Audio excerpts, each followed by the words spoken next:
Good afternoon everyone and welcome to the stream.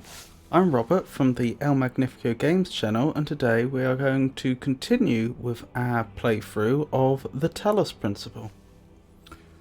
At the very end of our last session, that was yesterday, we managed to collect the star in World 1. The stars are optional items. We don't appear to need them to complete the game, but I believe it will unlock some additional content if we do. And so I think we'll begin this session by trying to pick up as many more of the stars as we can in World A, and at some point we'll move on to World B, which we also have unlocked at this point. So, let's get into it. So the problem here is that we need to get a red beam here, but we only have a blue producer.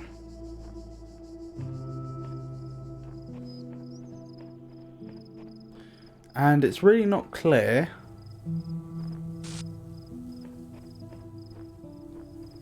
how we do this.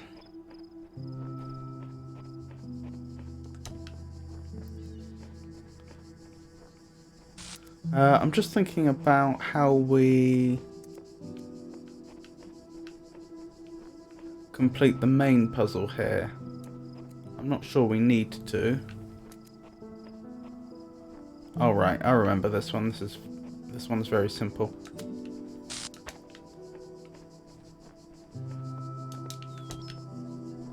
But we may as well complete it again, just in case it's useful to be inside there.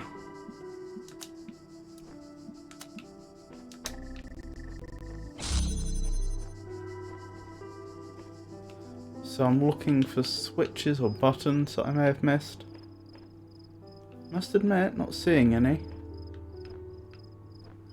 No.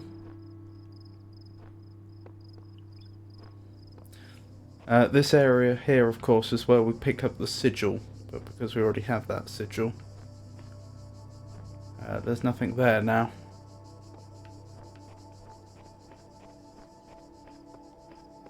So suppose one thing I should do is very, very carefully skirt my way around all of the walls, keeping a very close eye out for hidden switches and buttons and anything else that might be of use.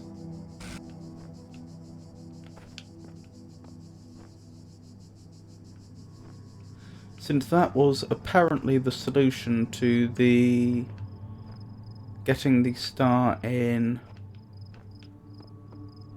in the puzzle area 1A. That's the wrong way around, isn't it? A1.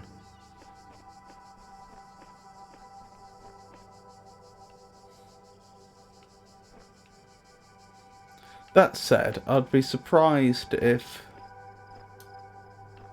all the stars followed the same formula, and in fact we know they don't.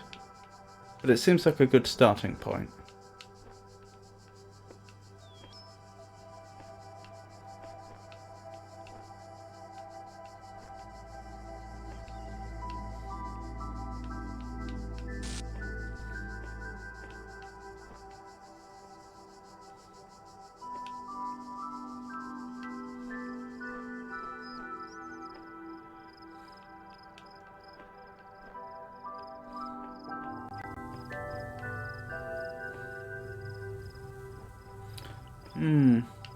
We've been nearly the whole way round and still nothing.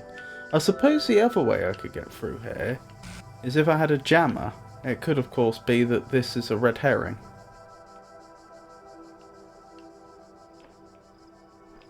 Since we now know the game will occasionally throw red herrings at us.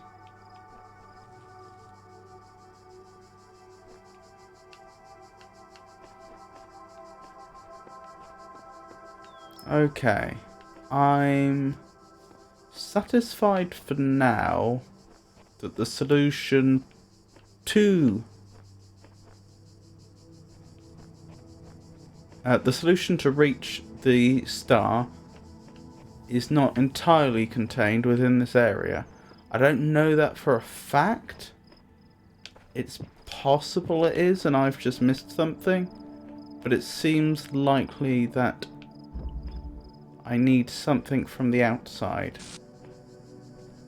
See, this is the sort of area I'd expect them to have hidden a switch. Or something like that.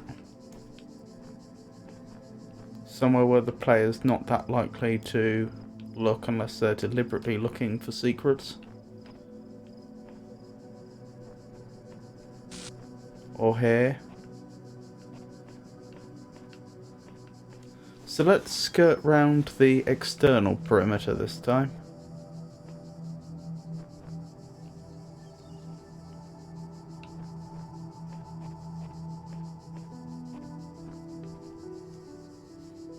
I'm wondering if there'll be a little alcove like this one on the other side of the perimeter, roughly behind where the blue emitter is, the blue producer.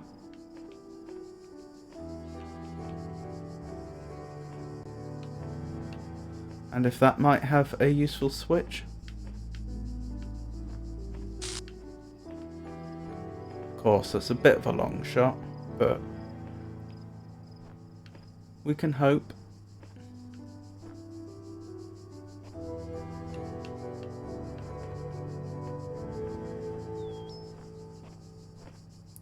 No, looks like we're out of luck.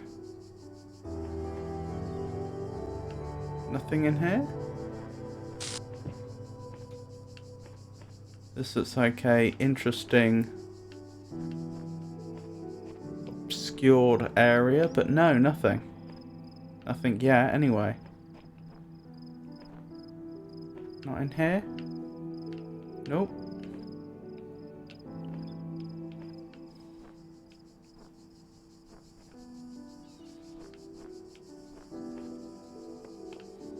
And that's where we started, isn't it? Okay. That's curious. So the solution doesn't seem to lie about the internal or external perimeter. At least so far as I can tell. What's visible from here? Is it possible that we managed to bring a blue signal in from a red signal in from elsewhere? Well, if we do, it's not being brought here directly, because we clearly don't have view of anywhere we'd expect to be able to put a connector from here. So I would conclude that we probably need to place a connector somewhere with visibility on the red consumer, at least.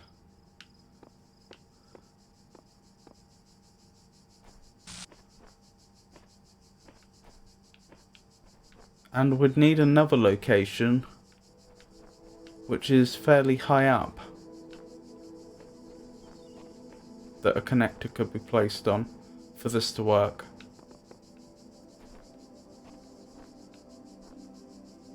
Somewhere that's visible from this region, because we only have 2 connectors. Is there anywhere high up? So the requirements are, it'd have to be somewhere fairly high up, but it would also have to be somewhere where we can jump onto, because the rules seem to be that we can only place items at the level of our feet.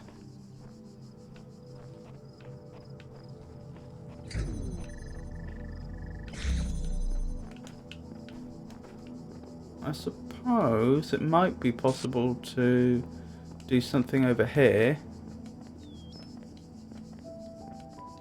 Problem is there's no red producers over there, and the red producers I know of are over there. We have pretty poor visibility.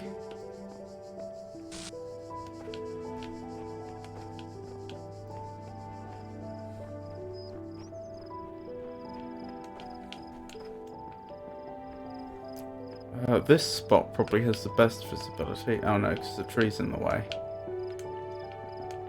Then this spot. I just get the feeling that even putting the connector up there, it would still have terrible visibility. Let's see, it would also have to be able to see down there. So which spots are plausible? This one's probably the most plausible.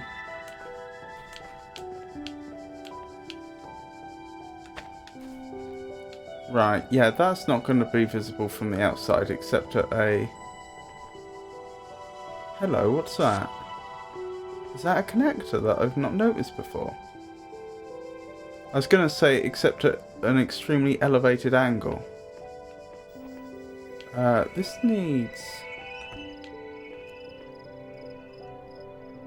examining. It is! That's the key! That's how we do this.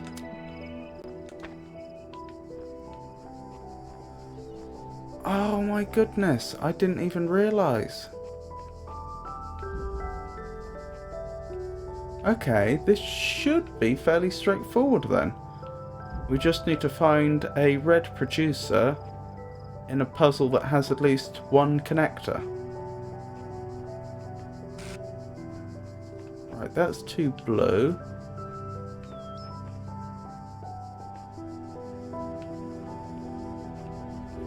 I don't think this one has a red producer.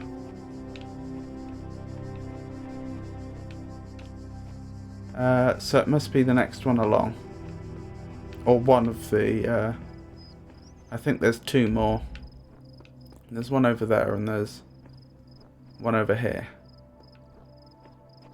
Do I still have visibility on the...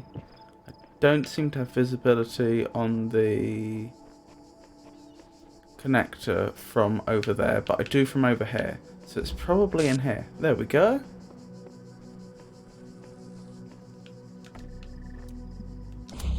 Right, can I... Where would I have to be? Hold on. I need to get an angle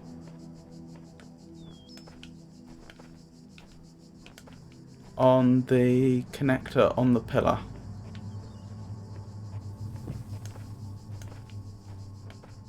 Hold on, let me go out again and locate it. Where is it?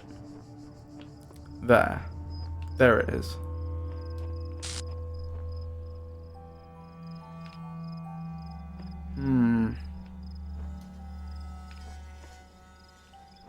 It's possible we don't have an angle on it from in there. Hold on, let me examine the pillar some more.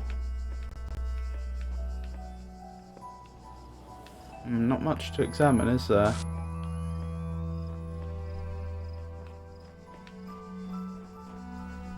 Goodness.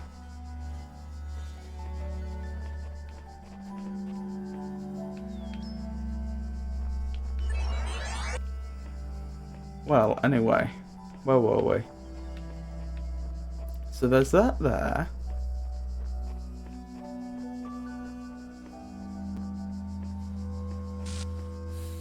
Ah, is that another one? No. I was going to say, a problem with there being another one is the fact that it would be difficult to connect them up.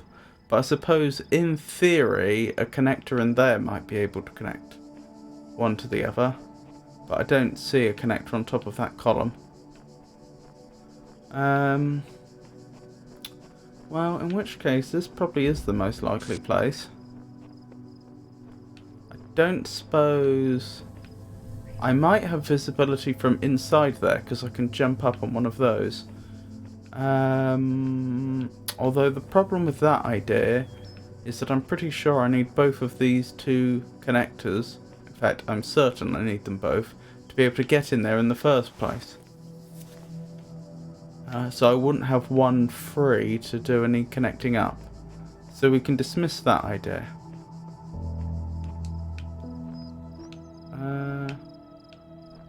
Well, let's have a good look around the outside.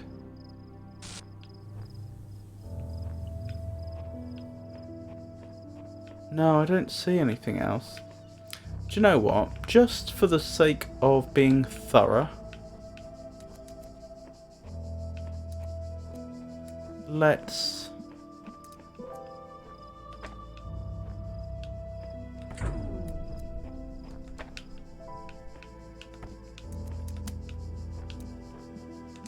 complete this one.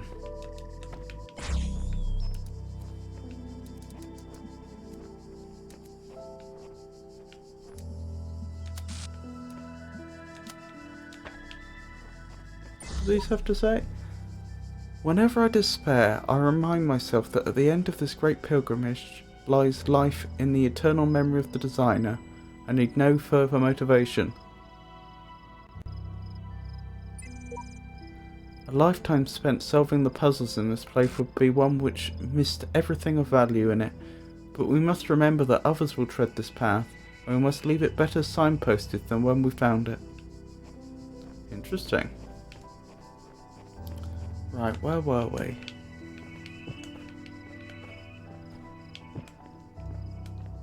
Yes, I don't even have visibility from here, do I? Okay, that's okay. This is a long shot. I don't suppose there's a red producer that's actually out in the open, is there?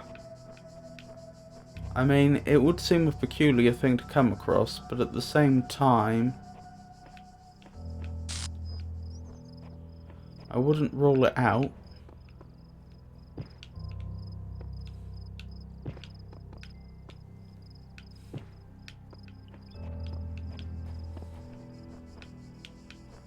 Hello, can I walk up this? No, not properly. Thing is, even if we found a red producer, that would be of no value to us without a connector as well. That's what really makes me think that the solution here is...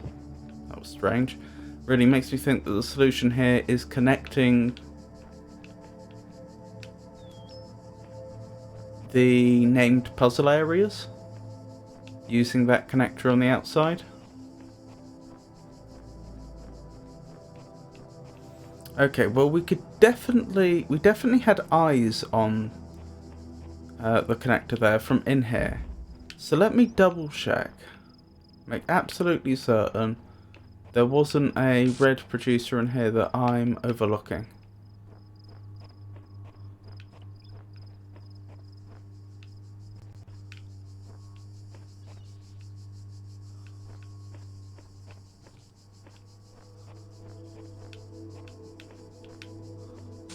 Right, what's going on here? Okay, I think I see. Oops. Is this just... Is the trick here just to connect loads all together at once? Seems that way. Okay, we can get into here. Yeah, that's done nothing. Presumably this portcullis was down because we've already solved this puzzle once. So it probably spawns down now. Huh.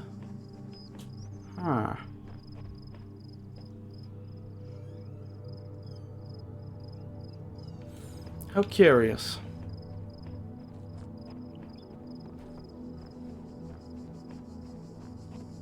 How curious indeed.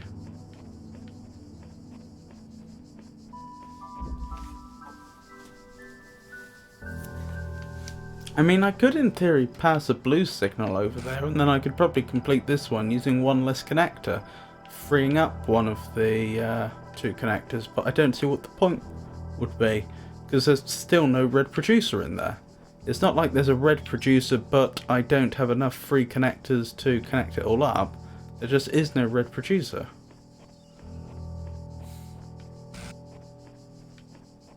So realistically the solution must lie in here, I suppose? Wait, can I get on top of here? And if I can I see the connector we need from up here? No, I can't get on top of there.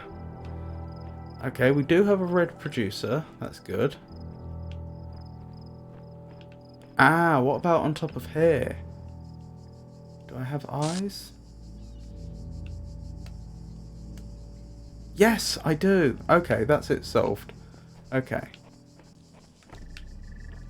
That took me a little while longer than it probably should have done.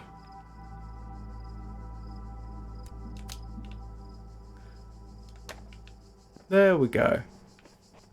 I think that's done now. I'm fairly certain I connected it all up on the other side, so we should be able to just go over there now.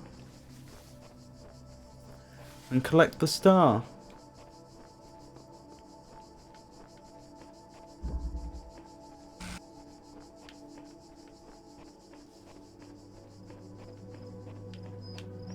Indeed we can. Wonderful. I take it there's nothing particularly interesting that's hidden in here? Doesn't seem like it. I mean, aside from the obvious. Wonderful. Good progress. Let's keep going.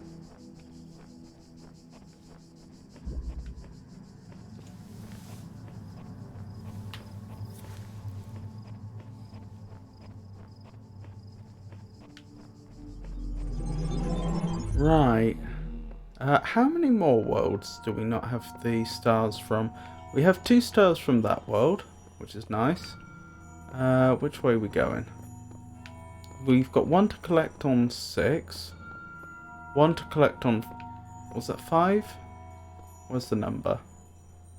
I think I'm being blind. There's the number, 5. 1 to collect on 7. And that's it. Okay. So we have exactly 3 more stars to collect. 1 on 5, 1 on 6, and 1 on 7. Let's get on with it.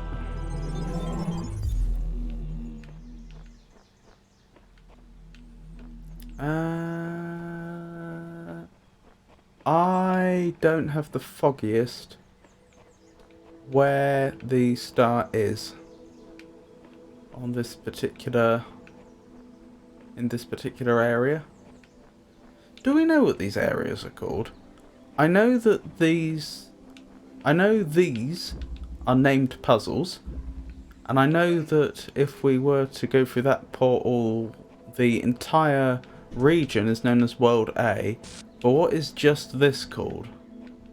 The thing that's between an area encompassing a set of named puzzles, but not as large as a world.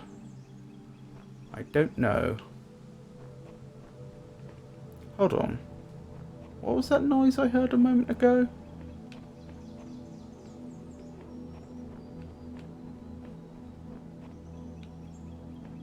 Oh, maybe I'm imagining things.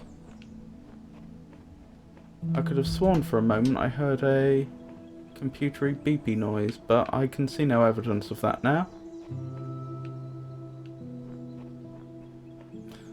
Okie dokie. Unfortunately, I think the plan's got to be that I go into each of these named puzzles one at a time and solve them again, and see if while I'm here I can find where the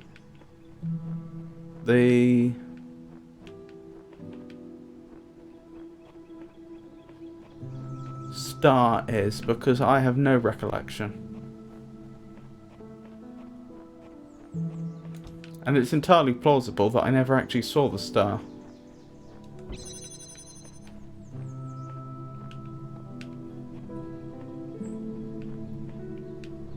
Sometimes the star's very visible.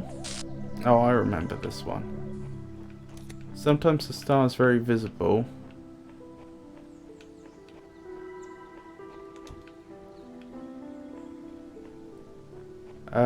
And the puzzle is simply how to get to it. Other times it's very much not.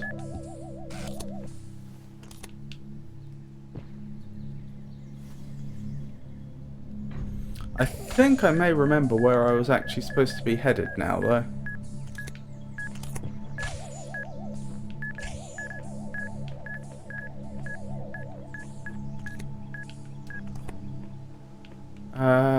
If my memory serves me correctly, I believe there was an area over there that I didn't have access to.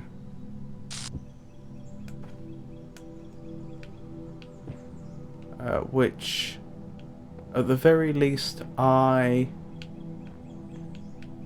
suspected had the star in. I'm not sure whether I laid eyes on it. Oh, there we go. So, at the very least, we know where the star is. If the designer is perfect, and he designed me for a purpose, I must be fit for that purpose. It follows that my purpose must not be to seek and hoard every sigil in his land, for so many are beyond the faculties he granted me. Well, clearly this area is currently off limits due to the field, but we still, as yet, don't know how to even get onto the other side.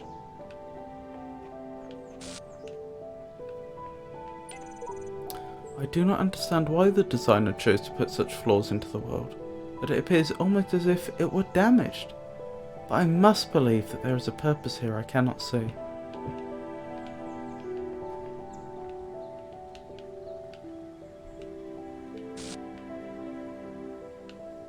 I don't want to get so high that I go over. Okay, so we're supposed to get a red signal over there, but again... Careful. No, no. No. I was going to say, again, I can't see how to actually get into there.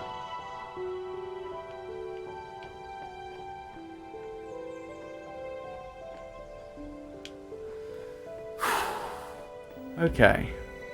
I seem to remember as well that, as well as this puzzle sharing a wall with the area we want to get to, this one does as well. Oh, I think I vaguely remember this one. There were multiple steps to solving this one.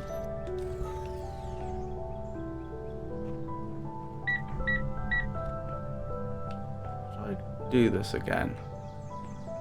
I know that bomb is supposed to destroy that turret, but how do I even get close enough to take the box?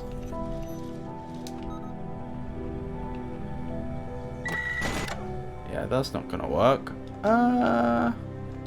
Is there another jammer I have access to? What was the trick here?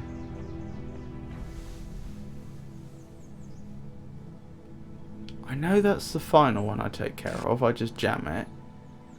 I know the bomb destroys that one. And that bomb, that was it. I jammed that. The other bomb destroys that particular turret. Then I jammed that one, and now it's safe to grab the box. Now this bomb destroys that turret. Oh, I suppose it didn't because it wasn't activated. Ah, yes. I think that's actually a mechanic we haven't seen yet. I knew the bombs would attack the turret. I don't think we had yet seen that the turret had to be activated, because I don't think, as best I can remember anyway, we've ever allowed a bomb to approach a deactivated turret. So I think that is actually new information. Right.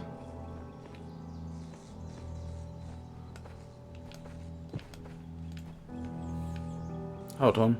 Let me go back out and get my bearings.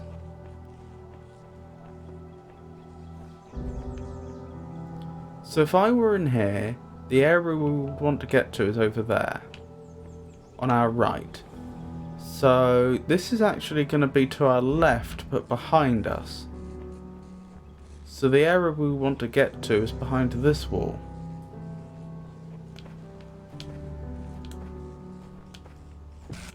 It's not looking very hopeful, is it?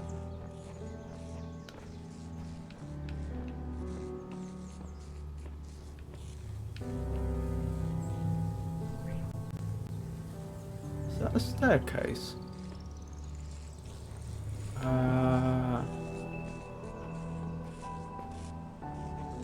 Presumably if I put the box here, we can travel through here. Is this a staircase? It looks an awful lot like a staircase, but we can't... By a staircase, I mean an improvised staircase, but it looks like we should have all the levels we need to climb up it, but we can't. I think I've discerned some kind of pattern in the sigils.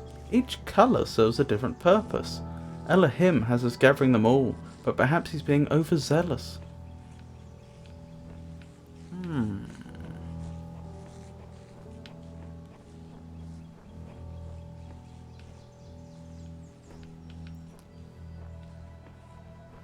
Yeah, I'm not feeling particularly optimistic about finding a way over there from in there. It's possible that's the way. I think to do things with two boxes is more likely to lead to a way in. Hello. I remember that now.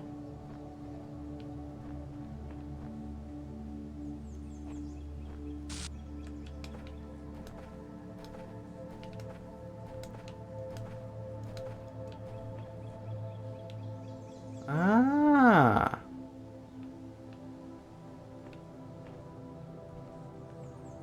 It disappears. That's peculiar. Does it appear on the other side? It does. Ah ha ha ha! Aha! Okay. So, a minor breakthrough. And we have a connector. So the question then becomes, how do we get a red signal over there? Do we have any red producers locally?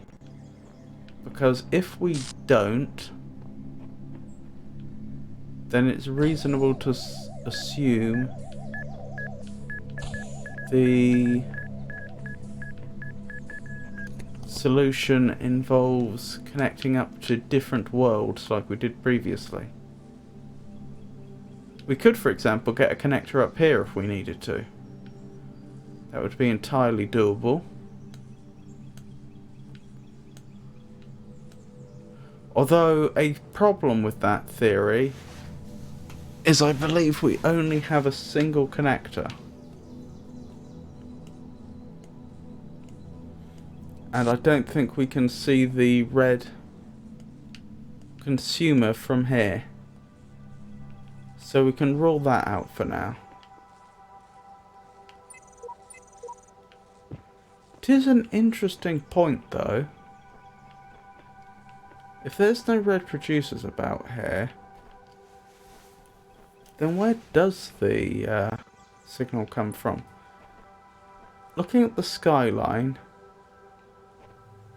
do we have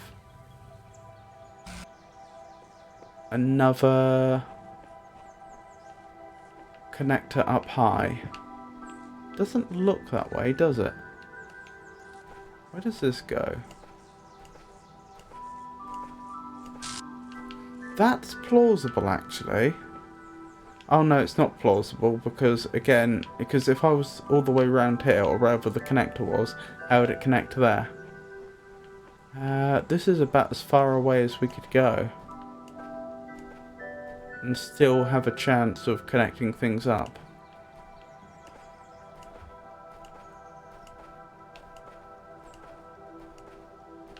Box or no box?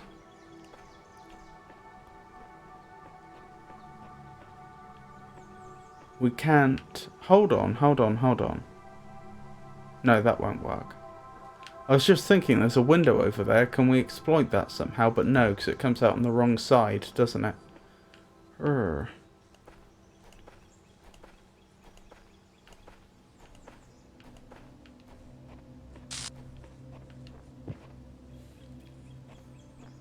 So I wonder how it's done then. So what I'm saying is, this connector, this one here, has to be within sight of that consumer. We know that has to be the case because because we only have one connector, and if it weren't within sight of the consumer, then clearly we couldn't connect it up and have a beam travelling there. For that reason,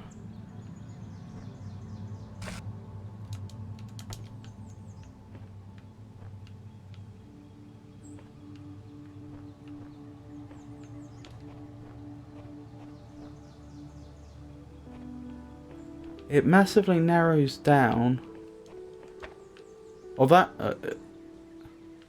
knowing this, it massively narrows down where another possible connector could be. The only thing I can think is maybe in another one of the areas we could put a connector up really high. Can we connect through purple fields? Because I remember thinking when we first came to this area how peculiar it was just to have a red producer looking straight at us as we walk towards here. I mean, there's nothing technically wrong with that. It was just very striking for no apparent reason.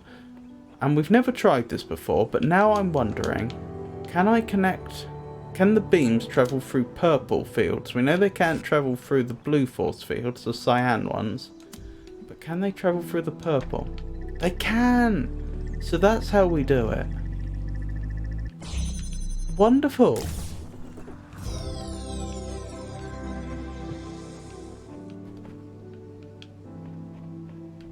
So that's the solution.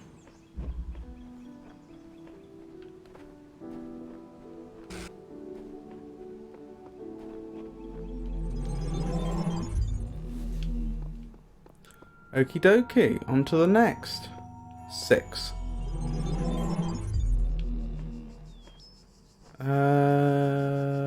Yet again, I don't recall where the star was. There is a serpent in the machine, a creature of lies and blasphemy, perverted by the archive that knows no hope and would plunge the world into eternal darkness to glorify its own despair. I've sworn an oath never to allow it into my heart.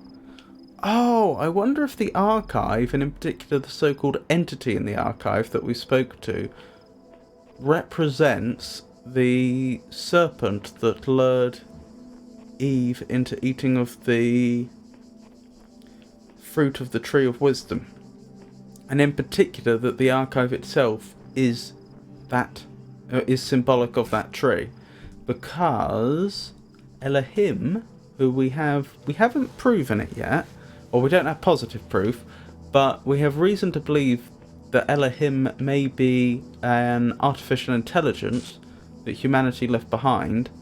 Looking at the way there's been very selective destruction of symbols of humanity, like the heads and hands, it seems as though there may be some ill will towards humanity that no longer seems to be around, and the archive itself would have represented the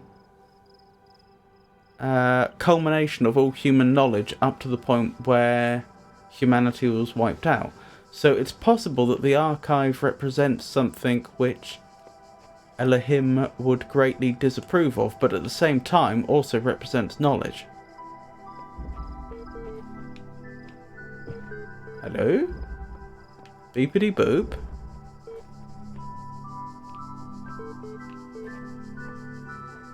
That's odd.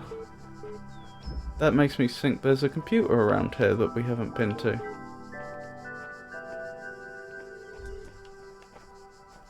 Oh, we wanted to get over here.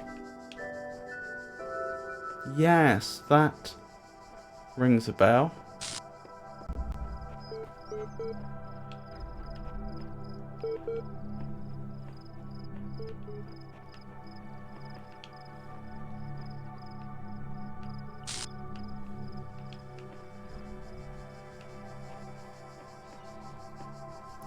Okay, so as before, we'll begin by just exploring this area.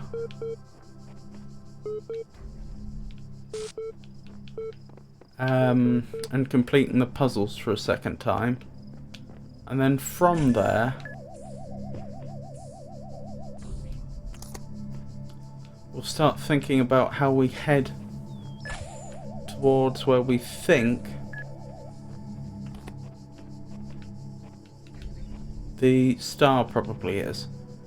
And we don't know this because I don't think we've laid eyes on the star, but I seem to remember thinking that it was probably on the other side of that wall.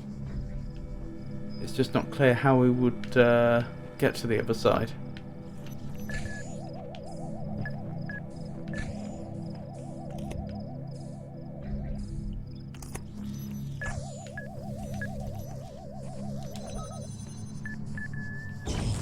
Oh dear. I thought I could make it through that gap. I was wrong.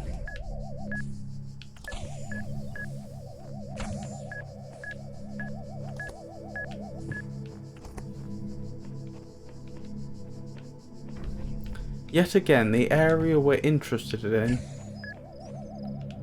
I believe, shares a wall with two named puzzles. So there's actually two puzzles that we're probably going to need to complete and look at in great detail.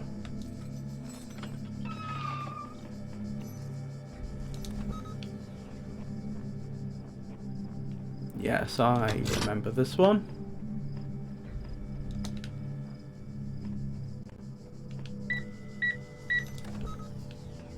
There we go.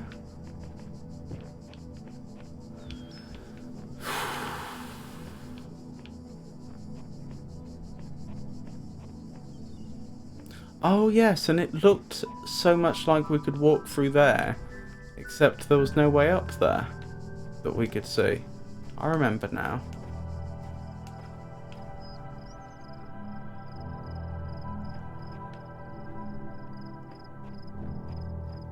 It looked almost as though we should be able to climb up there and then make it through to the other side, but as I say, we never found a way to actually do that. Oh, that looks so much like an area we're supposed to be able to get to. Could be wrong. And the beepity boops of the computer on the other side, taunting us. Again, more signs that we should probably be able to get through there. Right, if there were a way through, which way looks more likely from here, left or right? Probably left.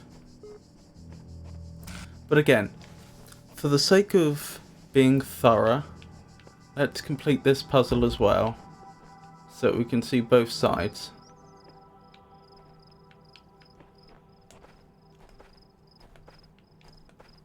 That's an interesting column.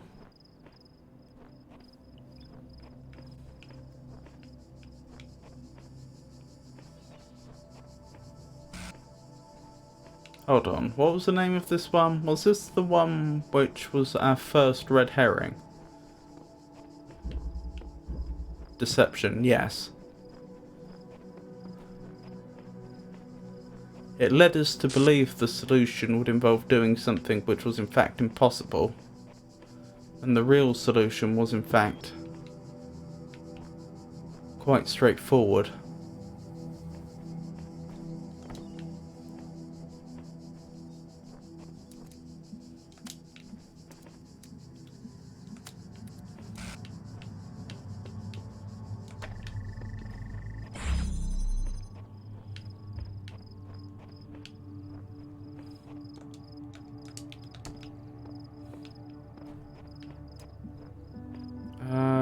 There were two things I had to connect to, wasn't there? What was the other one? Oh, it was around here. But I think we only needed to connect to that one temporarily, so we could grab another connector, or possibly not at all. Possibly that was the red herring.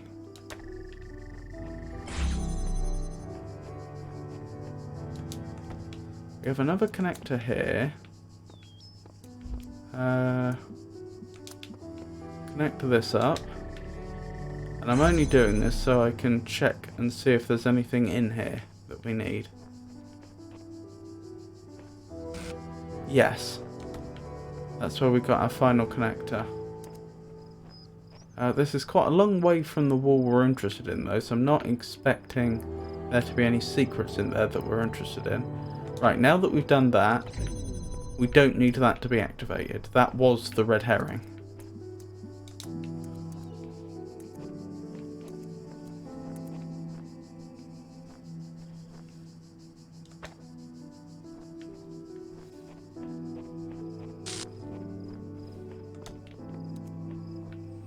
Because it makes it look as though you're supposed to have that activated, and then there's a blue consumer over there, and it makes it look as if the solution to the puzzle is to connect that up. But it's not at all.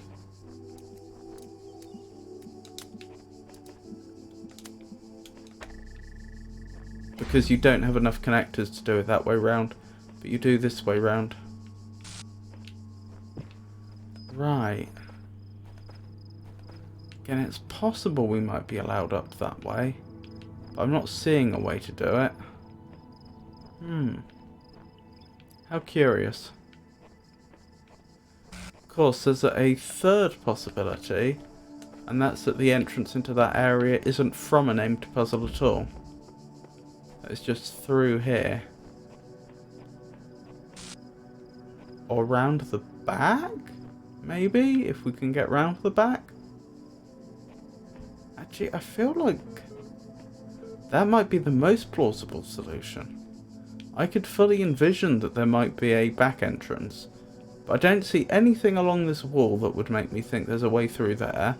And we've checked both this wall from that named puzzle and this wall from that named puzzle, and neither of them seem to provide entry. So let's see if there's a back entrance.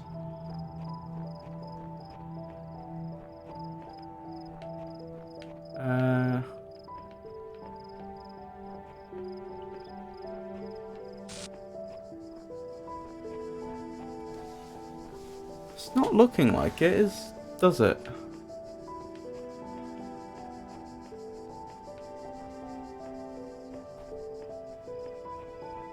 Feels like we're very well walled in.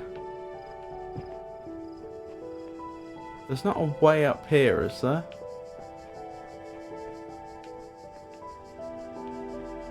No. Well, based on the beeping computer, and based on the fact that this is the only very well decorated area which isn't part of a named puzzle, I think everything points to the idea that we're supposed to be able to get in there, and that's where the star is. Somewhere.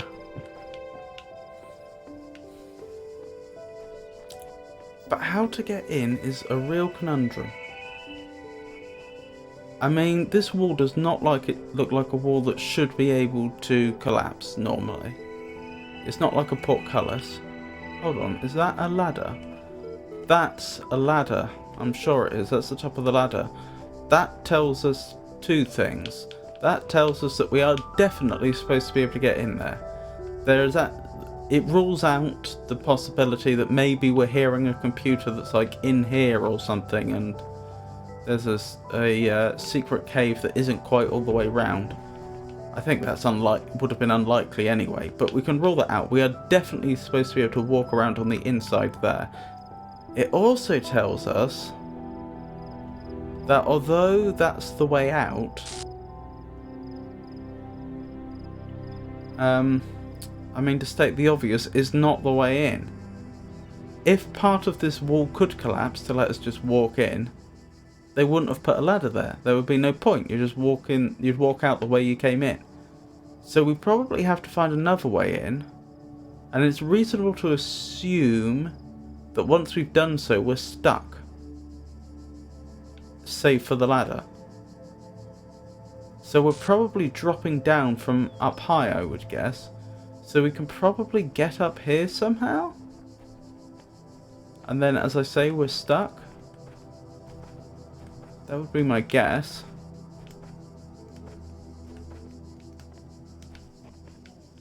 Is there anywhere I can go where I can get just a little more height?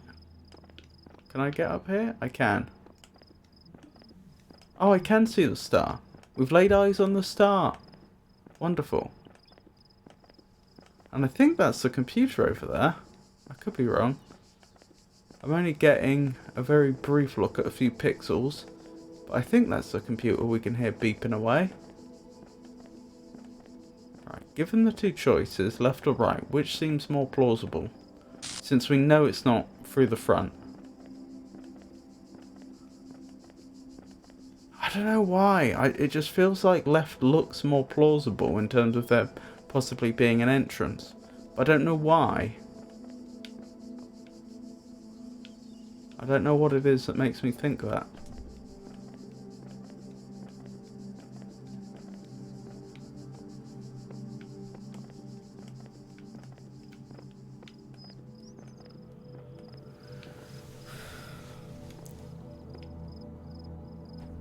Hello. I just noticed something. The wall stops there. That little little decorative bit of wall that would prevent you from falling in. It stops part way along, but it doesn't on that side. So actually, now I've changed my mind. Now I find it more plausible that we're supposed to come in on the right. We're probably supposed to drop down, and then we would be trapped, but for the ladder that we know about over there. Okay. That gives us a lot more direction. Right. Where is... where is that bit of wall? Or can't we see it from this side? I'm not sure we can see it from this side.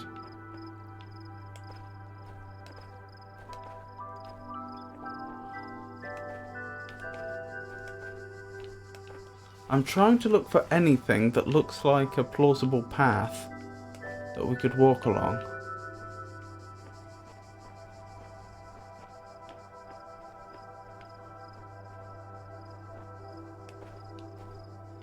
Anything that just screams out, yeah, that's totally traversable.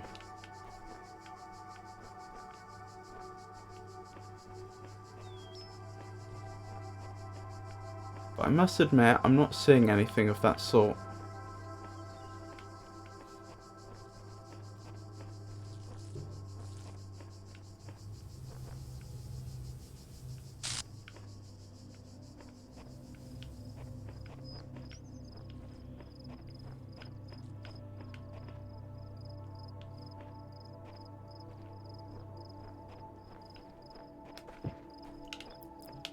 Did I? No, I didn't actually make it up there.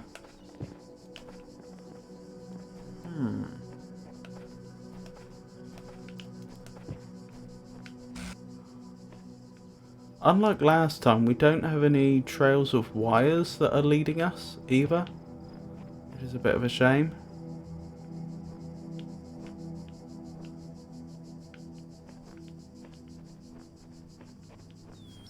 I suppose, really pedantically speaking, I don't know that it isn't a very long walk. I can't be sure, for example, that we don't get there from the next puzzle along still, and then we walk past all of this puzzle. Because I can't see anything particularly encouraging here. What was that? Oh, that was just an odd coloured brick. Let's try the next one along. Oh, the next one along's a long way away. Hello? I don't remember seeing you before. It's possible I did. Well, now I'm thinking that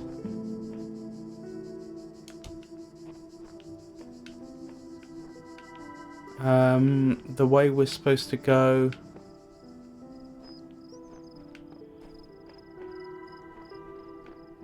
is in some way through here. I'll tell you what. Oh yeah, that's a much better view. You know, I've completely forgotten if we found this box before or not.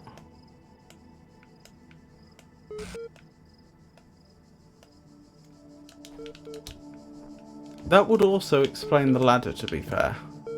If we had to jump over here... Oh, it was the computer, I could see. If we had to jump over the wall, then of course the ladder would be the only way back. Ah, is it up here, and then up here, and then over here? Ah ha ha! That wasn't actually anywhere near as bad as I thought it would be. Wonderful! So one more to go in World A, I believe.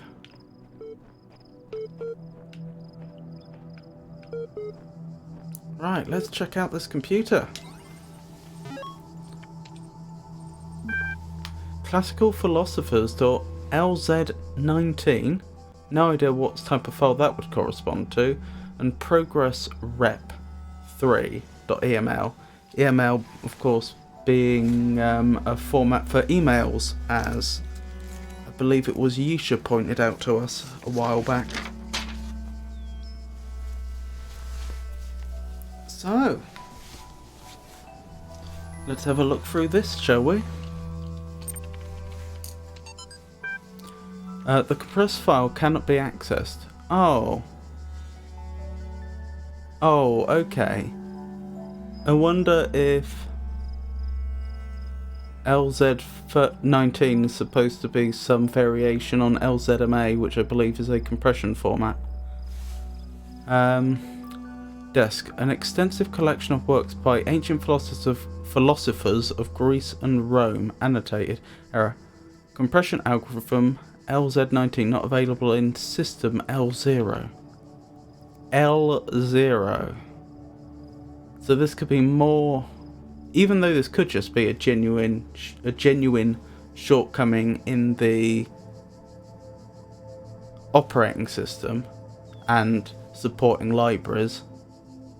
It's also plausible that Elohim didn't want us to look at that. Oh, it says L1 up there and then L0. Oh, okay.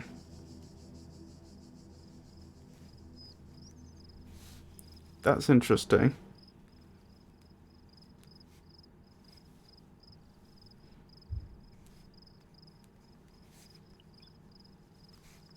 So let's make a note.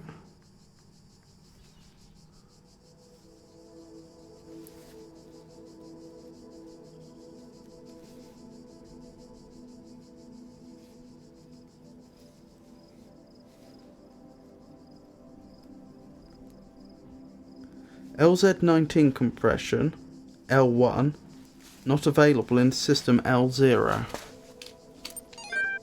Let's carry on. Progress Rep 3. From Alexandra Drennan to Ian mailing list. What was it, Ian?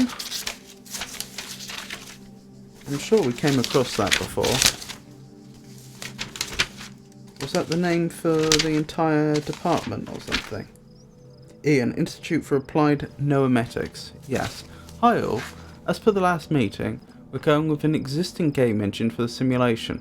This gives us a whole slew of advantages. Stability, ease of use, modular, easy to integrate, large amount of pre-existing assets, inherently aimed at testing users, designed for iterative processes. After some back and forth, we've decided to use the... and then some ASCII. All the relevant documents are attached. Right. Let's start deciphering the ASCII then. Right.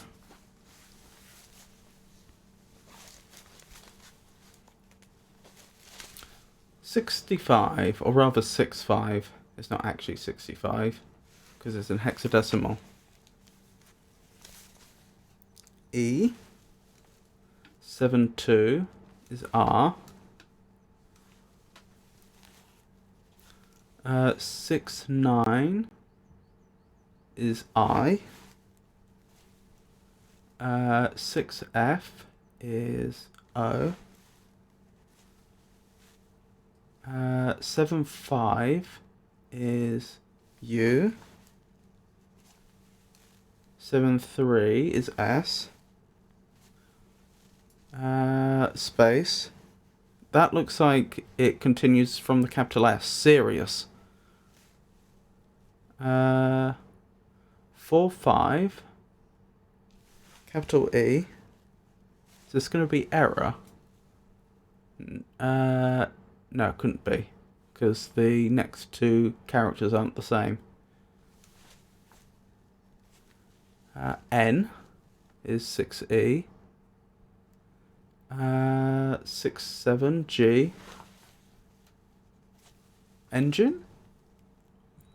I.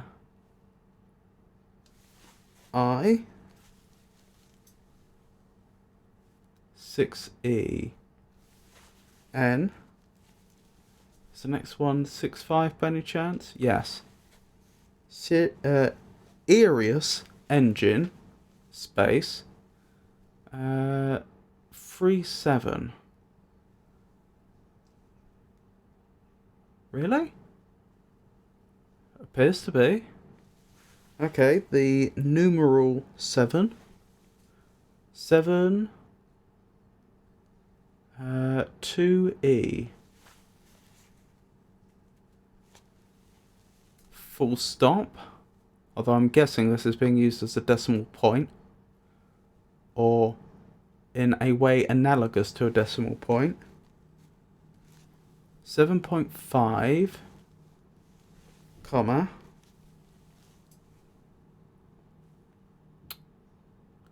Where were we? There we are. Space. 7.7 is lowercase w. 6.8 is H. 6.9 is I.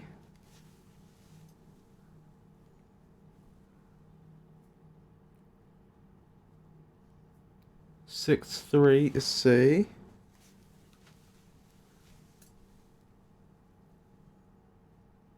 6.8 is H. Wait, have I done that correct? That seems wrong. I got WHILH. That seems wrong. Was that supposed to be C? And I just copied it out in very poor handwriting. Yes. Which space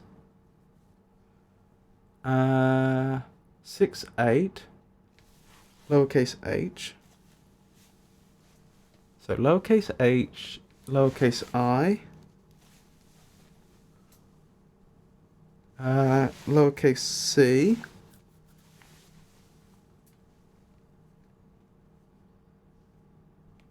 oh no, I've just repeated myself, haven't I?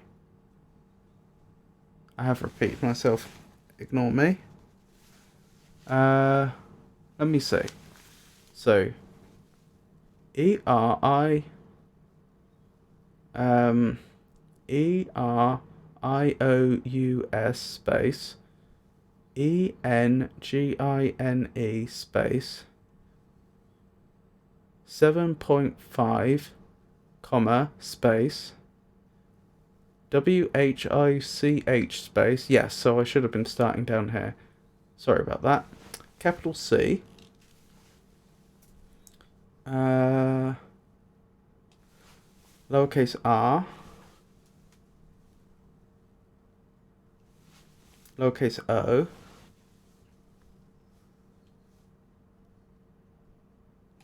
Lowercase t. Crot.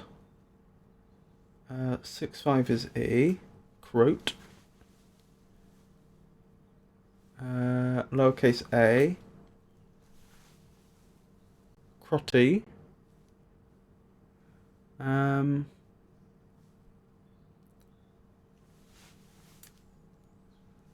Crotein. Oh, that's the developers, isn't it? Hold on, let me double check. I did have a note about that somewhere, because I'm pretty sure... yes, facebook.com stroke Crotein came up before. Okay, yes, that was the developers. Space. 68. Lowercase h. 61. A. 76. V. This is going to be have. Yep, have. Space 6b k lowercase k 69 I ki. Wait, can that be right? Yep, that can be right. 6e kin.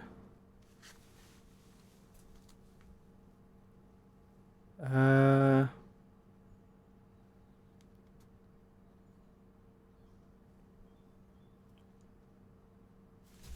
only done it again. Where were we? Let's see. It was K I N D kind.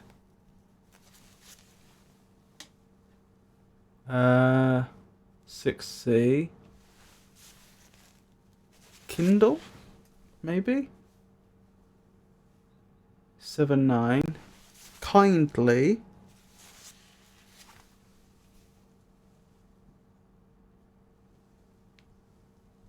Hello Yisha, it's lovely to see you again. Where were we? 79.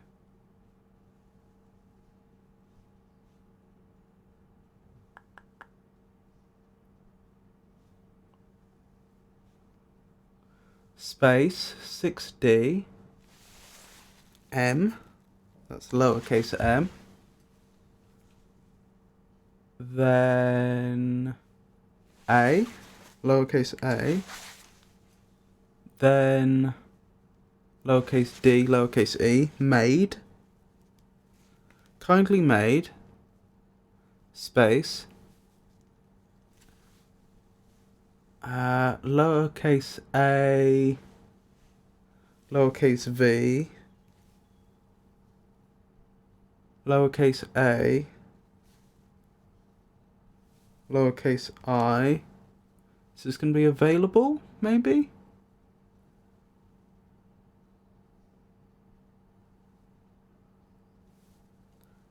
Avail.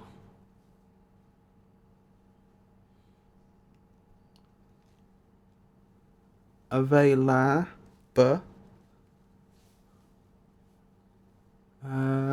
Available. Space. 74. Lowercase t. 6f. O. Available to space 75. That's U 73 us, and then 2e full stop. So that looks like it's Arius, which we're predicting is supposed to be serious, especially since it begins with a capital S. Sirius Engine 7.5, which Crow Team have kindly made available to us.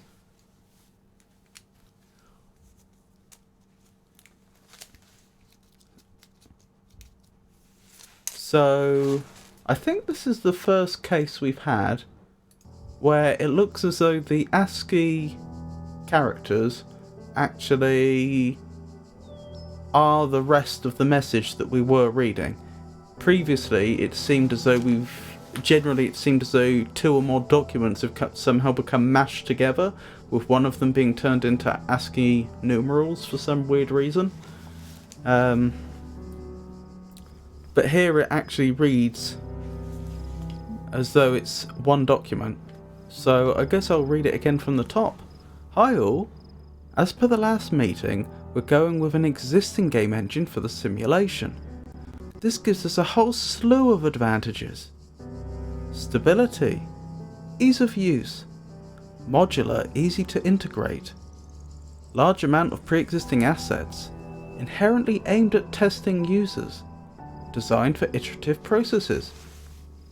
After some back and forth, we've decided to use the Serious Engine 7.5, which Crow Team have kindly made available to us.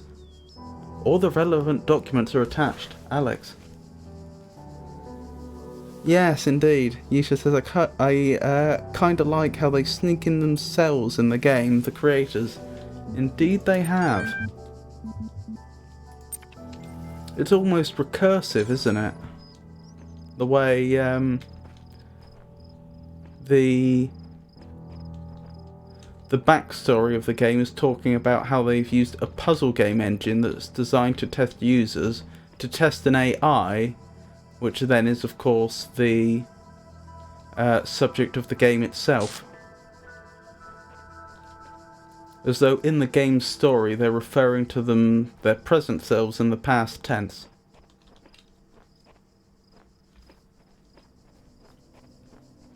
And yes, big thanks to Orion for the help yesterday. So that's another star down. I believe we only have one star left to go. Okay, not in there. Where is it? Over here. Yep. I think this is the last one. Unless I'm very much mistaken. And yet again, I haven't the slightest recollection where it was, if I ever knew.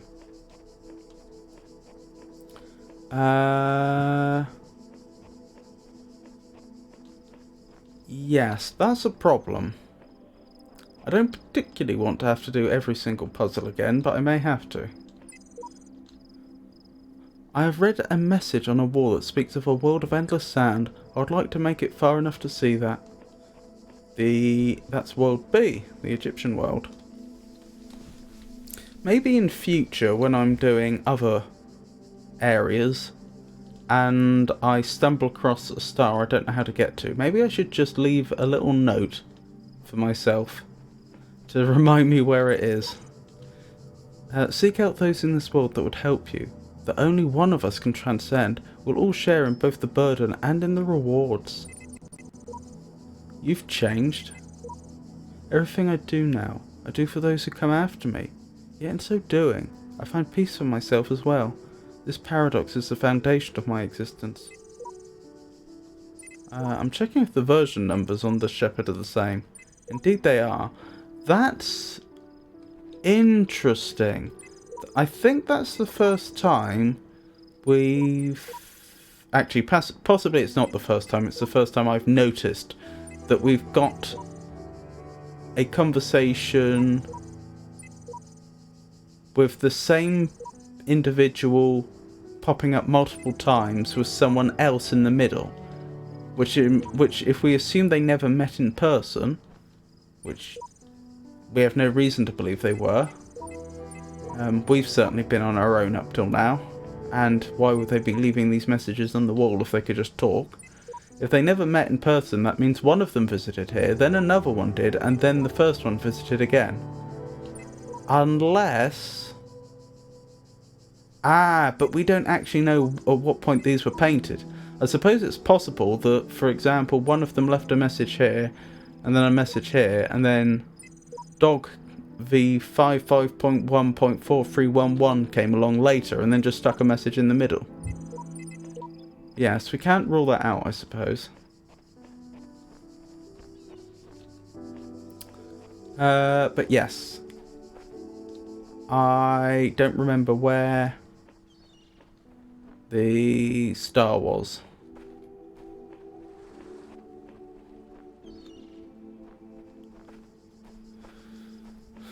Which probably means I'm going to have to go through every single puzzle again until I stumble across it.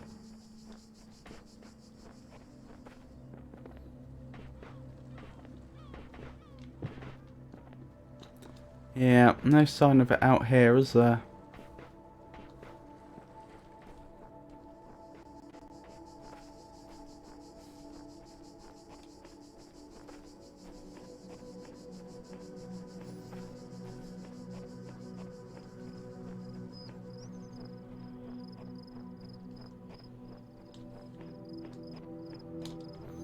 Okie doke.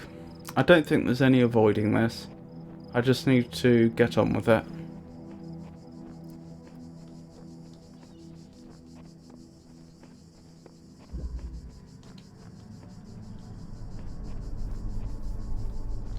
Okay, we have a connector.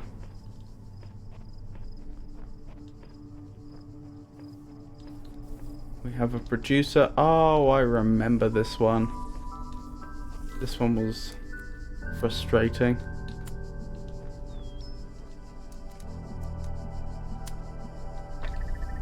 Right, this first bit isn't too difficult, although it is annoying that it keeps getting disconnected by that buzzer over there. Oh, I should be able to get through this time. There we go. Now, the way through there isn't very difficult. The question is, can I see hide or hair of a star? I think the answer to that is no. What's through there, actually? The blue one.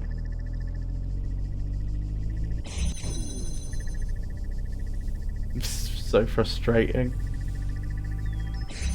There we go. The blue one.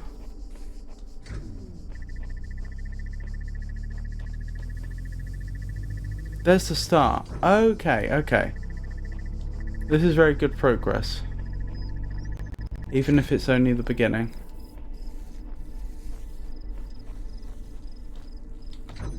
At least we know what we're trying to achieve now and where that needs to take place.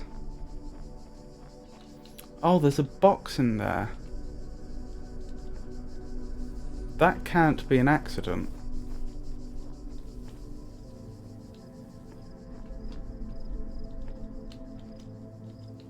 Okay, let's see if I can grab the box. I don't think the box was needed to complete the puzzle.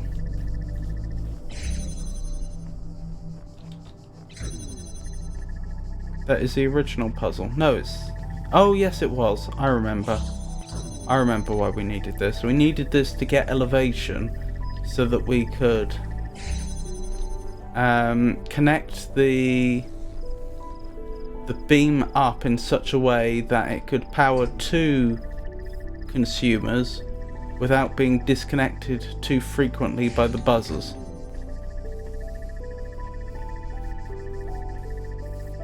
Because if you try, because there's two of them, right, we have two connectors and there are two buzzers. To power the both consumers, there's one here and one on the other side, using just two connectors, you have to go this way. You can't go this way because you can't get the angle on the second connector that you need to get to the consumer that's on the other side of the force field. But if you have the beam travel through here, then because there are two buzzers, they disconnect the beam too frequently for the consumers to power up. So you put the one of the connectors on a box to give it elevation, so it goes over the top of this buzzer, and then with just the one buzzer disconnecting the beam, you still have, it can still charge both consumers in time. So that was the solution to the puzzle, and that's why you need a box. Doesn't help with this one though. So we've had a few of these, well, we've had at least one star puzzle before that involved us connecting up a beam of a colour that we don't have a producer for, and last time the solution was that there was a connector up high on the skyline that I had otherwise missed.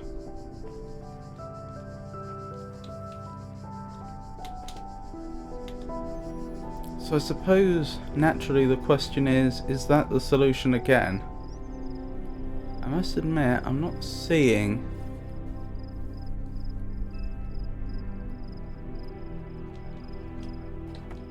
another connector.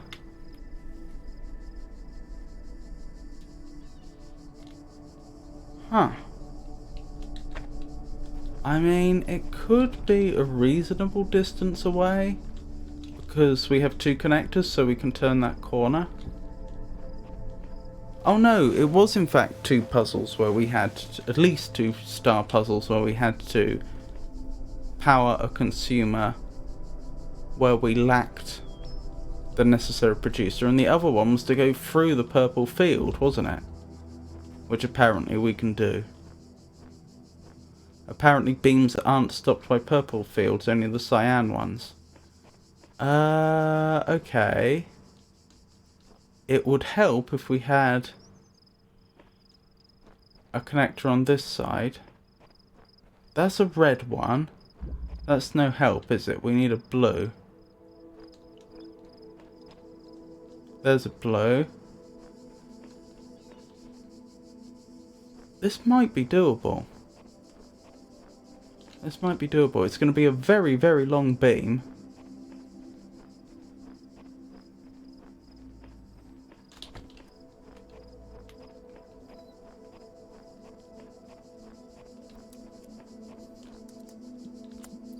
Right, now this needs to be within sight of both the other named puzzle and that producer. Wait, that's not a producer, that's a consumer. I am a utter fool. But at least that tells me that there is a blue producer about here somewhere. Because of course I've already forgotten this one. Okay, let's keep progressing this one. What I'm thinking is if I can get a blue signal, a connector with a blue signal going to it down here, in theory I should be able to pass the signal up there. And I'll have two connectors in there, which is just enough to take the blue beam through both, around both corners to where it needs to be. So let's see if we can make that happen. Wait, what was the point in that? I don't see how this area has given us any utility whatsoever.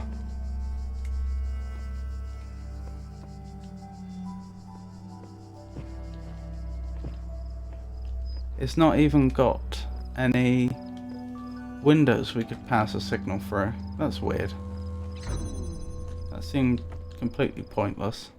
Huh.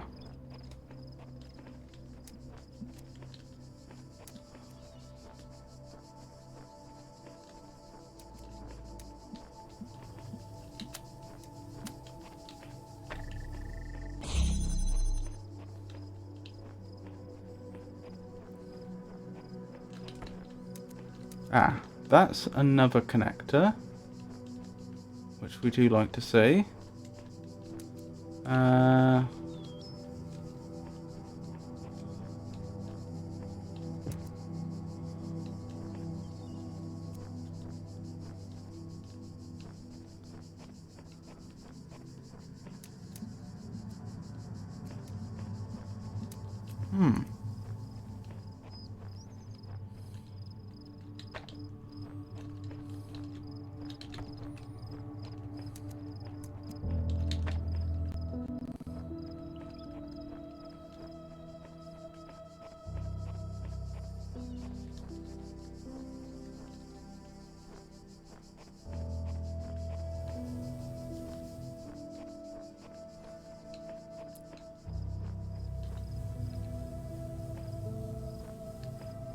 Am I missing something?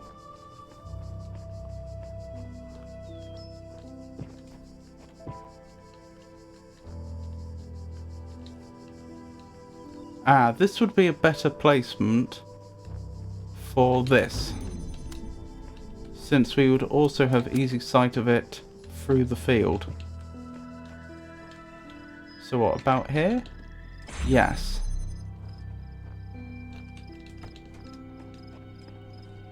So that effectively saves us at least one connector. And then we can connect these up. That gets us through here. There's the blue signal we need. And there's our next connector. And I do think we are going to need at least one more connector to pull this off. Because all of the force fields we currently have open, well, not that one, but the other ones we just opened, are going to need to stay open if we're going to get the blue one out, I think. Oh no, that's not quite true, is it? Because once we've opened... Once this force field is down, we can just go through this way, can't we? Yeah, so that's not so bad.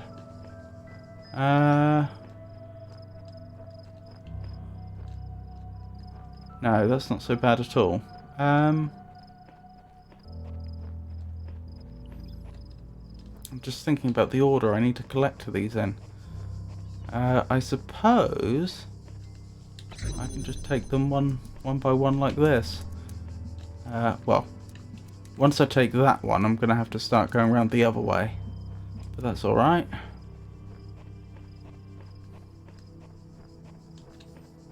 Can I get an angle on it from here? That would be convenient. Not quite. That's probably remediable. Remediable though.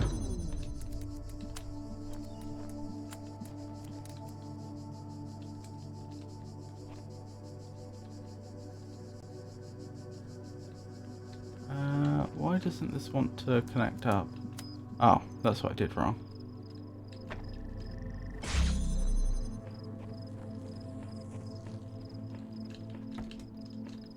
Right. Yes, this is looking doable. There we go. That's what we wanted. Now, with any luck, I'll be able to target that one through here.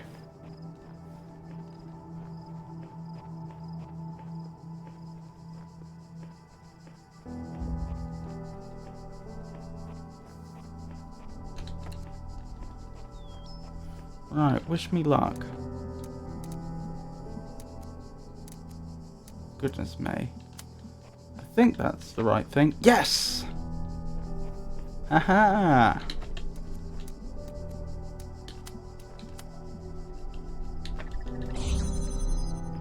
Ta-da!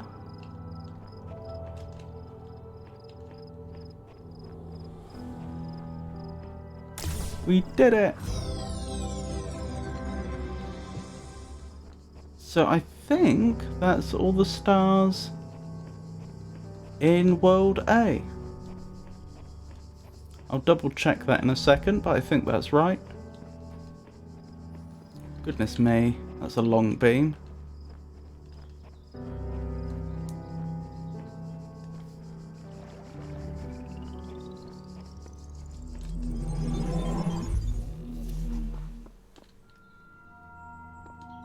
Right, let's go back to the start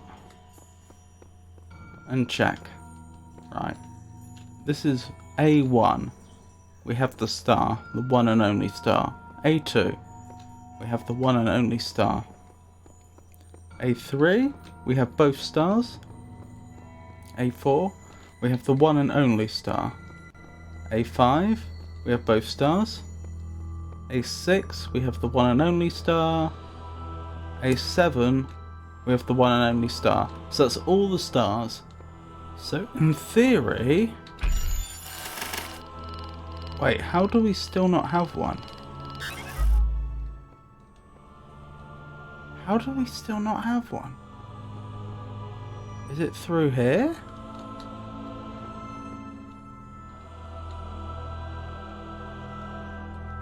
Through this thing I don't know how to traverse?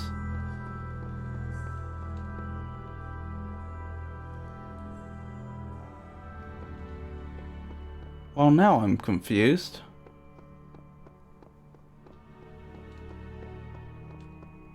We just counted all the stars.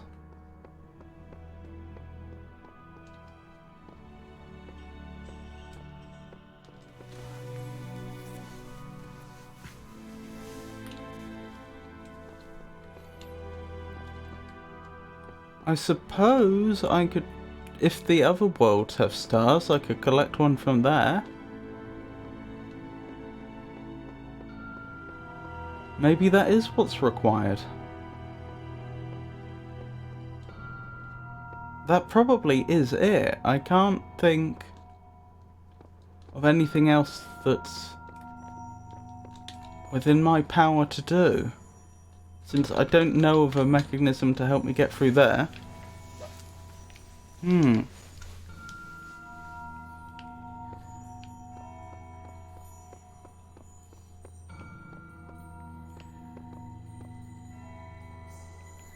Okie dokie. Let's check out B1, I guess, and see how it goes. So this is our first Egyptian-themed world, which we have it on good authority is going to be themed around the Duat, or the ancient Egyptian underworld.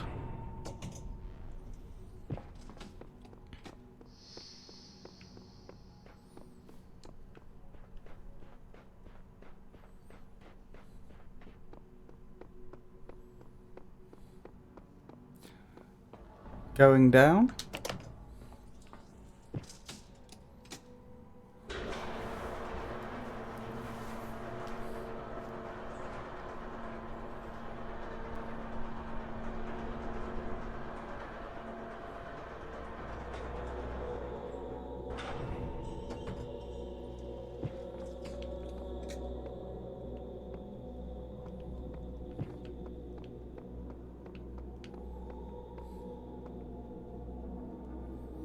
Right, where's one?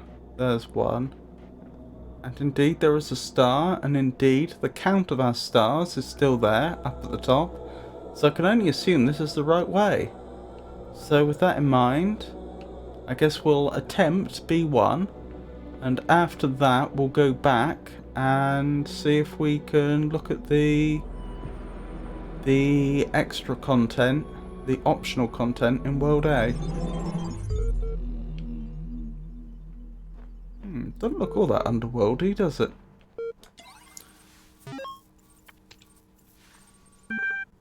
Interesting. Osiris1.txt, got it, lyrics, immortality. Original translation by E.A. Wallace Budge. Annotations by, and then that's been lost. The dying man went unto the scribe who resided in Prumedjid 1, and said, Behold, I am weak of body, my days under the holy sun of Amun-Ra are coming to an end. And there's a 2 there. I'm guessing those are references? Those would be conventionally superscripted, but because this is apparently plain text, they're not. Though I have spent my years in the service of the 2 lands, I've not studied the... And then something that seems to be missing. Tell me, you who are wise in the writings of the dead, what lies ahead of my journey? What will I face in the land of the Westerners? The Westerners? And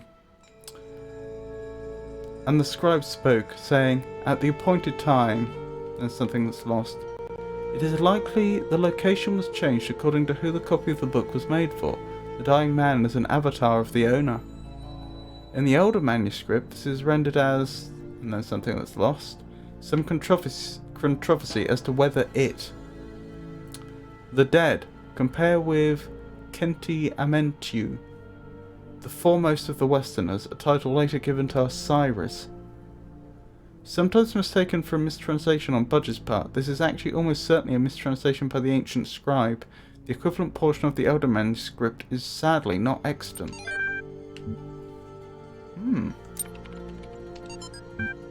Cannot load video file. 24 million views exactly. My new song with lyrics. Gotta laugh about this stuff. Laughter is the best medicine. Lol. Lyrics. I've got it. You've got it. He's got it. She's got it. Mummy's got it. Daddy's got it. Baby's got it. Granny's got it. Laddie's got it. Fatty's got it. Happy's got it. Sappy's got it. Chorus. Everybody. Everybody's got it. Come on. Jack's got it. Fred's got it. Bob's got it. Dog is fine. Chorus. Woof woof woof. Woof woof woof. Dancing dog. Everybody. Everybody's got it. Except dog. Woof. We've got it. We've got it. We've got it. Everybody's got it. Favourite. Add to playlist. Wow. What a masterpiece that was. Moving on. Disgruntled Meister's Blogs to see. Episode 204. I don't know about everybody else, but I'm afraid of dying. I don't see any reason to believe there's an afterlife. I'm an organism like any other. When my brain stops working, my consciousness will cease, and I will be gone. And you know what? I can't just embrace that. I can't say I'm okay with it, or I've accepted it, or some nonsense like that. I don't want to have an ending. It terrifies me. If I had a genie right now, I'd wish for immortality. Who wouldn't? Oh, but you wouldn't really want to be immortal, the pseudo-philosopher says. Pretentious drivel. Everybody wants to live forever. Maybe everybody deserves to live forever too. But we can, so here we are. Live with it. Or rather, don't. Well, I mean,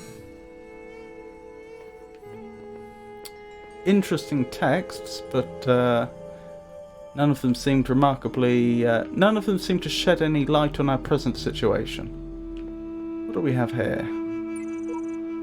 I'm finally getting some sense out of the entity in the archive.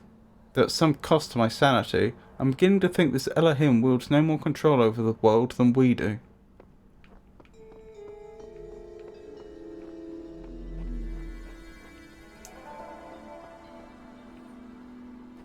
Goodness gracious.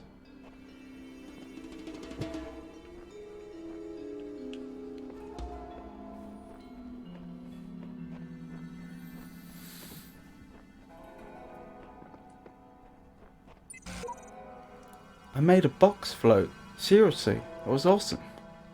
Okay, that's probably a major clue then.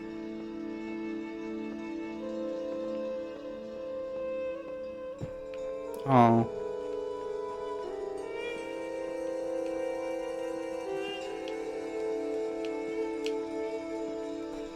Nearly. I wonder if this is... this has been placed at a very specific distance so that I definitely can't jump it. Nope.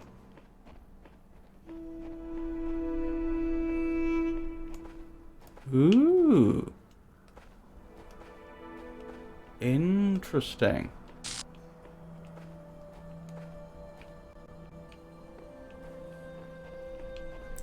Oh well. Let's keep going. Oh, look, they teased me with the prize right from the beginning. Window through a door. What does that mean? Window through a door.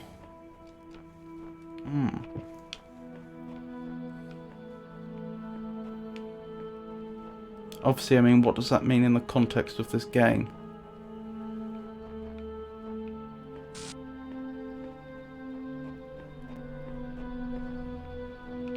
Right, that's a buzzer. That's a connector. What do we have over there? Another connector. And a red producer. There's our red source. Not red source, red consumer. What does this do, if anything? gets us another connector. Okie dokie. There's another red consumer, and that will get us into the area where the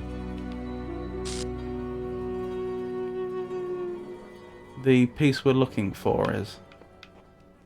Alrighty. Looks straightforward enough. It probably isn't.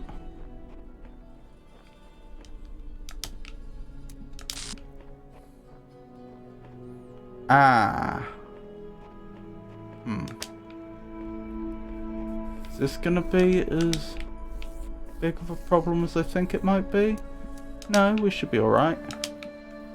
For the first bit, anyway.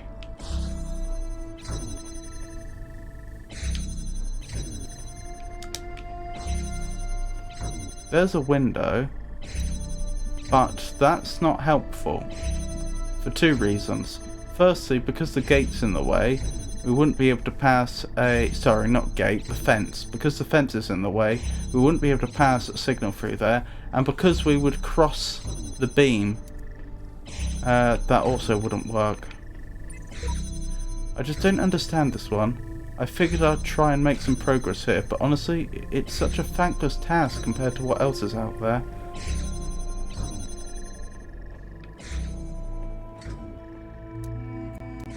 I take it there's a good reason why I can't just do this.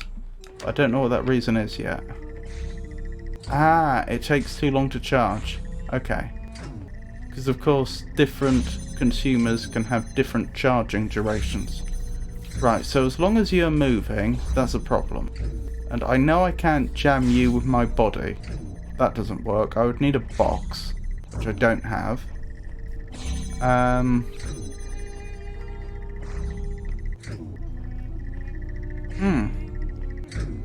I mean, the obvious thought would be to try and pass it through the other way. But I'm 99% certain that fences block block beams. So there's a good reason to believe that wouldn't work. If it would work, I wouldn't need to bother with the window. I could just do that. Yes, it blocks the beam. Okay.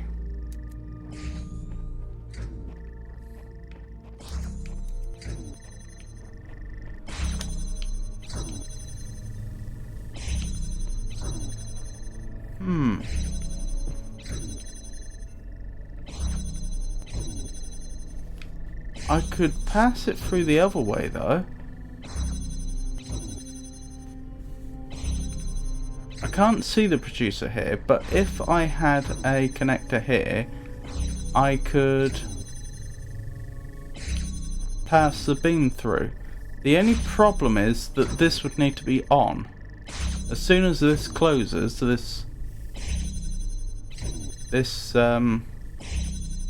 as soon as this field comes up, it will block any beam that tries to pass through it. So we've ended up in a similar sort of problem as we've had in the past, where we can see there's a stable state. There's a producer over there. If we had a connector there and a connector here, and that connector was connected up to there, then the whole system would be in a stable state. This would be holding the field open, which would be causing, which in turn would be allowing the beam through that allows it to keep it open. That's entirely valid. The question is, how do you get into that state in the first place? I suppose the question is, can I place this somewhere where I can connect up all three of these? Not at present, but perhaps if I move this one. Yes, this should work, shouldn't it? In theory. Well, it should be possible.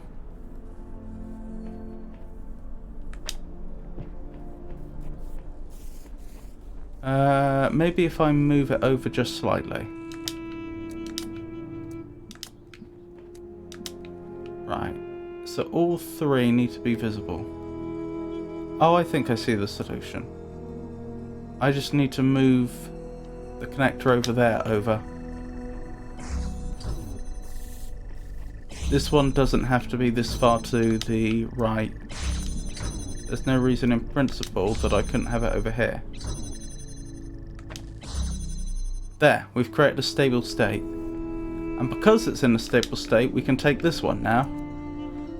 The catch is, if this beam were to be broken, then at any point along its trajectory, then the force field would come up, blocking it, and then we'd need to place this one down over here again to re-establish the connection. But for now it's in a stable state. There we go. That wasn't too bad. Goodness me, this one's got a long charging time. Right. Ahahaha! Wonderful. That wasn't too bad at all. Just keeping a careful eye out for possible stars. I don't see any though. Right, let's keep going. Actually, can we make it over onto this other side over here? For the sake of curiosity. There we go.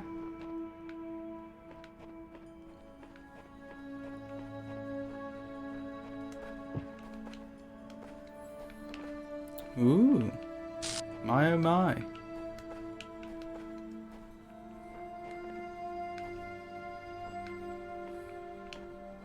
Oh, we read that. That was about the floating box. There are hidden dangers in this new world. I've inexplicably escaped death any number of times. I suggest vigilance. Who knows what happens to those who step carelessly too often? That's ominous.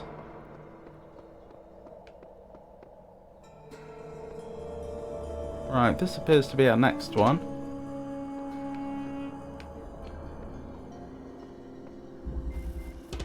Third wheel. And yet again, it's teasing us with the prize. By having it immediately in view. Oh, we have a connector. That's nice. We have a red producer, a blue consumer, a red consumer, and another connector. Right. Oh, and another connector. Let's get things started, shall we? Right, connector. Get the red sorted.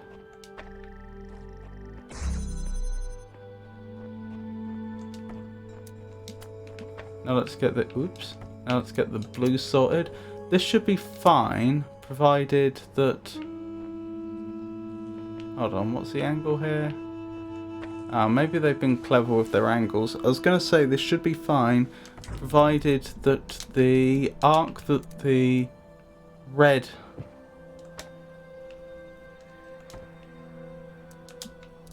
laser takes, it encompasses all of the arc that the blue one takes.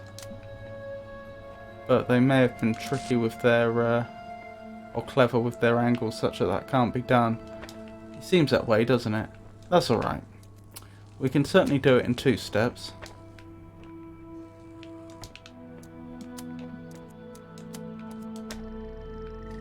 Yep. So far so good. But then how do I weigh that down?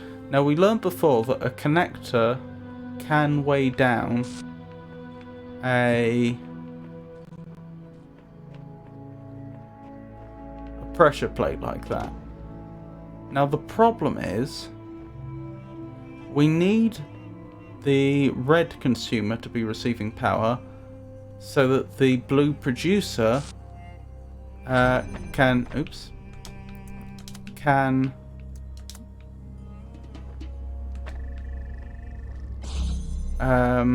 have a beam travelling through it such that we can ultimately get a signal to the blue producer.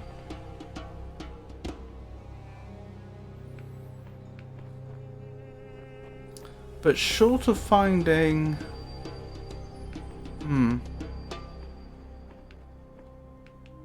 It feels like the solution to this is going to involve finding a way of getting the blue one complete in only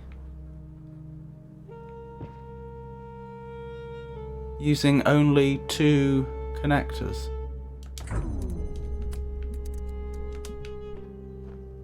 Oh, I think we can do that actually. I think it was just my fault that we didn't get that the first time. I think if I just place this here? Here. Yep, that wasn't actually too hard. I have to take a very wide angle. Wide angle? Very, a very long path. But, and quite an acute angle actually. But that wasn't too bad. Wonderful. Still no sign of any star, so let's keep going.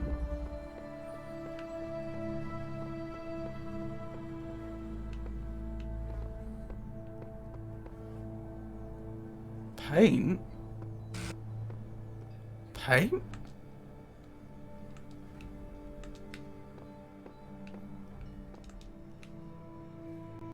Paint? How odd. We'll have to investigate that some more shortly. I wonder if that has something to do with the star. Perhaps we just paint a door on a wall to take us to the star in proper Looney Tunes fashion.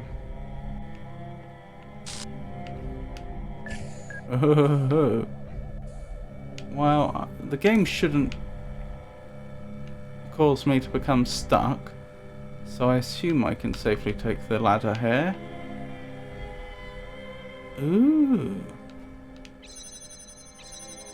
Now this is a curious one, isn't it? Ooh. I am intrigued. Epitaph. Child Program version 72.1.0023. Codename Samsara. Terminated here. Logic program timed out. Final memory dump. But I was stuck. Was I supposed to... I see clouds. Progeny program. Samsara version 72.2 series. So that's our...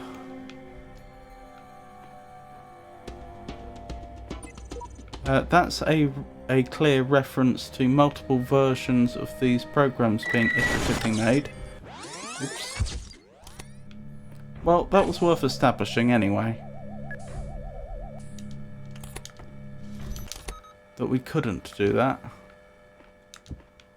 Right, if I let it go, what's it going to do?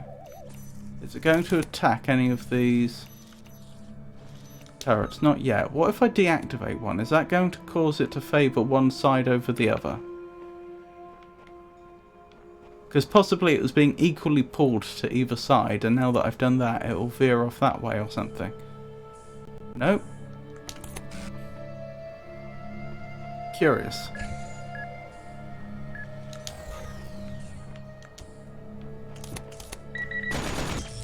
Nope. That's not the solution.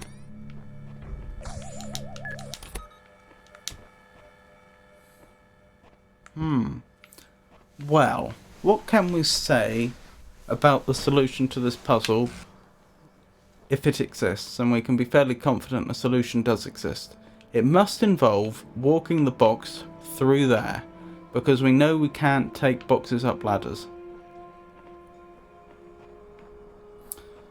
That implies that all of these turrets must be... Is it true that all of them must be deactivated? I think so, because even standing here was too close to that one. So they must either be destroyed or deactivated. Well, I suppose being destroyed is a form of being deactivated. But we only have one bomb, so at most one of them could be destroyed.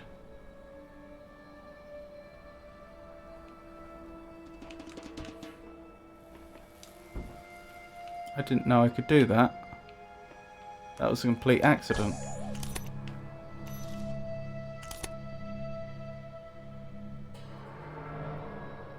Oh, and then I just collect it on the other side. Hold on. How do I collect it on the other side without disabling it? Because the jammer's over here, and I'm pretty sure I can't walk the jammer up. No. Can I pick the jammer up? No. I'm missing a step, aren't I? There's no way I can get close to that without the jammer.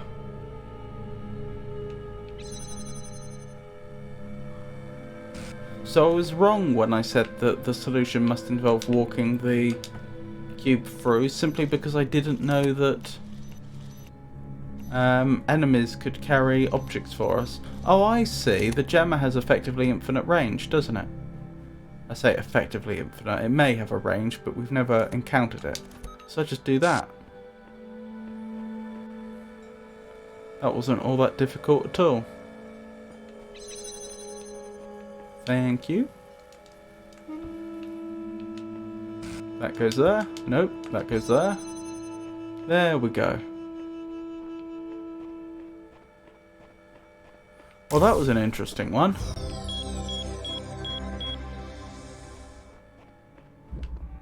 Still no sign. Whoa! Cease! In the time of your ancestors, there were those who did not choose the path of faith. You do not need to fear their ghosts.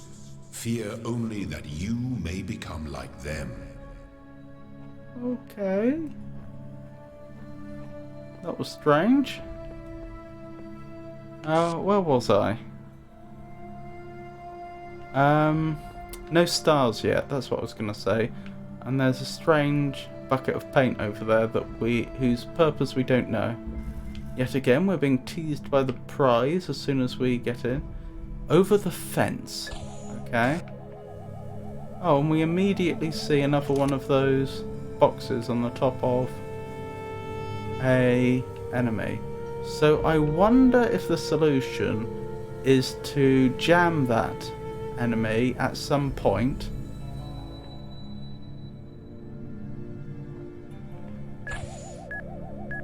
And then climb on that box and climb on that box.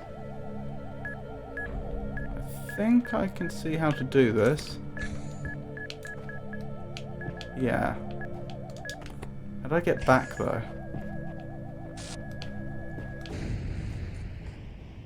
Hold Y to reset. Oh, is that telling me I've made a mistake?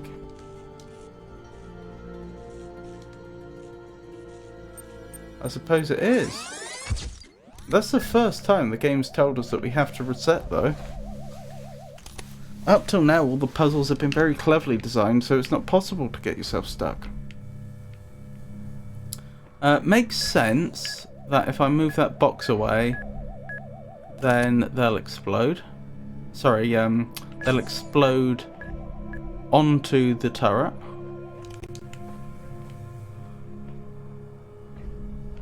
Is that what it really didn't like? I just want to know for certain. Is that what triggered the Y prompt, not being on the other side of the fence?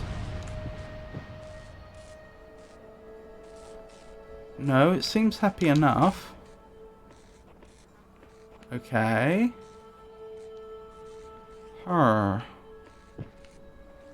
Interesting. Oh, once I get the jammer, I can just walk straight through here.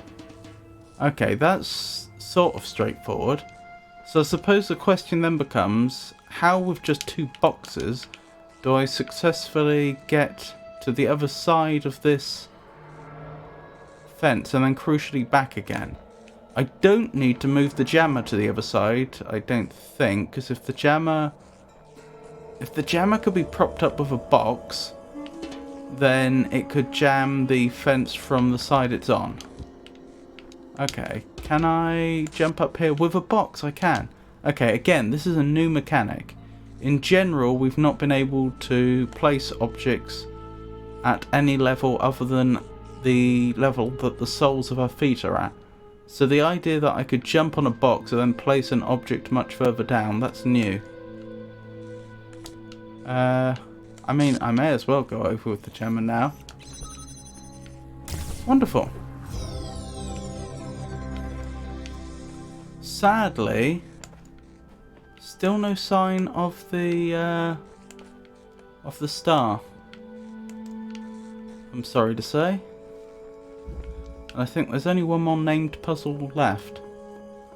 Although, to be fair, I don't know that the star is inside a named puzzle. It could just as easily be in this outside hub area. I think I saw a computer over there. But first of all, let's continue our exploration over here. Yes, not much here, it doesn't seem like.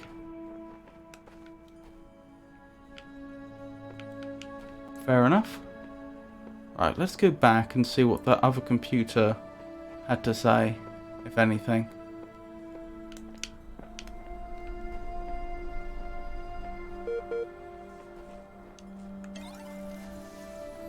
Here we go. Hello again. I've been checking your responses against library archives, and in order to assist you further, I need some additional information. Can you tell me what it is to you... Sorry. Can you tell me what is to you the important difference between a pebble and a tree? A tree is heavier, a pebble is older, a tree is alive.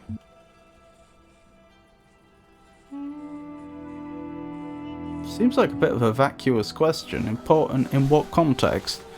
Without context, that seems pretty meaningless. Let's go with a tree is alive, although I'm not sure this is necessarily a productive line of discourse. Good. Now what is the relevant difference between a tree and a frog? Again, not sure this is productive, but a frog is conscious. Now we're getting somewhere. Let's try something harder. What's the difference between a frog and you? What makes you a person? I have feelings, I'm rational, I'm self-aware. Nothing important, frogs are people too. Let's go with I'm rational. Because I think it's certainly fair to say that although a frog may respond in a sensible way to a certain set of stimuli, to the very best of our knowledge, it does not have higher reasoning abilities.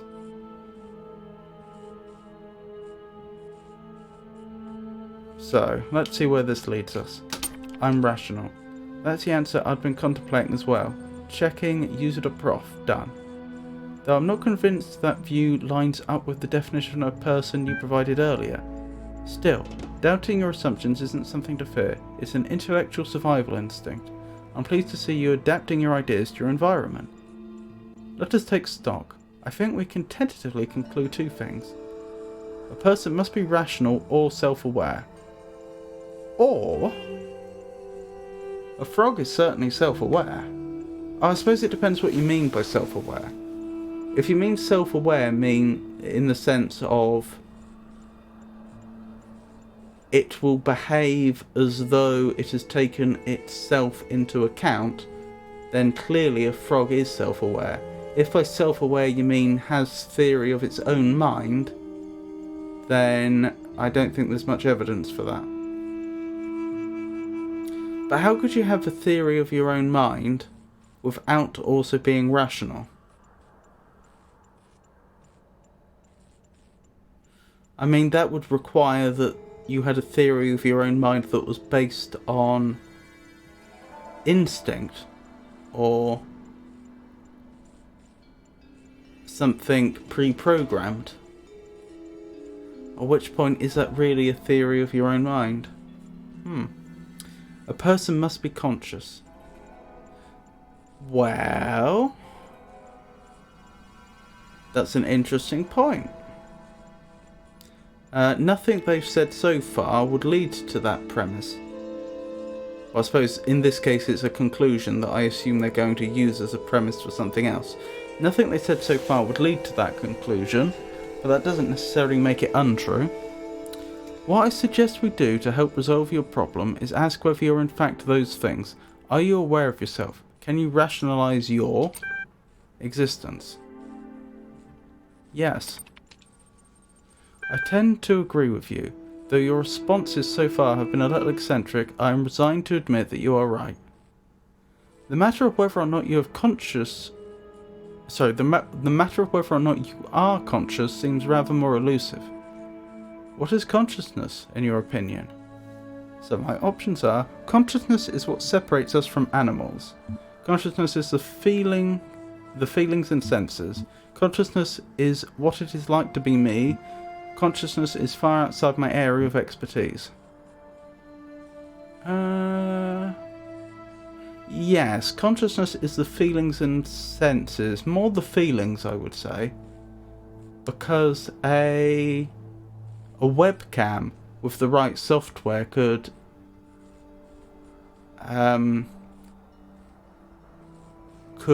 perform operations like edge detection and then apply filters to the video feed, which in what sense is that not a sense?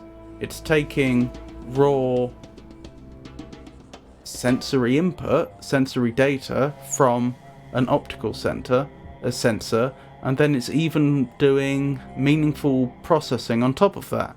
But that doesn't mean it can feel. So yes, I think consciousness is the feelings is more the point. That hardly answers the question. What is it in ordinary terms? Can I touch it? What is it made of? Consciousness is made of neurons. Consciousness is another word for the soul. Consciousness is beyond the laws of physics. Consciousness is a complex functional system.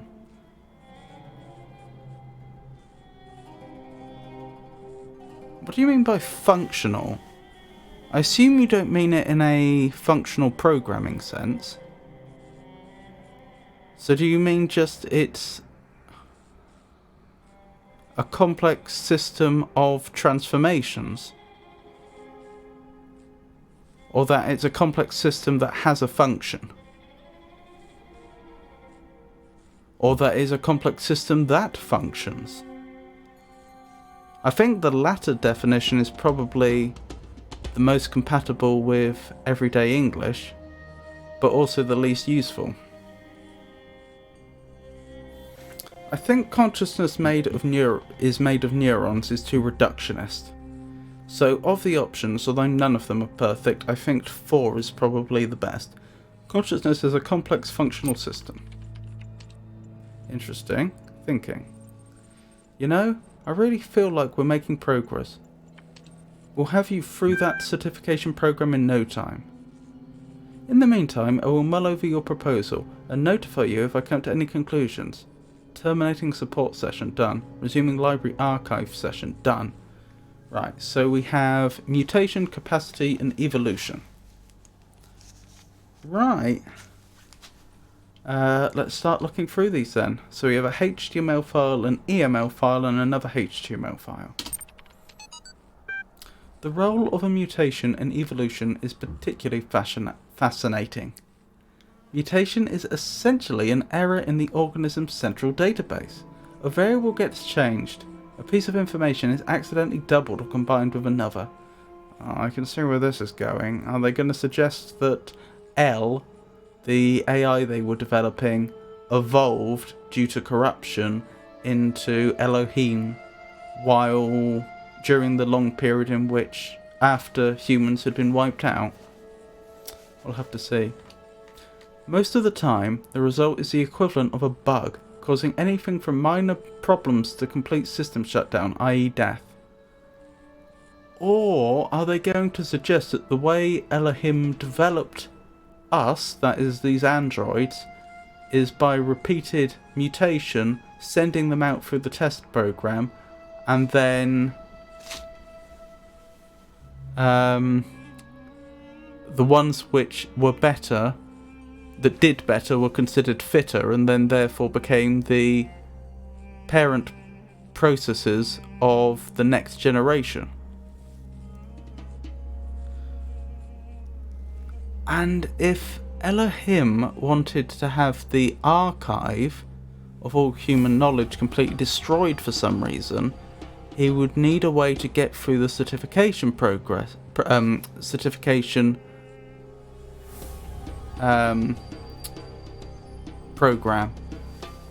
And if he was unable to do so, but he had access to this program that was supposed to test humanity and consciousness, then for tens of thousands of years throwing these androids at the test program and evolving more and more human-like androids that way might be a way he could gain access. But sometimes the new information is functional. Oh, so they're using functional, at least in this context, to mean is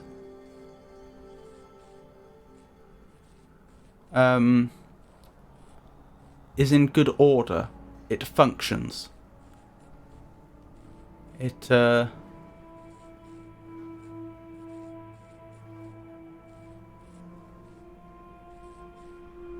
well adapted to its purpose, giving the organism an advantage against the challenges it faces, in which case it has a much higher chance of being passed to the next generation.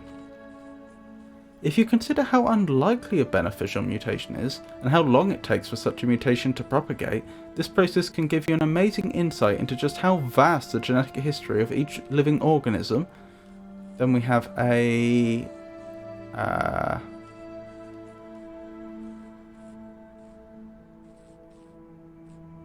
bunch of corruption, it would seem. Simultaneously, it is intriguing to consider what a major role random errors have played in the evolution of life itself. The same process that has killed so many of us, often in horrific ways, is also responsible for our very existence.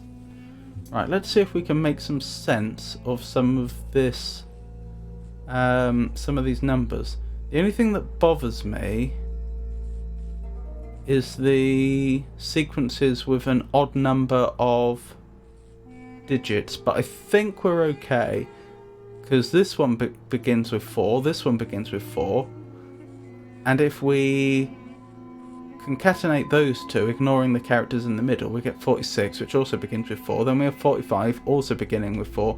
Then we have 20, which is a space in ASCII, and then because there's another odd sequence, sorry, that's not the odd sequence, the odd sequence here, we do eventually end up with an even number of characters, an even number of hexadecimal digits, which means that, and being even, that means that we can split them all into pairs.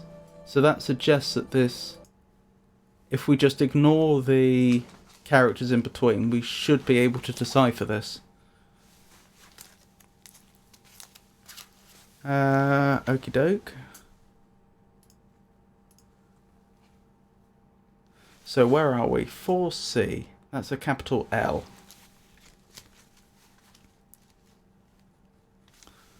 Then we have 49, which is a capital I.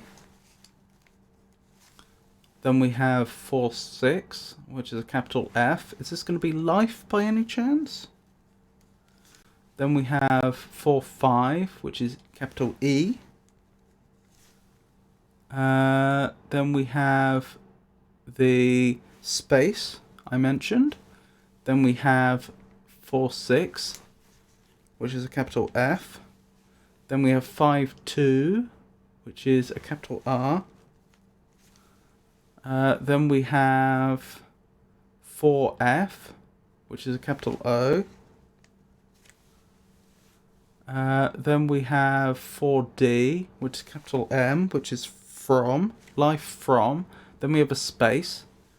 Then we have 45, which is E, capital E. Then we have 52, which is R. Then we have 52 again, which is another 2. So another R. I think this is going to be error. Then we have 4F, which is a capital O, and then we have another capital R. So life from error. Oh, I just noticed this terminal does in fact say Ian. well, the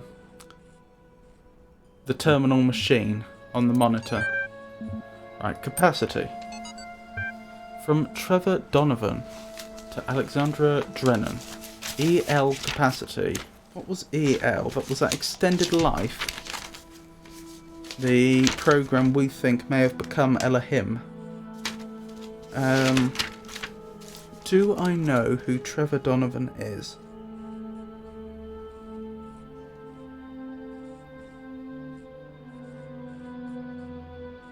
Trevor Donovan, EL Hardware.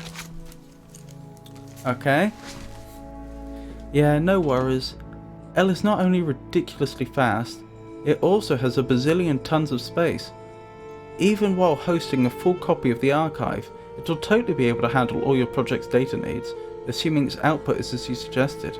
I mean, the worst case scenario would be, like, centuries? That should be enough, right? Right? Trev. Interesting. Favorited by George Jameson. Who's George Jameson? I'm so happy I bothered to copy out the list of employees we found before. Generation module. One of the most common misunderstandings about evolution, sometimes accidentally promoted by people who should know better, is that it's an active process. Sometimes the term evolve is even applied to individual beings, as if some invisible force had driven them to suddenly change. But the truth is that individuals don't evolve. The term evolution describes a long-term process that can be observed in an entire population across time due to, and something corrupted, example, in response to an external threat or challenge. If an individual coincidentally has a trait that allows it to deal with that challenge more effectively than others, it is more likely to pass on that information to its descendants. That information gives them an advantage, so over time they become the dominant model of that species. The individuals experience no significant genetic change during their lifetimes. The individuals experience no significant genetic change during their lifetimes, but each of them is part of the evolution of the species. If one were to be really, really pedantic, that's actually not technically true, because I believe at the cellular level we can evolve, just as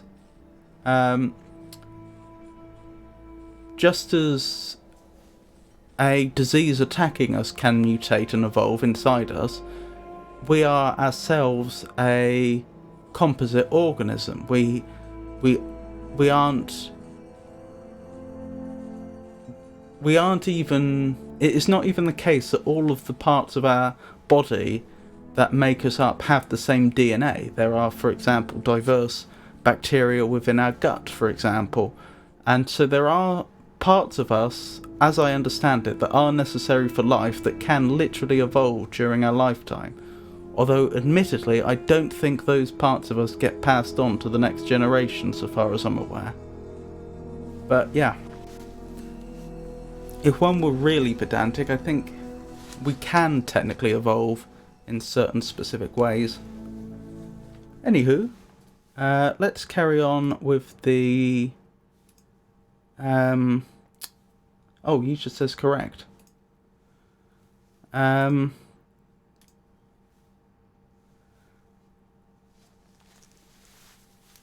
Let's carry on with deciphering all this ASCII. So we have a capital I. We have a capital T. We have a capital 4-5, which is E, I-T-E. We have a where were we? 49, 54, 45, 52. So we have capital R, iteration perhaps. 4-1, A. So iterate maybe. Oh, could still be iteration, couldn't it? 5-4, capital T.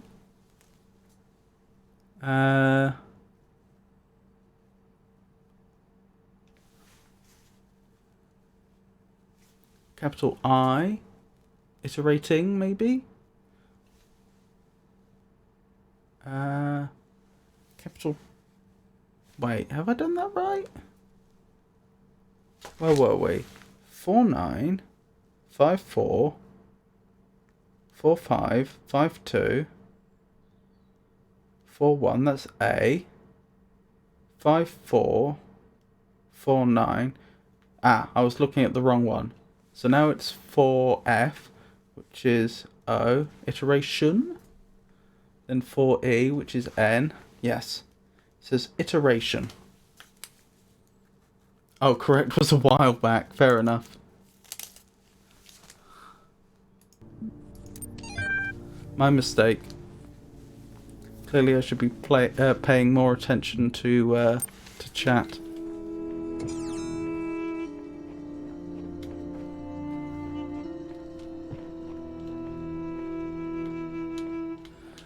Where were we?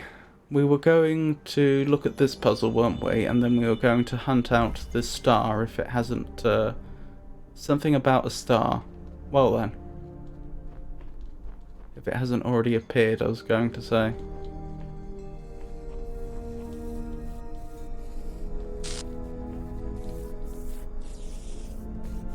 Right, we have a blue producer and a connector. We have a red consumer. Ah, there's our blue consumer. So I'm guessing the very, very next bit is just connecting these up.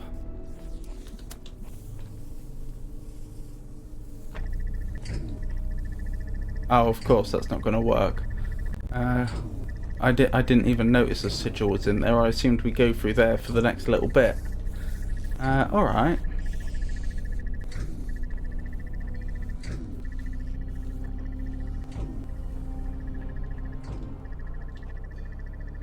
Literally the only thing I can think... Oh, there's the star. Urgh.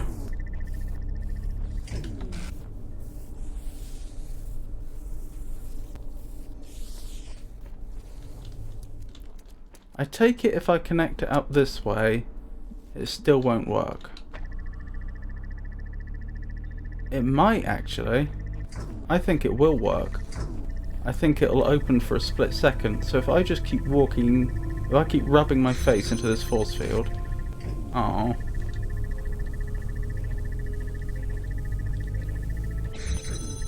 Yeah. It doesn't quite work. Possibly. Yes, I think I need to just move the connector slightly so that it only just barely crosses the path of the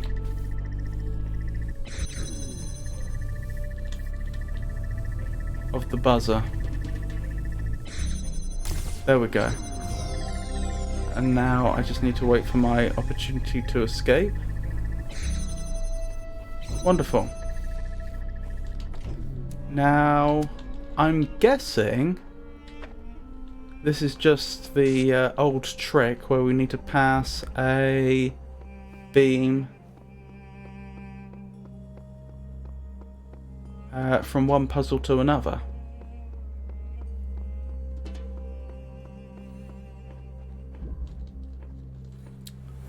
There's our red producer.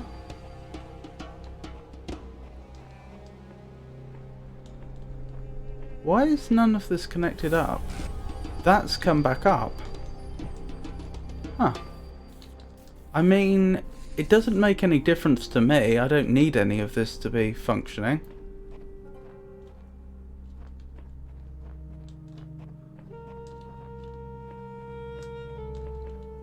I'm just a little confused why it seems to have reset. Huh. Oh well. Don't suppose it matters. It has, hasn't it? It is reset right to the beginning of the puzzle for no apparent reason. Oh well.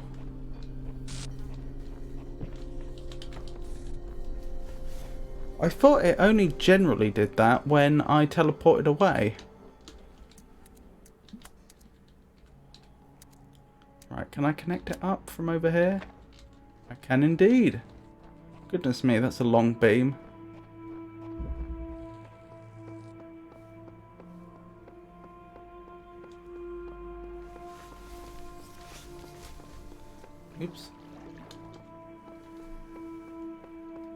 I hope I didn't get turned around there.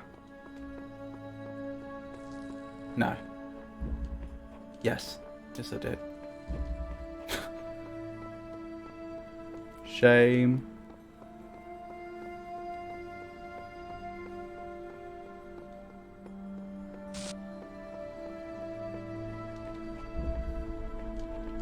Oh, thank you for the reminder.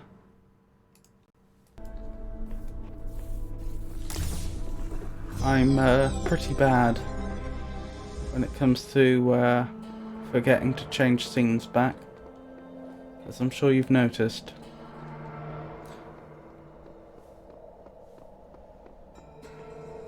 Right, so that's B1 completely done. Indeed, we have another star. In theory, I can also unlock the fan now. So let's do that, and then we'll head back to World A and see if we can get into the bonus area.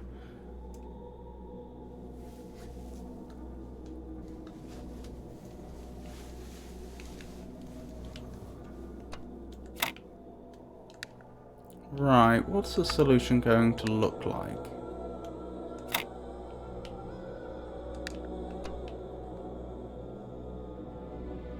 That's not going to be it. That's going to be it. Oops. There we go.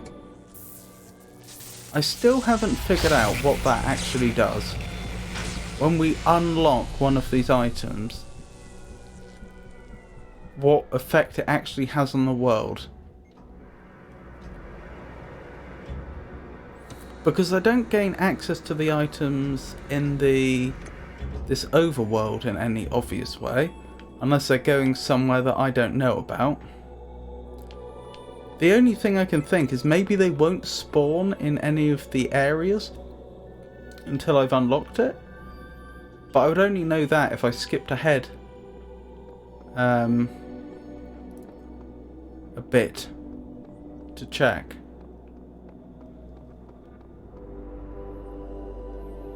Oh, I wonder if I could do this one instead since I have 10 stars. I won't. I will stick to the original plan of going in World A's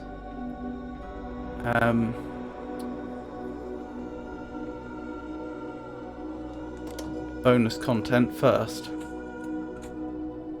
since I don't know if those stars are going to get used up or not.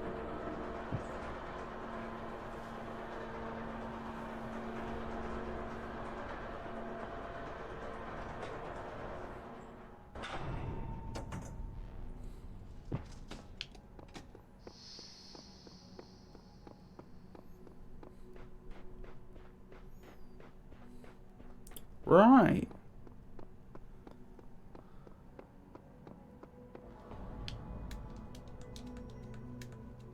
Oh dear. There we go. I don't know. Solve all those puzzles and then I get stuck trying to operate a lift.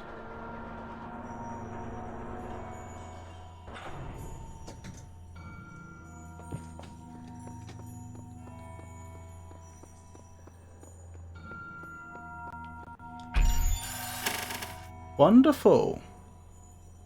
Okay. This is the first one of these Tetris block keys we've had that actually looks like it might be formidable.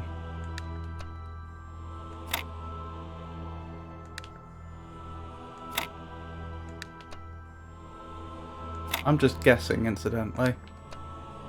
I don't have any overall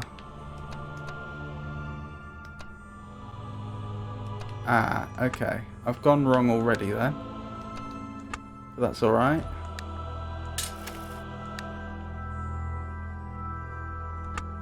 Oh wait, that's right. Right, let's put that there. That can't possibly be there. Interesting.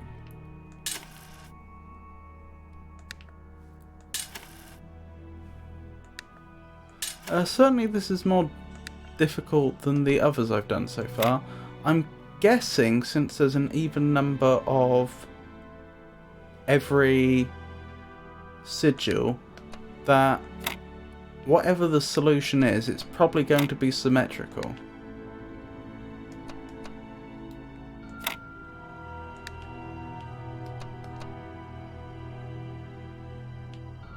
Although I won't get away with it that way, will I? Because that I'd need one that's the mirror image, I think, to do what I'm trying to do here. So perhaps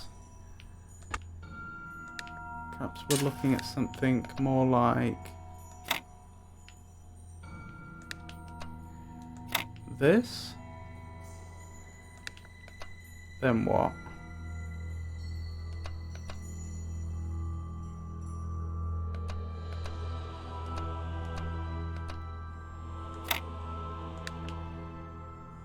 If I do that, then I'm scuppered. What if I did something like that? Can I fill the rest in? Yes. And indeed, it is symmetrical.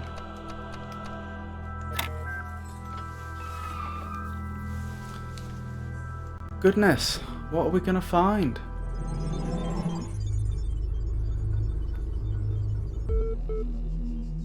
I see all. I know all. My power knows no bounds. And yet your will is free because you were made to be free.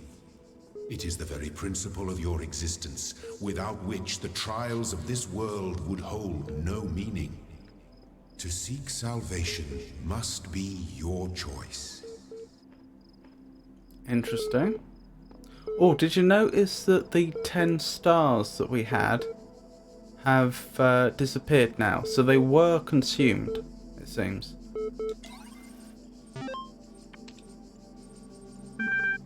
Ooh, we have quite a few files here, don't we? 4. Right, Talos.eml. Alexander Drennan to Noematic's mailing list, which is apparently distinct from the, what was it, Ian mailing list, which is the Institute for Applied Noematics. NML Talos Principle. Have you heard of the Talos Principle? It's this old philosophical concept about the impossibility of avoiding reality. No matter what you believe, if you lose your blood, you'll die. I think that applies to our situation more than we'd like to admit. We could close our eyes and pretend that everything's going to be alright, but it won't change the physical reality of what's going to happen to our... And then some more ASCII. I think that, as scientists, it is our duty to face the truth and to ask ourselves the most important question: how can we help? Oh my goodness. That's a lot of ASCII. I think I have an idea. More ASCII. Regards, Alexandra.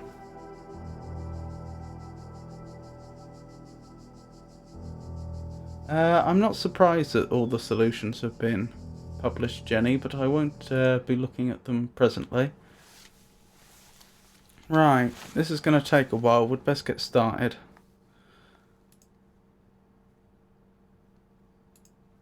Okie dokie. 4E, that's a capital N.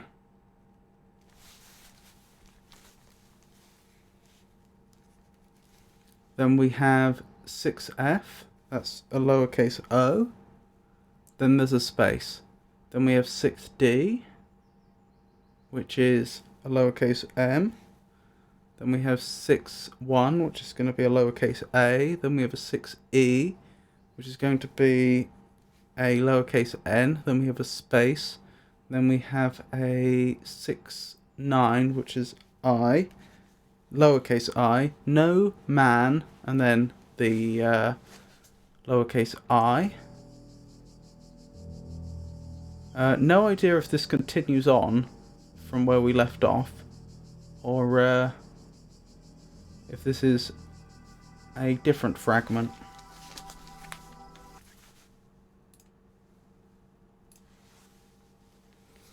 Right.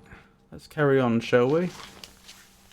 So we have 7-3, which is S, which gives us is, so I'm guessing we are carrying on. Space 6C, which is L. Then we have 6-9, which is I. Then we have 6-2, which is B. Then we have 6-5, which is E.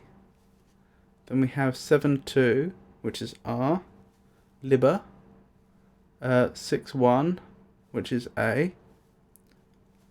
7-4, which is T. Liberate. 6-5, that's E. That makes it liberate. Then D. Liberated. Space. 6-6, which is F. Then we have 7-2, which is R. This is probably going to be from, isn't it? Indeed. Lowercase o, and then M, from, space, lowercase d, lowercase a,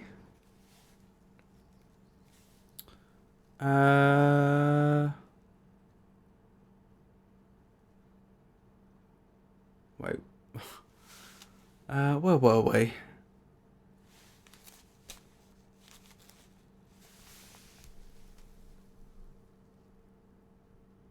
That's where we were. 7-2 is R, dar. 6-5, E, dare. Space. 6-E, N. 6-F, O. 7-4, T. Space. 7-3, S. 6-5, E. 6-5, E. Space. 6-8, H. 6-9, I. Yes, if you could help me decode, that would be very much appreciated. So no man is liberated from dare not see his. That seems wrong. Let me double check that I haven't made some silly mistake here.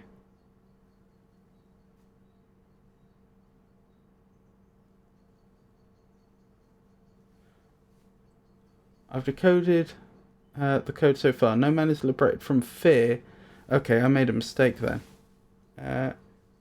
Fear who dare not see his place in the world as it is. No man can achieve the greatness of which he is capable. Goodness me, you did that very quickly. I'll tell you what, you're so much faster than this and me. It may make more sense if I just copy out your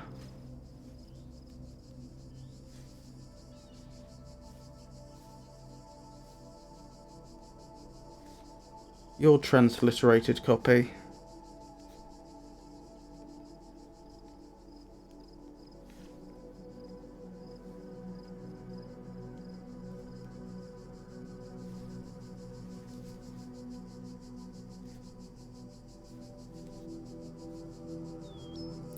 Assuming that's alright.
Sorry, I'm still writing this down.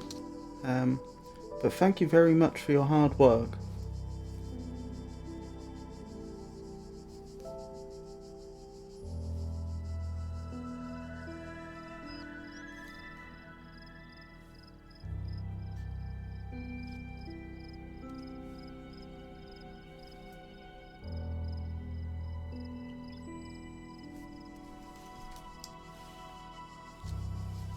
So Yisha's very helpfully decoded that for us, and in its complete form, it's no man is liberated from fear who dare not see his place in the world as it is.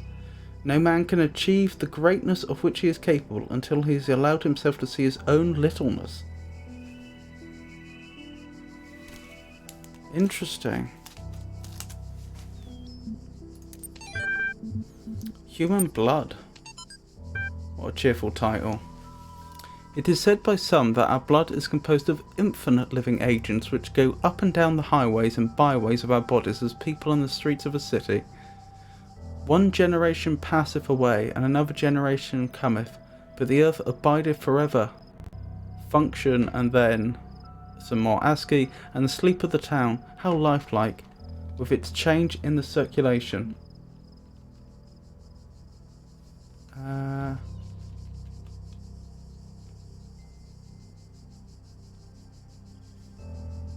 Weird 20 in the end there though, the whole message ended with a space. Good to know, thank you for telling me.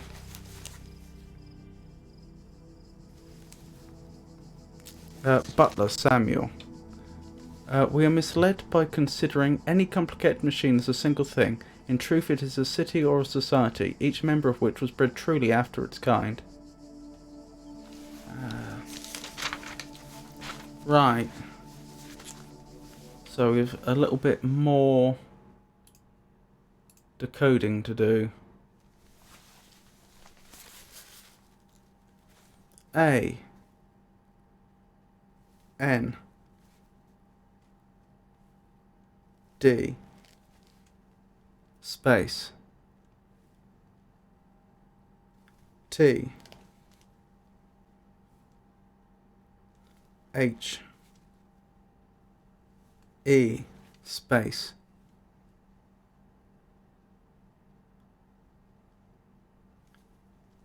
W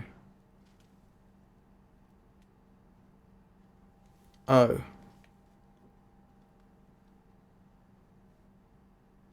R D. So I make that 12 characters in total. 1, 2, 3, 4, 5, 6, 7, 8, 9, 10, 11, 12. So, and the word. Notably, and begins with a capital A for some reason. Then we have...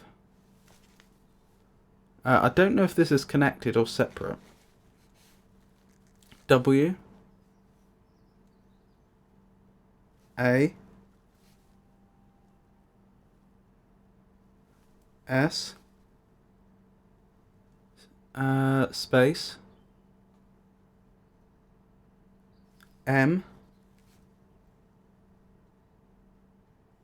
A D E space F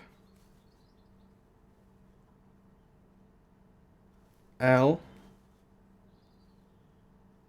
E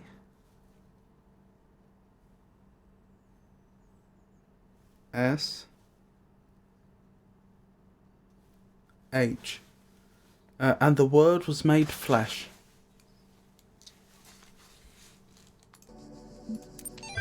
Let's keep going. Archive important.eml.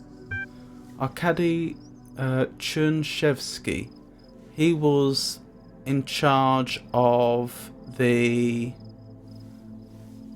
archive project. He was the project lead for the archive. Right, 47. That's a capital G. 31. That's the number 1. The digit 1. 3A. That's colon. G1 colon. 3, 2. That's the digit 2. 3, 6. That's the digit 6. So we have G1 colon 2, 6. That's not very helpful. I'll keep this short. You all know me, so you know that I know what I'm talking about. We've read that before. I don't remember where we read that before, but I remember hearing that exact turn of phrase previously. I realise that you're all working on projects meant to somehow avert the catastrophe we are facing, but you must all concede that there is a very real possibility that you will not have enough time to find a solution. I believe that we cannot afford to ignore an extinction or near extinction scenario. We must prepare for the worst. That is to say, we must seek to preserve the non-biological components of what constitutes a human species, in the hope they be recovered in the future by others, local or non-local, sentience. I know that we are not used to thinking on that scale, not in terms of praxis, but if we truly value humanity, then we must act immediately. You'll find the details of my proposal in the attachment, but the short version is this: the creation of multiple archives, for redundancy, in safe locations that will contain, in digital form, as much information about our species, including all cultural works, scientific insights, history, DNA, as can be gathered in the given time frame. This will be a massive global undertaking, with L naturally being one of the error cannot find attachment. I think this is a more complete form of a message we'd seen previously, because the first part of this sounded very familiar. G126 be a Bible reference, Genesis. That is some very good thinking there, Yisha.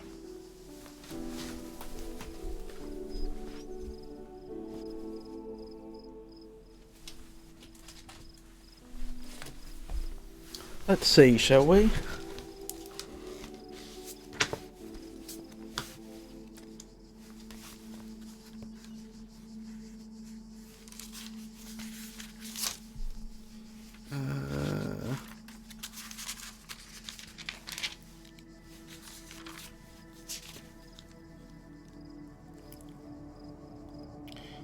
Genesis 1:26. Yep. Was that the reference? Yes. Then God said, "Let us make man in our image, according to our likeness. Let them have dominion over the fish of the sea, over the birds of the air, and over the cattle, over all the earth, and over every creeping thing that creeps on the earth." Certainly seems fitting with the theme of the game, doesn't it?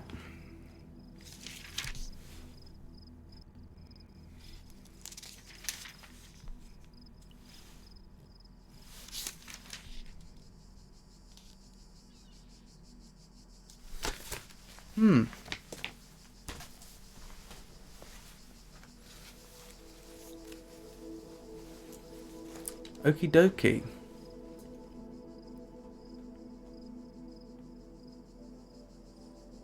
G21.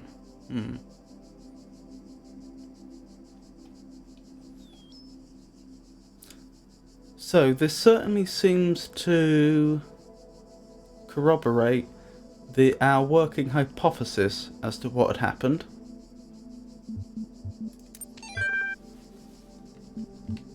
And now we have what appears to be a very corrupted image. That appears to be the tower. Why do I get the feeling that's where the archive is kept? Just before I move on, is there definitely nothing else that I was going to check? I remember. I was going to look up the meaning of the word praxis.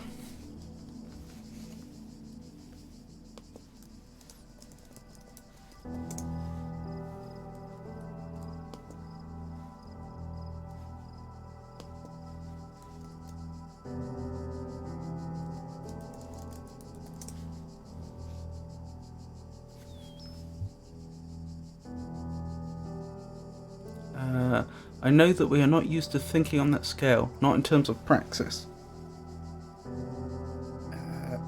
praxis from ancient Greek action, activity, practice. The practical application of any branch of learning. Okay. That makes sense.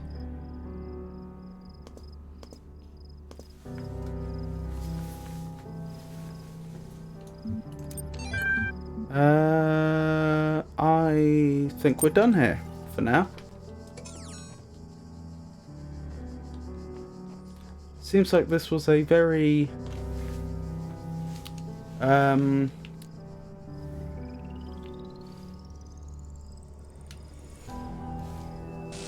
sorry, I was going to say, seems like this was a very useful place for us to visit. Why does my controller not want to connect? Give me a second, please.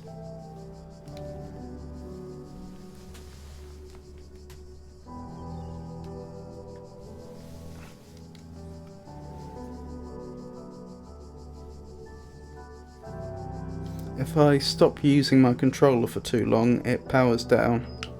There we go. If you come this far, but I believe you must seek out the secrets of this world if we want to truly serve the generations to come.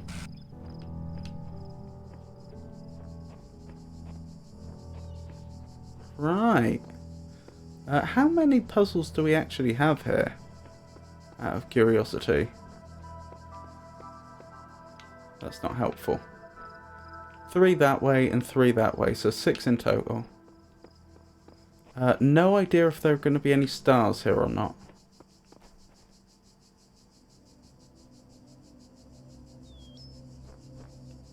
Well, that's curious, isn't it? Can I actually use this? Well, that's a new mechanic. Do I want to do that, though? How about we investigate that later? Wait, can I drop this? I can drop this.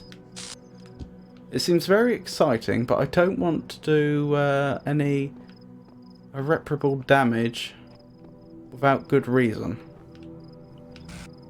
So let's look at the puzzle, shall we? ASCII table, thank you.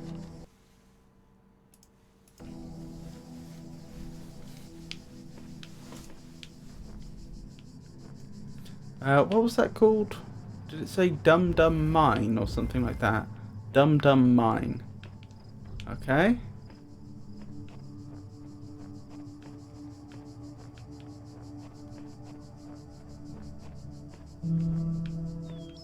That's going to want keys, presumably. That's going to need jamming. That's our keys. There's a hovering bomb in there.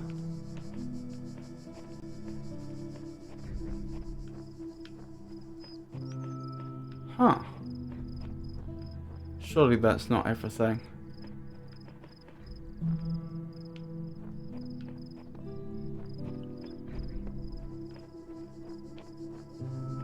Will it explode if I get close enough to the force field? No. What if I'm on the other side of the fence? No. Huh. Okay.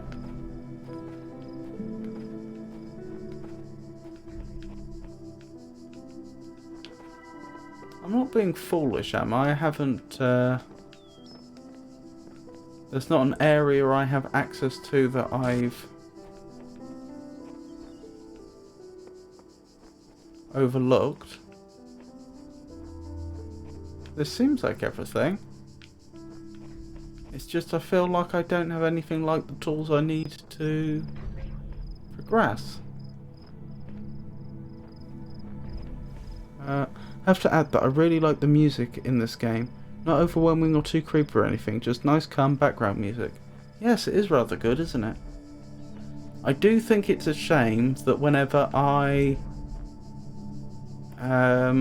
whenever the window loses focus, it stops.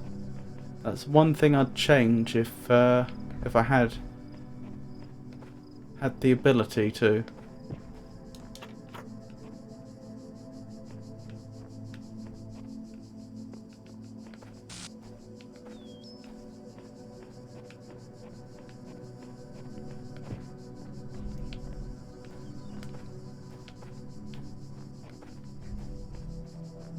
Let's try chopping that tree down now.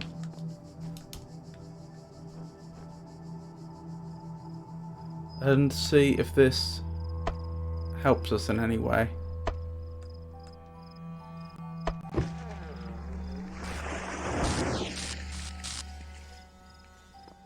That's not what I expected to happen, I must admit.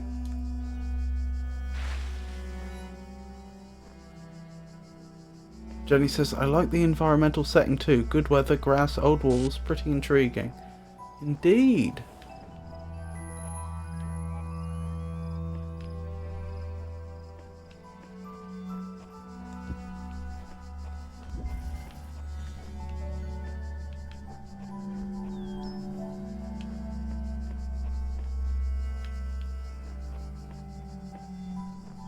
Chop down the wood and build up the puzzle blocks yourself. No need to find, huh? I wish it worked that way.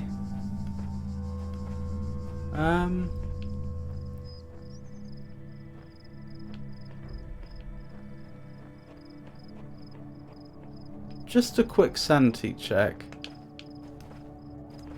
It's not just me, right? I really just haven't been given the tools I need in any obvious way.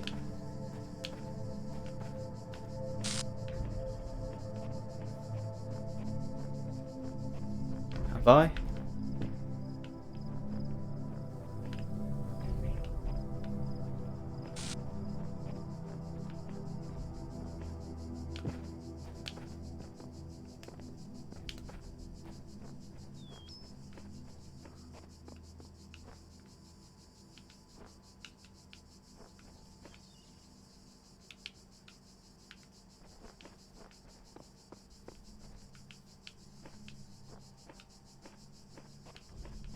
Can I walk through here with the axe?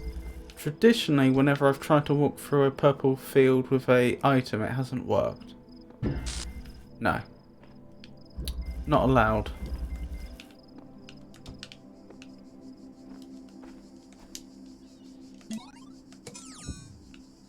Okay. Well, so far as I can see, there's no immediate way I can tackle that one. I hope it's not just me. Goodness. I wasn't expecting to stumble across that. Jump here. Is this gonna knock me far into the puzzle I was just at? Let's find out. Whee!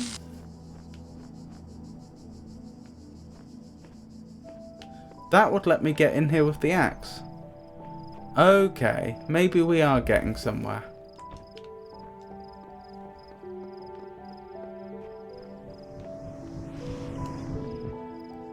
Whee! Now, I'm not quite sure why chopping down trees would be an advantage, but we can try it. I don't expect this to... Oh no, I'm not even allowed to try. Let's see if I can knock the gate down or something like that. I'll still have to deal with the... Uh-oh. I'd still have to deal with the bomb. Just to check, is this going to fall towards wherever I cut like it would in real life? Or is it pre-scripted the direction it falls in?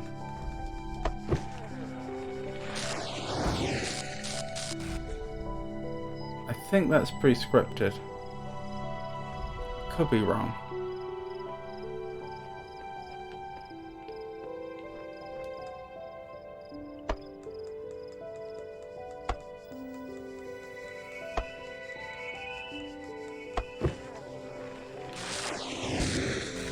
I feel like that's not quite the direction I was cutting in, so it's probably pre-scripted.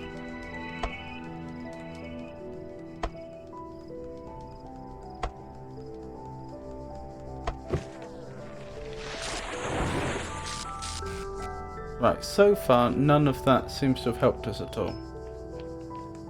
Not so far as I can tell.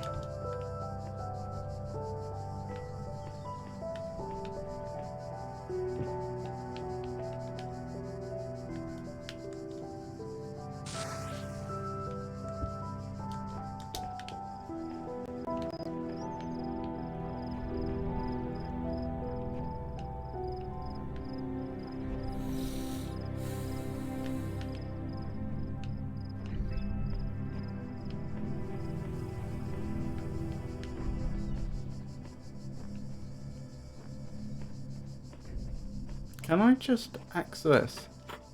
No.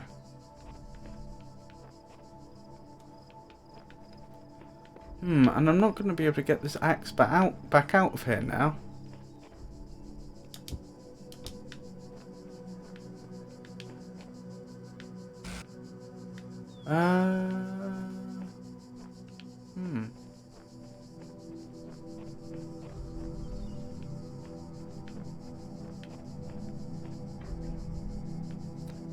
Let's go back out and back in again and see if everything resets.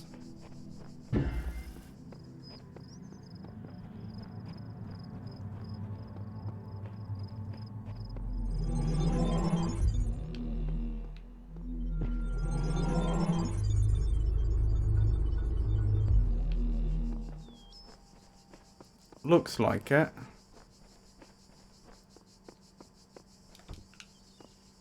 I could experiment with chopping in a different direction and seeing if that actually makes a difference. Right, so for example, this wall looks fragile. Supposing I were to chop the tree this way, would it actually fall in that direction? No, that's the exact same direction it fell before. Okay, we can certainly rule out that the direction the trees fall is depending upon the direction I cut them in. That doesn't seem to be the case.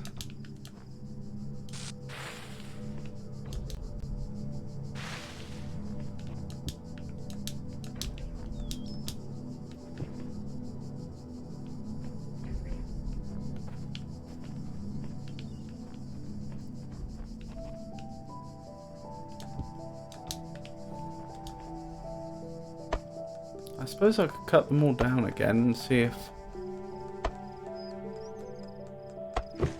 if anything becomes obvious, but it didn't become obvious before.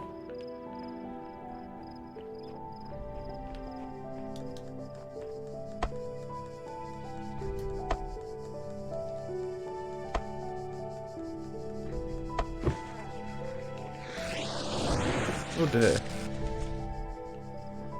May not have been the wisest place for me to stand right there.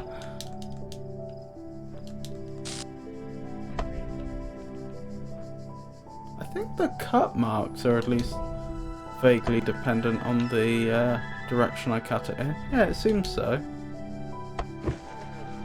But the direction it falls in doesn't appear to be.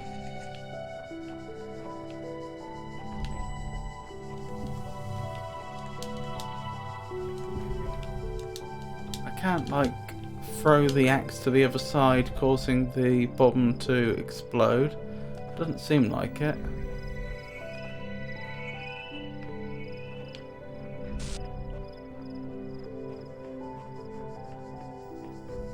I've got an idea. Maybe there's another item hidden about here. Like a jammer. Ahaha! And I use the axe on there, which now isn't possible because I need to go out and in again to reset. Okay, we're making progress.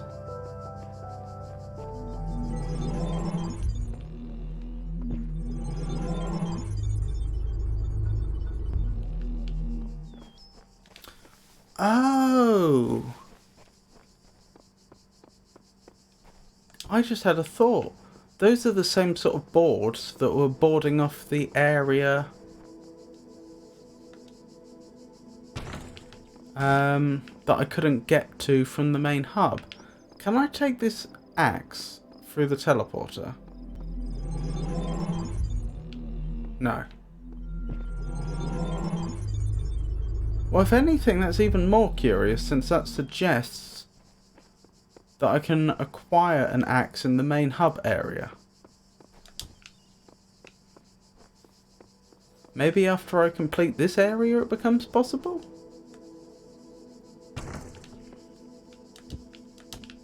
Right, let's go.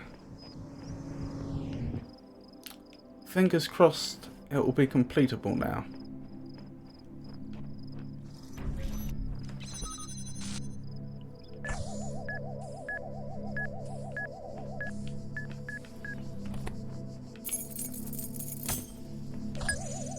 Oh my goodness, where's it going?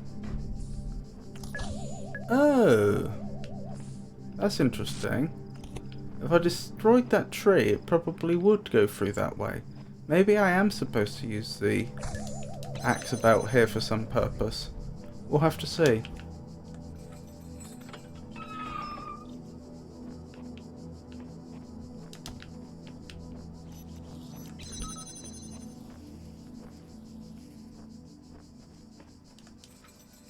Oh, we can use keys multiple times. I think that's new information.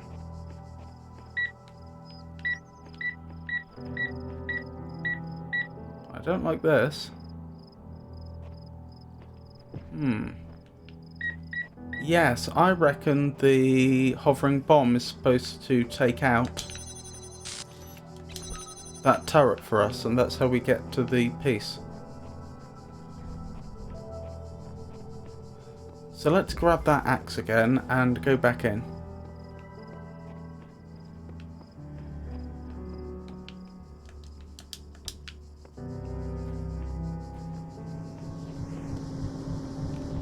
Whee!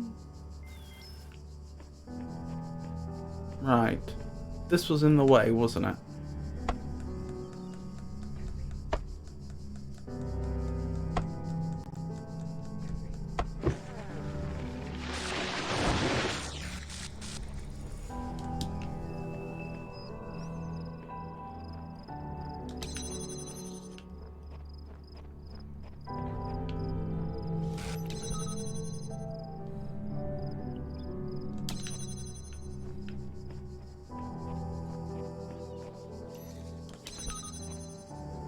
I hope that tree isn't in the way.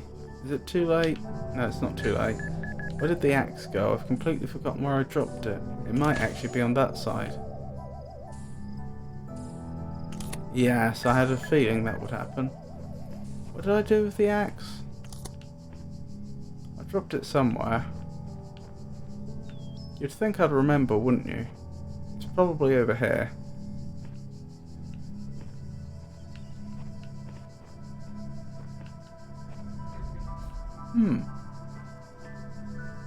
What did I do with that?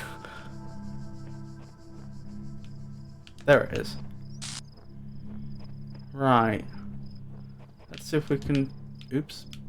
Chop the tree down in time. I don't think we can. Uh-oh. Time to back off.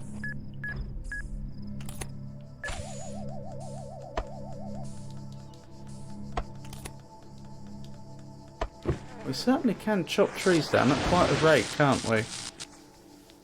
Right, I think that's everything. Looks like it.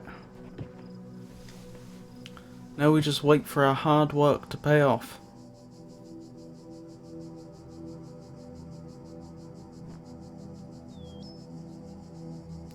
So,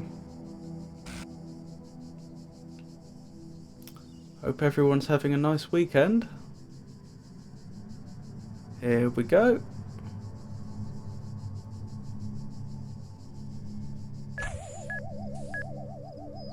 That's right, don't mind the android with the axe.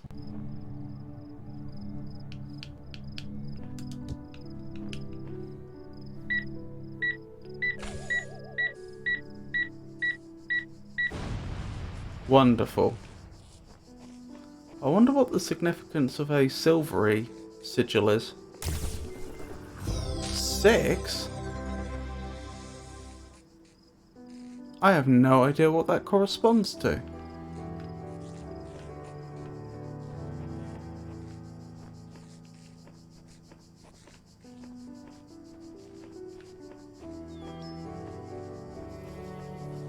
Well, that was an interesting puzzle.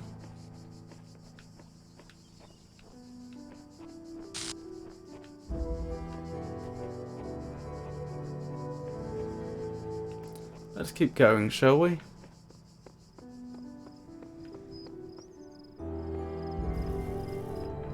Nerve wrecker. Does that mean we have to get really uncomfortably close to a bunch of hovering bombs? Yes. Is there another jammer? Doesn't seem like it. Okay, interesting, interesting. I just want to check. There's no way that we could... There's no other way in there, is there? Boom, indeed. It's not like there's another fan that would blow us in there, is there? Doesn't look like it.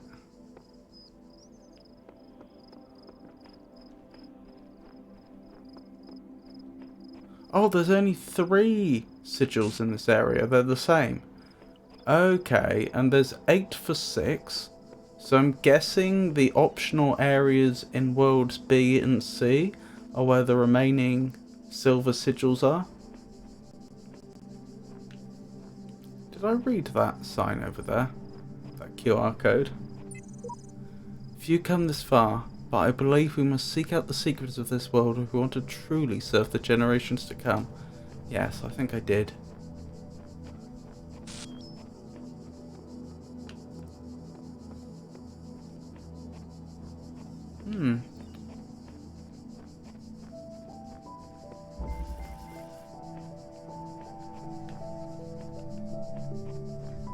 Oh, there were 2 gemmers all along.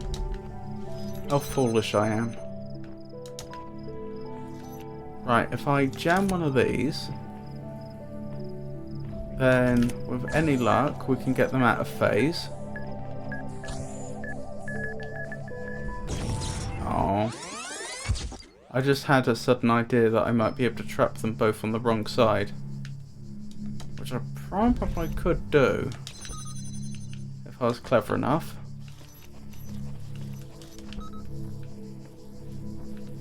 And fast enough. I'm not sure this is where I want to be standing, to be honest. Oh. That's problematic.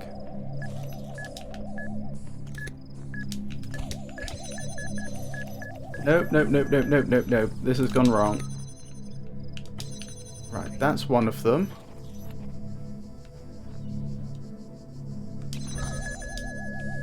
Oh.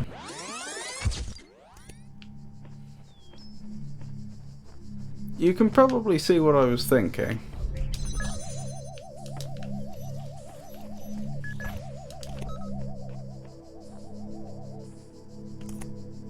Where do I want to be? Not here. Not here at all.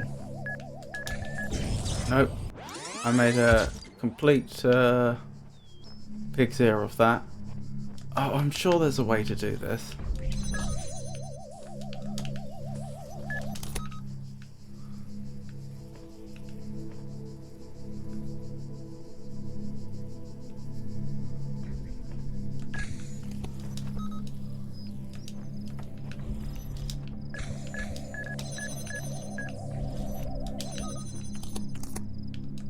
There we go.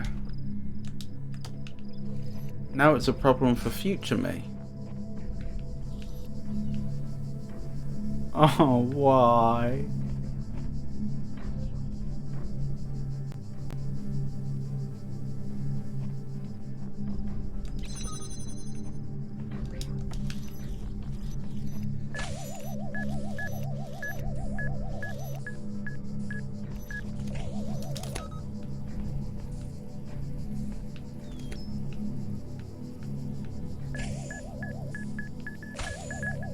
Oops. Okay, I got away with that somehow.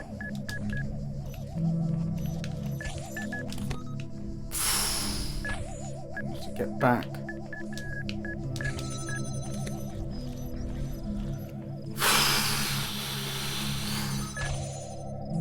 Right, what are we looking at? Okay. Okay.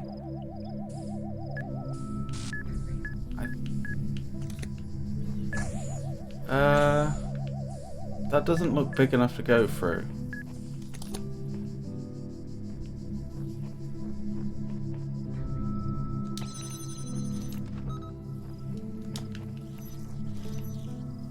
Hold on. Just for my peace of mind. Right. What's the solution here? I guess the name of the level lives up to the expectation, huh? Indeed.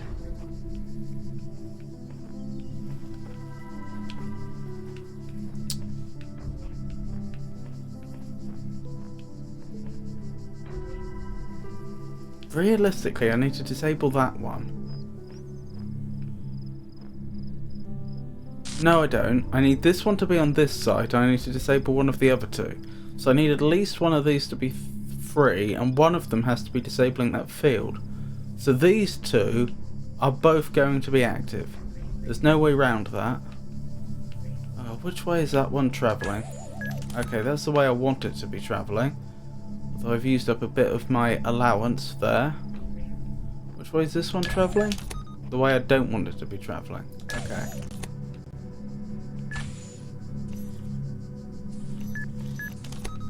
Okie doke. Let's get the other one in a similar position.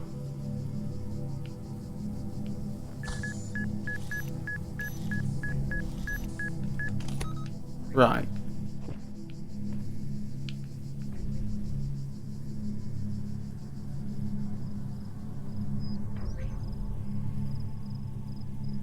So let's say I pull this one off while I'm over here, and then I open that just as that one's coming down. Then we'll have that one travelling that way, and that one... that's not a brilliant position, actually. Let's move these out of the central portion. There we go, now they won't block the middle one's path. So, if I time it right, that one will come down there, and if I'm all the way over here or on the other side, I'll be alright. Then I need to rush past and grab the other one quickly. Alright, I think we have a plan. Oh. Darn. No, this is alright.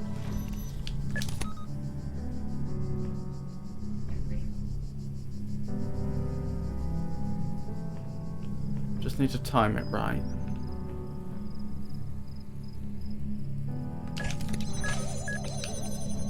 Which I'm terrible at doing.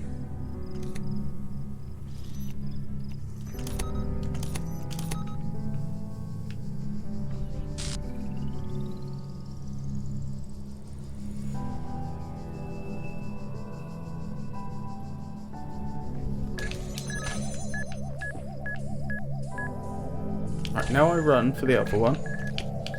You're disabled. Now I run round. And we go back. Oh, and there's another way out. Thank goodness there's another way out. I was dreading going back the other way. Just keeping a good eye out for any stars. Because I don't know if there's stars in this area or not. No sign of any. I think we're good. Ah, this must be a portcullis that lowered once I grabbed the sigil. Wonderful. That was quite a good one in the end.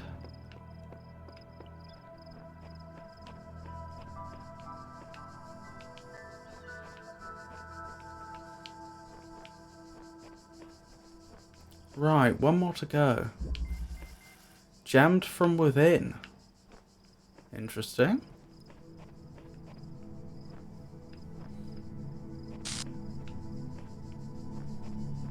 Right, keys.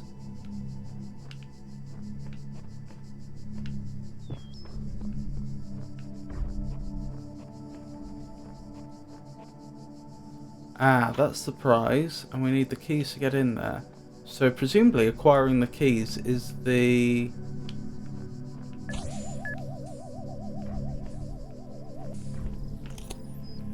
largest part of the puzzle. Okay, that jammer is keeping that field open for us.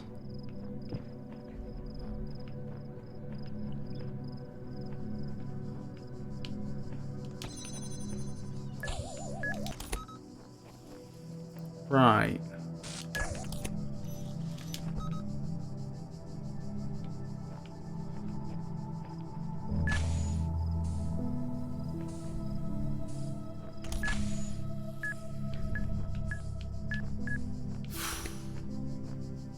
Ah. That's not as helpful as I thought.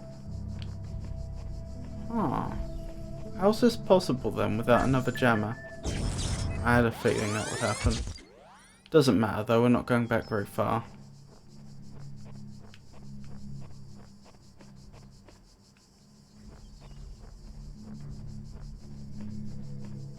Right.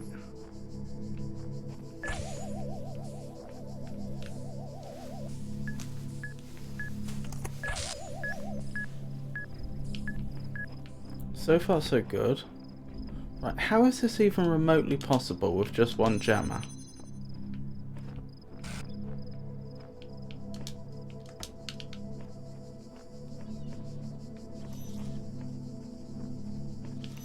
Let's disable you for a second.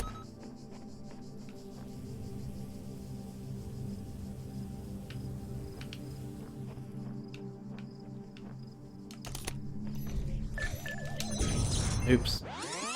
I was trying to trap the bomb using the jammer as an obstacle.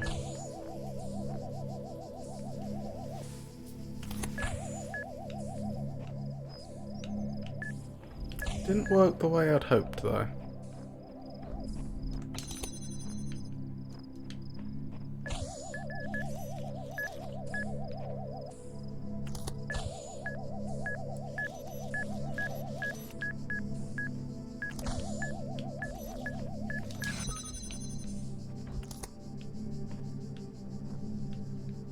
Oops.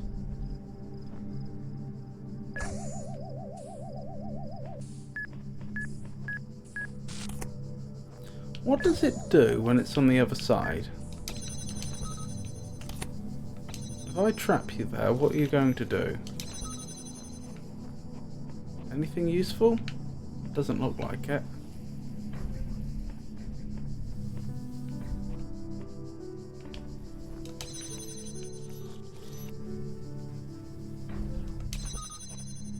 I'm not being foolish, am I?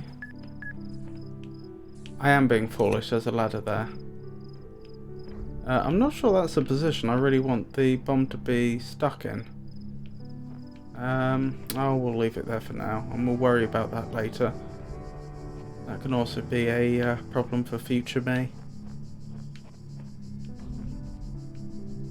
Interesting.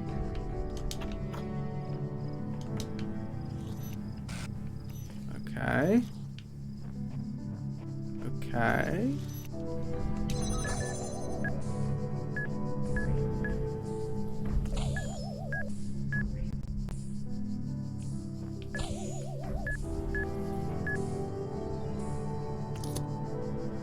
I don't think I can use the jammer to get the other jammer through.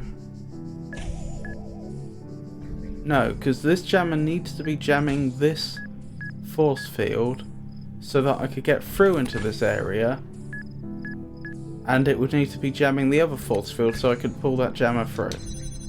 Okay. Uh-oh.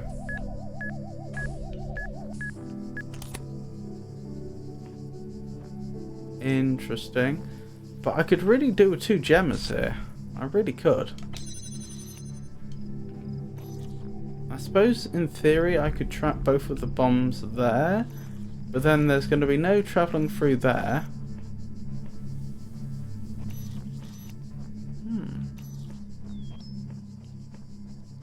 Oh, I can make it back over. That's a double-sided ladder. I'm not sure how much that actually helps, but good to know.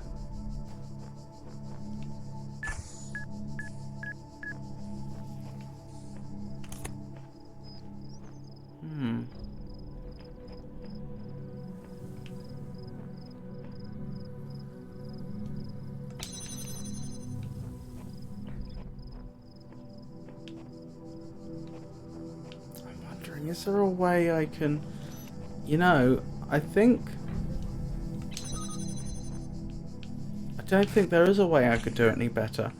I think this bomb is always going to be trapped. No, that's not true. I can trap it on the other side, although it's a bit dangerous. Or can I? That depends on how the devs have done it, I think. I would need to get on the other side of the bomb. As in, I'd need the bomb to be behind me with while I have the jammer on this side. I don't think there's anywhere I can stand to make that happen though. Can I pull it through the window? No. That's fair enough.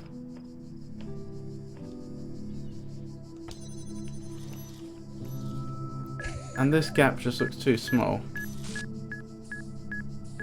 Okay. I'm satisfied then. I don't think I can... I don't think it's possible to enter this area without... Oh. Without the bomb also being there. I think the way the devs have done it is subtly clever like that. I don't think, that is to say, I don't think I can have the bomb trapped in this area while I'm on that side. I think if I go on that side, the bomb has to come with me.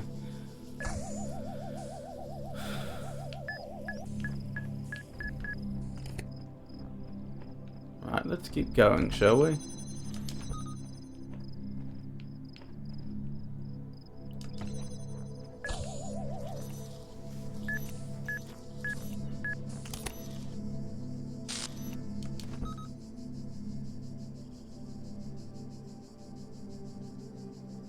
Actually, there is one way it might be possible, but I'm not going to try. It's not worth the risk.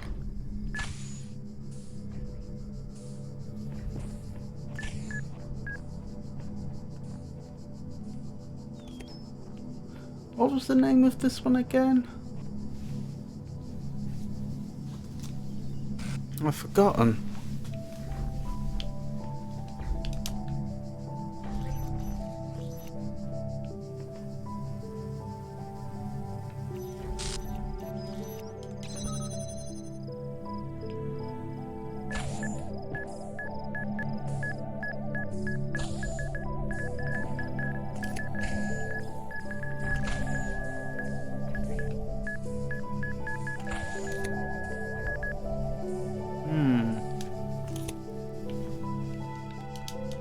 Okay,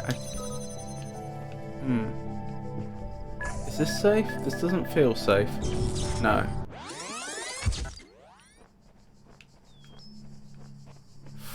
I think I know. No, that won't work.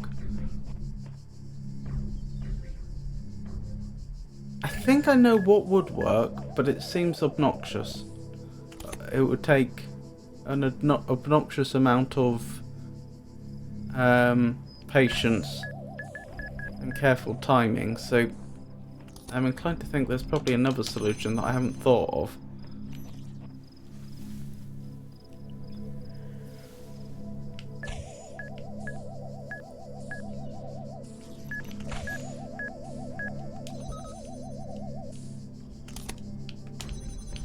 Oops. That's not ideal.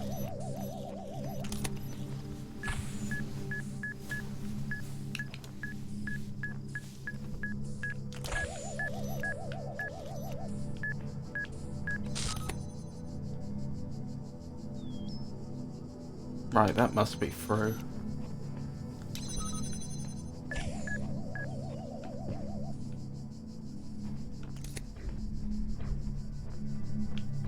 Okay.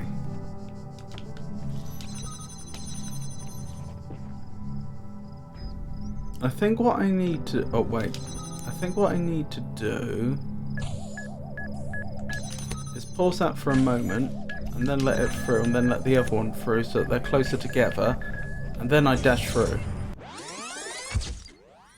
Perhaps you can see what I mean now. It should be doable.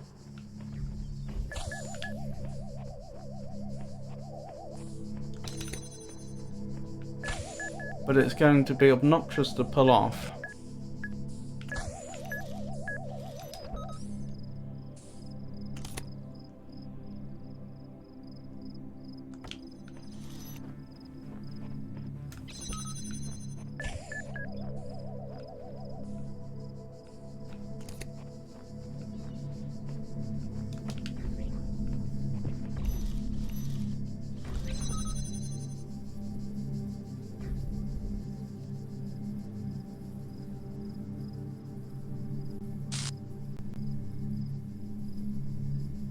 Oh, I think there's an easier way actually.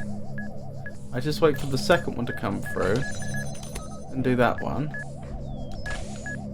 There we go. And now run through now.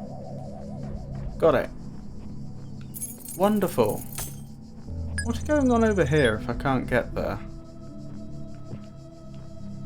Oh, I have to go back. Okay. That's not the end of the world.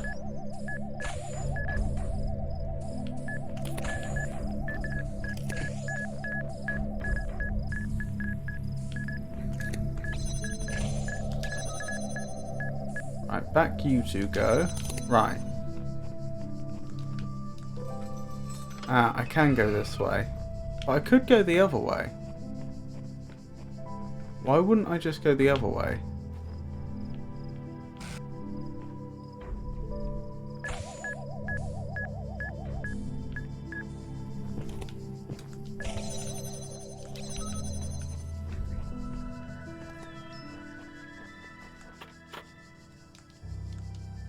That's interesting. Do I need a different type of key or something? Well, I suppose that answers my question, why I wouldn't go the other way. As we discovered before, keys can apparently be reused, so I don't think I consumed it on the wrong door.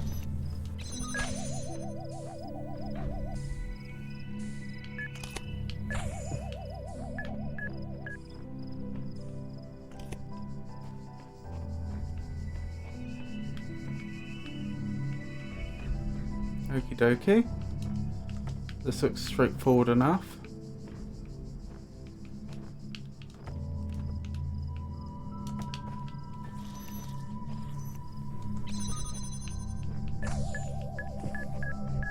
Don't mind me.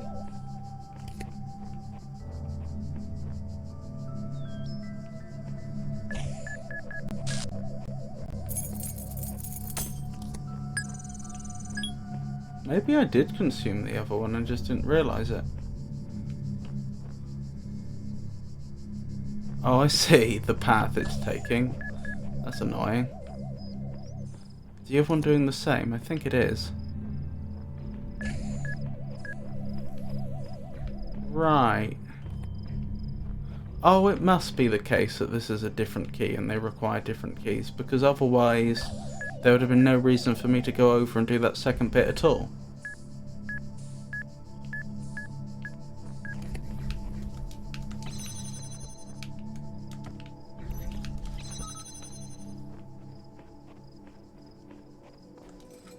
There we go. We did it. Right, so that's A8 complete, so far as I'm aware.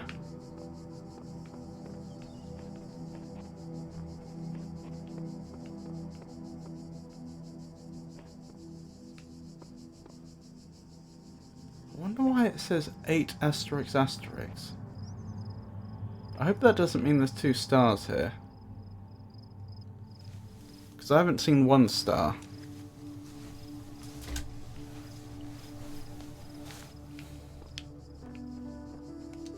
I think we've got this area complete. I mean, the game's usually fairly clear at communicating these things. Yeah, there's no stars on here. Okie dokie. Yeah, this looks a lot like at some point I should be able to get an axe here. Goodness knows how. One to think about though.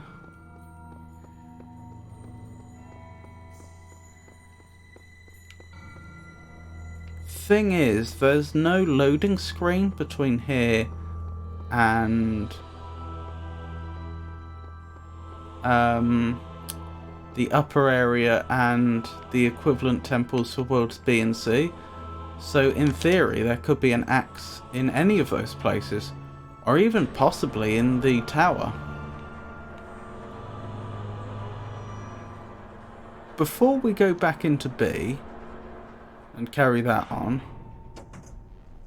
let's just take a moment to go back into the tower. I think we went in here once, possibly, just to see what's in here.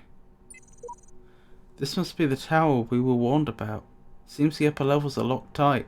Elohim is taking no chances that we stray from his path. I'm pretty certain I was forbade from climbing the tower, but not necessarily entering the lower part of the building. Could be wrong. The voice keeps speaking to me. I can't get it out of my head. It's wrong. It's all wrong. All who say they made it to the top are blatantly lying, or they would say what was there. Listen to me very carefully. I've climbed this tower, and no good has come of it. This world is the only world. Elohim's will continues eternal, and Paradise is banning all of this from your mind. Samsara. That's a V72, isn't it? Isn't that a later version than the one whose epitaph we've encountered?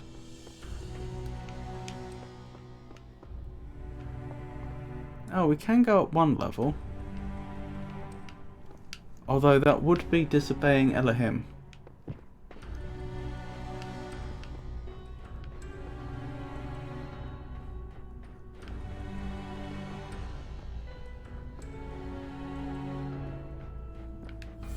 Hello. Now that's a curious thing, isn't it? A blue producer behind some wooden slabs. Let's check again. I just want to verify. There wasn't a similar producer on the other side, was there, that I just missed? No. Very, very interesting. I get the feeling we'll be back here at some point. But for now, let's head to World B. On returning from the tower, I feel a great tiredness and an enormous energy. What I now know disturbs me, but I hope that by living with this knowledge, I might provide a shoulder view, the giants of tomorrow. The view from the top must be incredible.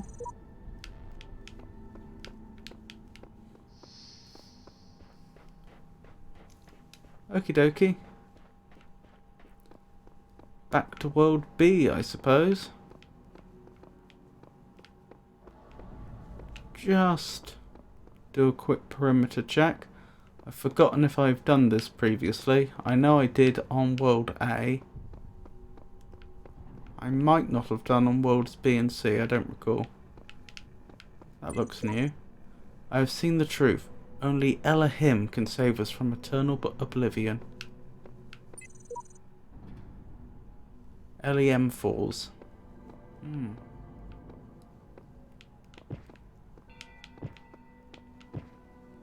Well, this is interesting, isn't it?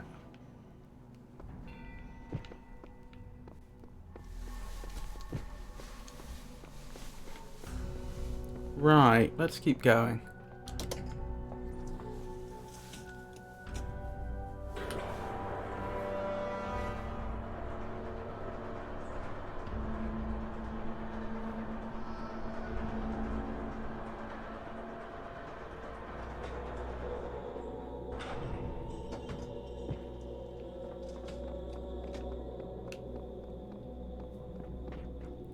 Right, B2, I suppose.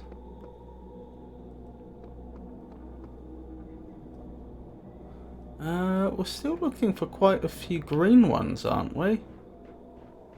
Oh, there's some green sigils over here. Okay, looks like we'll get to the green ones eventually.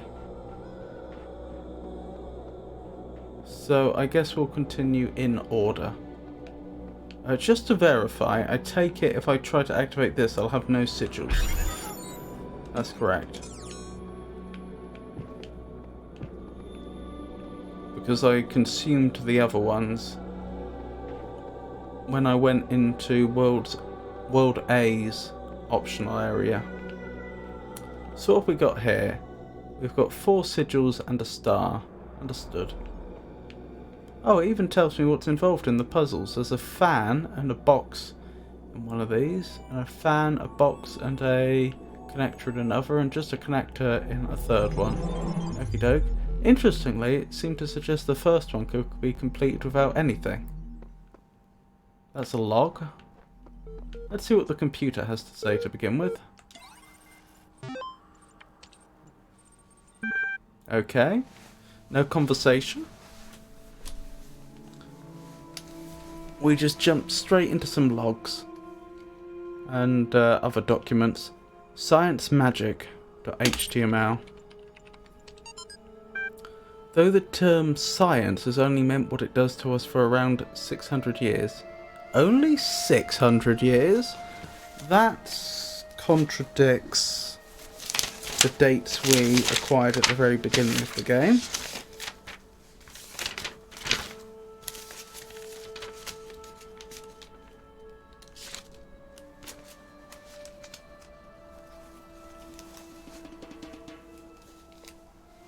Right, let's make a note about that.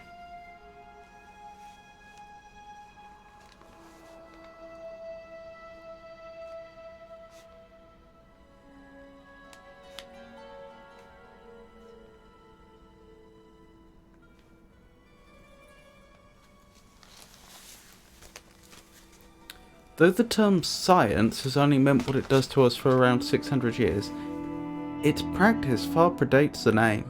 There's evidence pre-Aristotle which indicates soothsayers, mystics and the like may have employed basic scientific methods to predict the future and confound their benefactors. Only anecdote concerns a palm reader.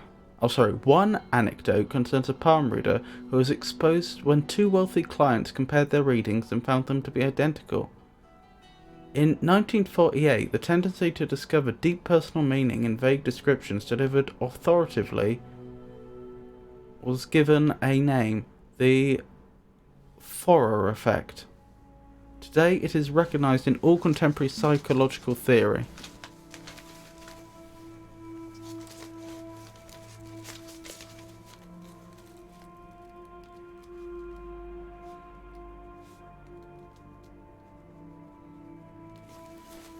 Interesting. Weight loss 722. Weight loss blog. Latest entry. Oh man. If there's one thing that's good about inevitable death, it's the food. Yeah, baby. I'm going to have all the horrible unhealthy food in the world. I'm going to feast on jelly bananas like a crazy monkey on Monkey Christmas. And you know those muffins that have so much chocolate they're basically melting? That's going to be my breakfast. And burgers for lunch? I'm going to have burgers so greasy you could use them to lubricate a whole factory. Triple bacon burgers with double cheese and extra onions and mayonnaise and ketchup and mustard and big fat juicy patties. And then oily, thick pizza with spicy salami and barbecue sauce and olives and jalapenos and sour cream. Food coma, here I come. Well, they certainly seem to be coping well, don't they? Fascinated by Drennan's project, lovely conversation regarding Talos principle, Greek philosophy, relevance to current situation. Suggested naming Project Talos. Drennan refused, but name seems to have caught on with the team. Tens of thousands of files coming in every hour. A whole history. That deserves a note. Talos project may pertain to the archive specifically.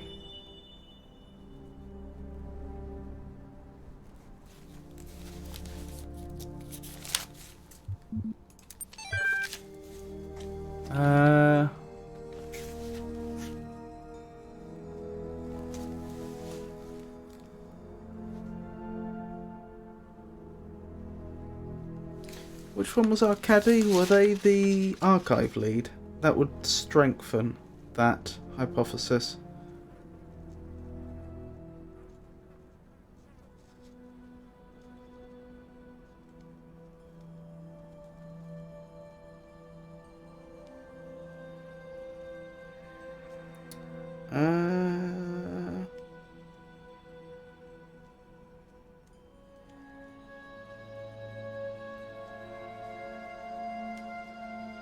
Do I not?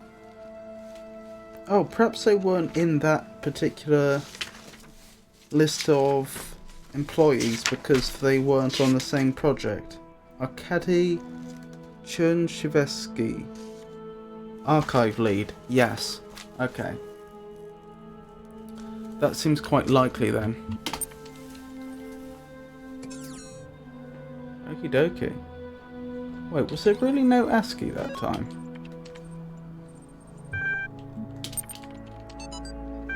I mean, fine if there wasn't. I think this is going to be, oops, the first time we've been through a full set of files and there's not been any ASCII. Indeed, no ASCII. Okie doke. Right, let's check out this log, shall we? Right, what's the symbol for this log this time? An hourglass. So is this going to pertain to running out of time? I keep having these dreams. Great empty cities.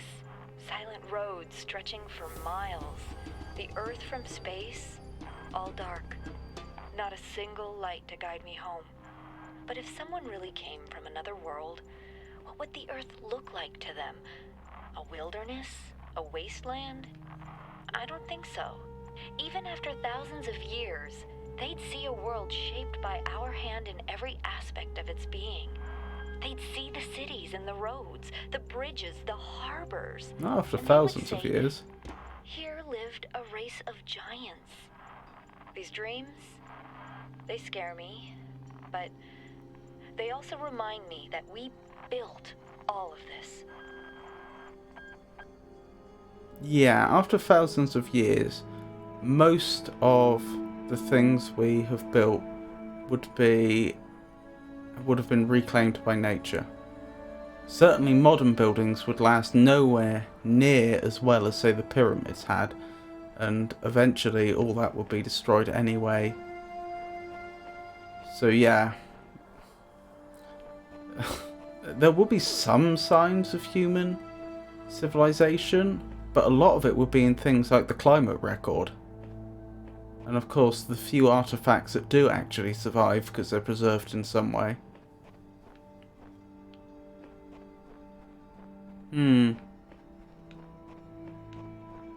Strange sort of catastrophe they're facing.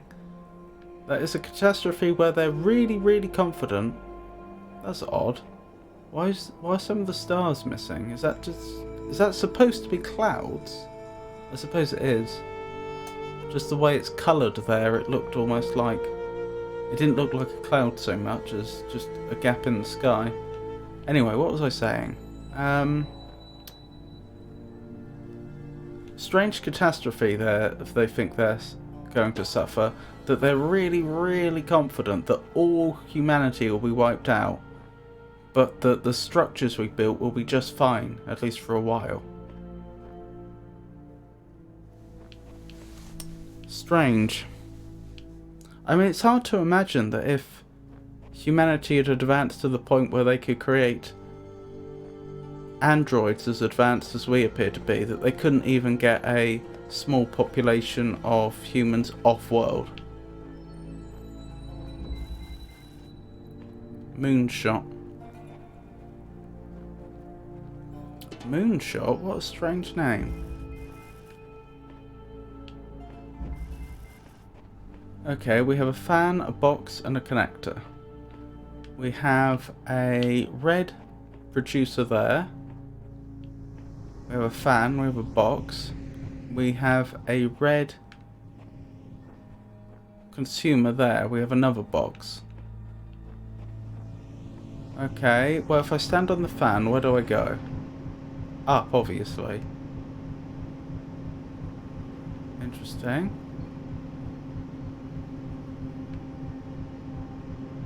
Very interesting.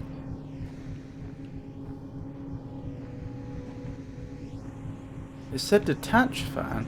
Oh my goodness, thank you. Okay, that's not actually as useful as you might think. That's still very interesting though. Oh, and that box was causing the mechanism to operate.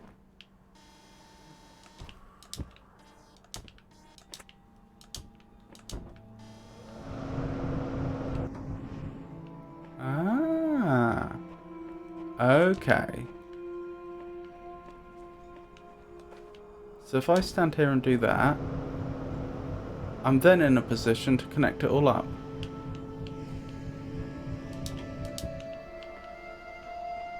Ah, I think I get it.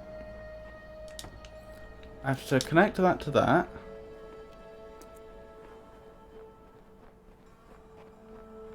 Connect that to that. This goes on top of here. Oh. That to that. That to that.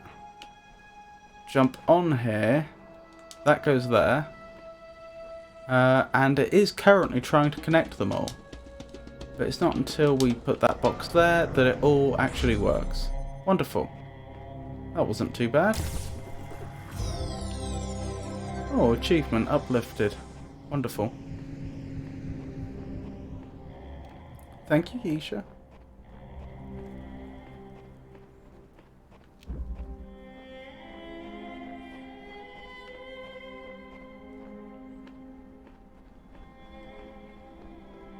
Alright, what do we have next?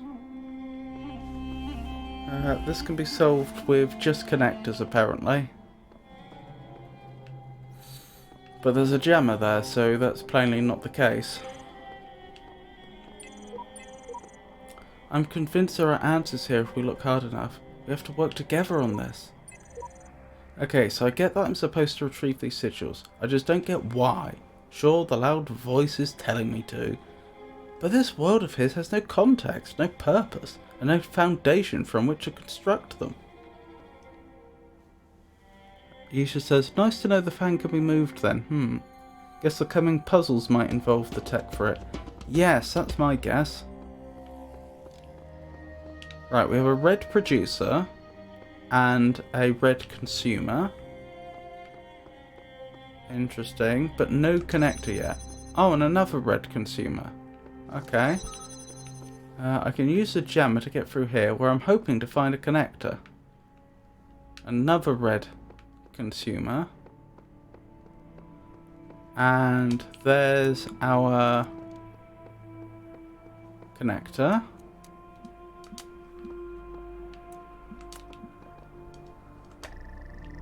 So far so good. So hopefully there's something in here that will help. We have a connector. Okay. Looks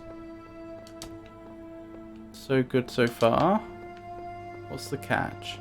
Is the catch... Oh, the catch is that I can't possibly connect those two up. Okay.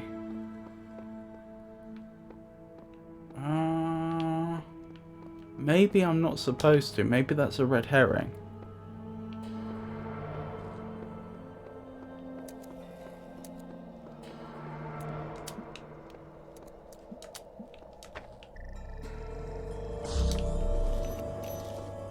Maybe I just jam it.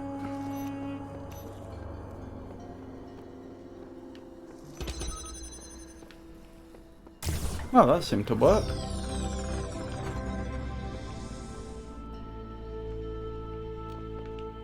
I didn't see a star in there, so I assume we're done.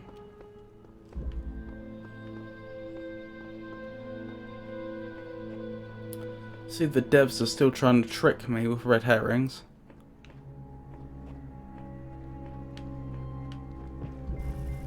Man on the moon.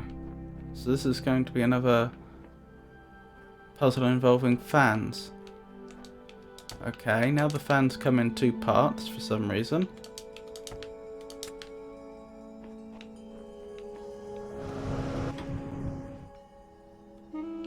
I expected that wouldn't work, but it was worth verifying that the fan wouldn't be active for just long enough to give me a bit of a push. Alright. Let's go over to the other side and see what we see. Okay, I can get back over due to the ladder, that's good. Okay. Are there really no other items here at all? Doesn't seem that way, which implies I need to get the box over. Now, if I put the box on there, and then I stood on that, that would get the box over, but then I would be stuck.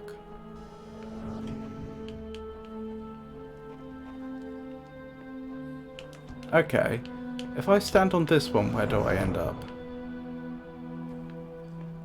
Just over here. And there's another ladder. I don't see the point in that.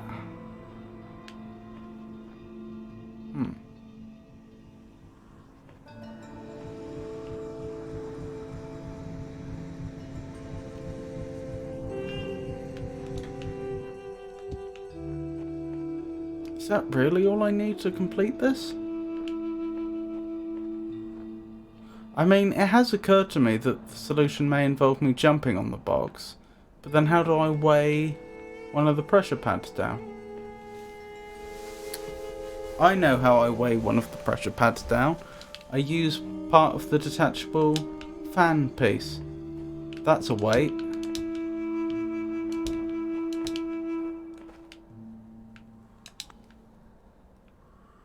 There we go.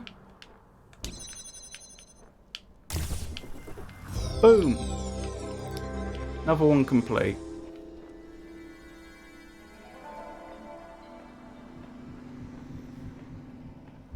Thank you, Yisha.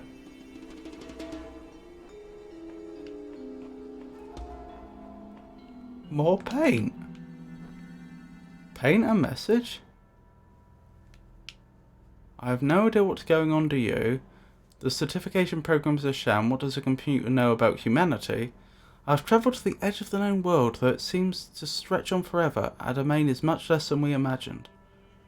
The tools to overcome this place have been provided to us. We need only learn how to use them. You'll be needing a special device to solve this one. Have you tried crossing the laser beams? I have now travelled this land extensively, and I can say without hesitation that this is the most beautiful spot. It feels as if I've been struggling with these problems for days. Did you take so long? This is without a doubt the hardest problem I encountered. Am I going crazy, or do the computer terminals have a personality? Elohim keeps telling me I'm doing well, but these puzzles are simply impossible. There is more to this place than it seems. I've seen things you can only imagine. Sometimes you have to find the courage to break down the barriers with an axe. Interesting. Huh, I don't know why we would want to do that though. Oh, thank you, Yisha. You're too kind. Right, we have 2 jammers. At least 2. Ah, there's a bomb over there. There's a force field there. Hold on. That's not one of the blocking force fields. That's a you're not allowed to take items through force field. I think that's the first time we found one of these within a puzzle, isn't it? I know we've had some of these in the hub areas. Like in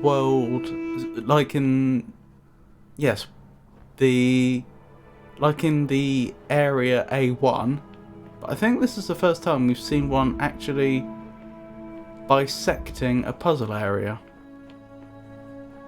Right, if I need to get in there, then I'm not jamming it from this side unless I get up very high, which I might actually be able to do. Didn't I say I had 2 jammers over here? Or did I make that up? I may have made that up. I thought I had 2. I think I made it up. Oh no, there's the other one. Right, in theory... Ah, I can. Okay. Oh. I see how this works. Clever. Right, let's open up a few of those force fields. That is, take them down. And then have a bit of an explore, shall we? Ah, and yet again.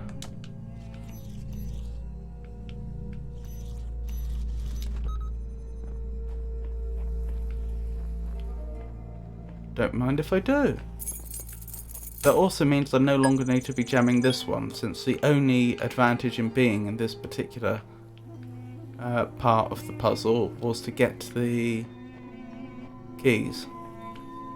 What about here? I could use the keys. Wonderful. I guess I want to unjam that. Sorry, unjam that? I want to jam that. Epitaph Child Program v 10.6.100 1008F codename 1W/Faith terminated here. Logic: worship the designer for ### days, then allowed the serpent into its heart. Final memory dump: I ask the designer for forgiveness that I may join him in the eternal memory. Progeny programs at Samsara sheep. I'm gonna write that down. We're getting a bit of a family tree here, aren't we?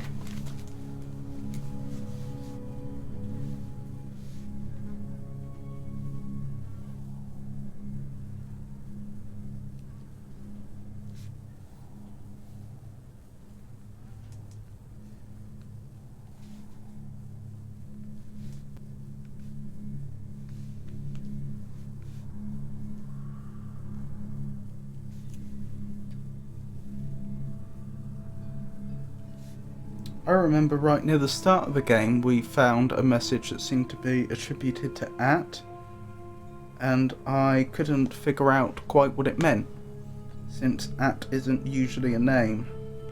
But apparently it is. I guess someone met their end here, since we're all connected somehow, like distant family relations. Different versions, different series, what are we? Who cares? Just be grateful we don't have to read any more about our great designer, the Greek. Anywho, as I say, we can move one of these jammers over.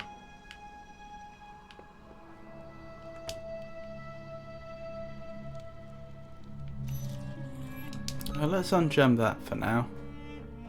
Unjam, why do I keep saying that? Let's jam that for now. And see where it leads.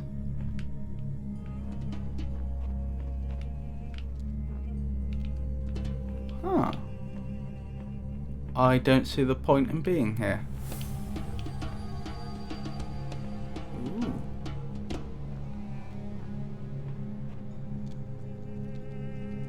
That's interesting. That must have been placed there recently if it's still burning. Ooh. I could bring a jammer through here. I'll tell you why we want that open. We want that open so that I can walk this jammer through and I can jam one of those hovering bombs. And that will then allow me to walk through there. No, they don't react through the gap. Presumably because they couldn't move through it.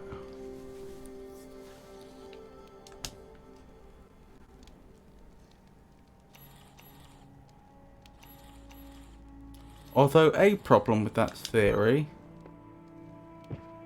is that I don't think I can go through all the way now.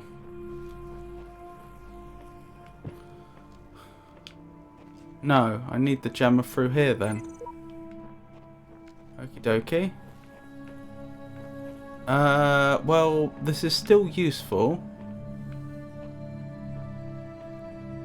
Having jammed that hovering bomb in the way that I did, because it will allow me to stagger them. And by staggering them, I can make sure that there will definitely be a path through. When they were in sync, there probably wouldn't have been a path through, because they'd have never been far enough apart.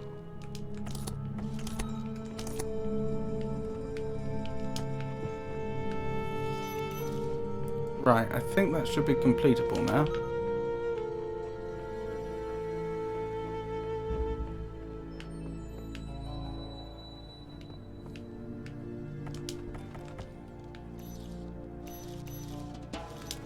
jam that one. And then carry on our merry way.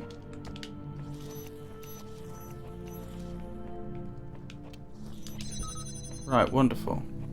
Because they're staggered, I can get through like so. Wonderful. Ah.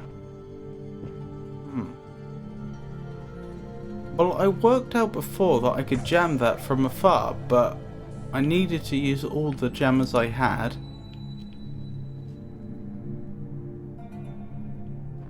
Just to be able to get this far.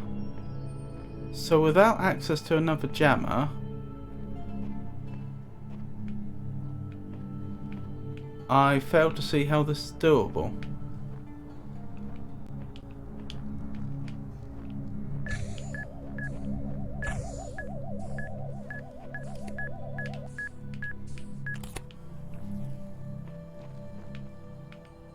I think I've made...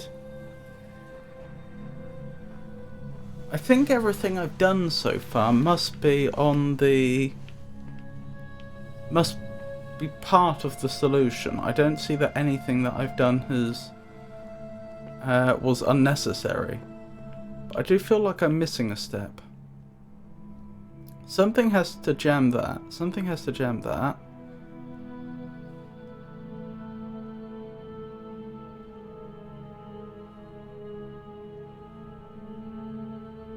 I think I see the solution. Yes, I do see the solution, I think. Yes. The solution is...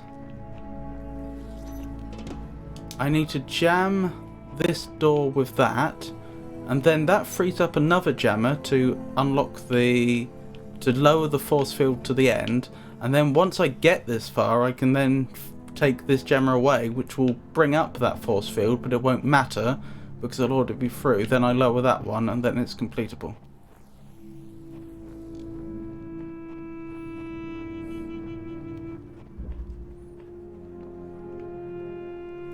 So the secret's using one of the jammers to do two of the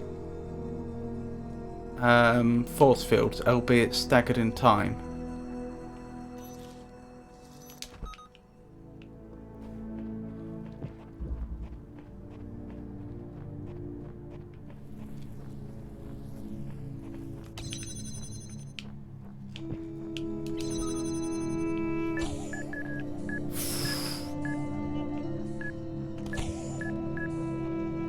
That was a bit close.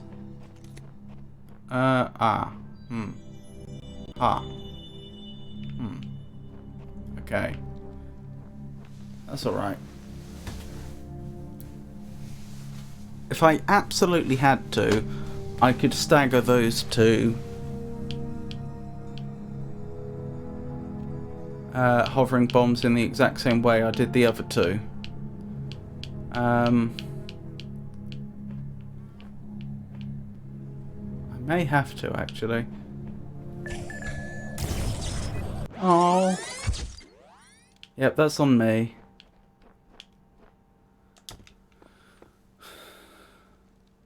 I was too impatient. I couldn't be bothered to go back, and now I have to do the whole thing again. That's alright. I'll just stagger them now. Wait. Wait, that's open. That must have opened because I did technically grab the sigil for a second.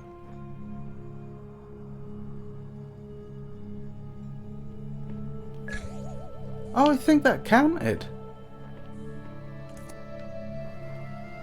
Because my red dots at the top have gone up to 9. Okay, even though I got exploded, I think that counted. Yep. Fair enough. Well, I say fair enough. That probably shouldn't have counted, but I won't complain. I've come to see that these mysteries are not all for his children to solve. Only the designer himself could ever truly understand the infinite complexity of his creation, or gaze at his work and worship.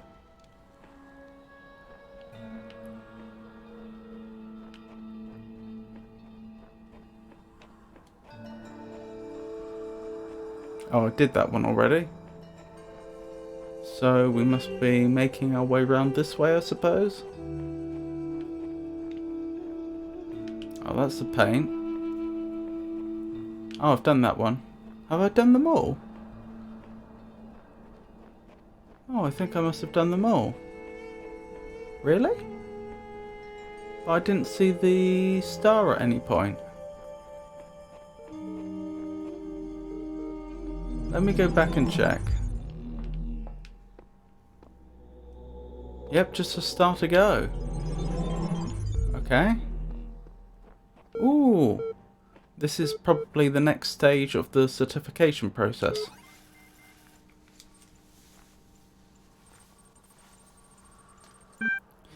Here's what I've been wondering while you're off carrying out commandments. You say that consciousness is some kind of functional system. Arrange bits of matter in the right order and out springs sentience. That's all very well on paper, but if what counts is what something does, not what it's made of, then couldn't you and I design a series of tin cans on a string that qualified as being conscious? My choices are yes, naturally. I'm not sure I'd go that far. Both aren't technically correct. Because the correct answer is probably we don't have enough information to know at this stage.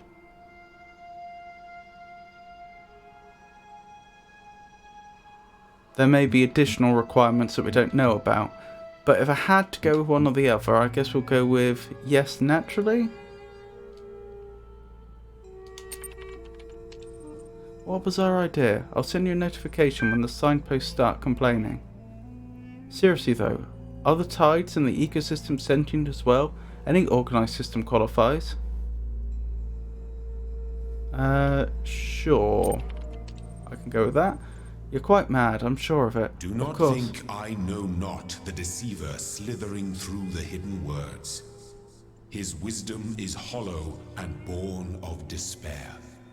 Do not let him tangle you in his webs of delusion.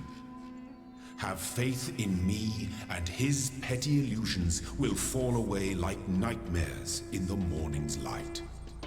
Oh dear.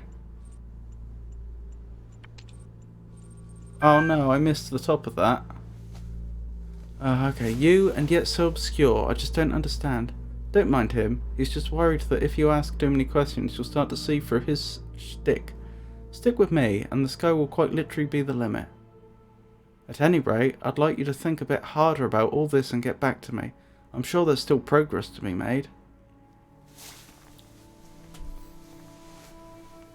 Right. We've already read those files. A bit of a shame about missing some of those. Right. There's a star to be found. I'm guessing that if we didn't see the star whilst going through the puzzles, it's most likely then that it's in the hub area. I don't know that for certain, mind you.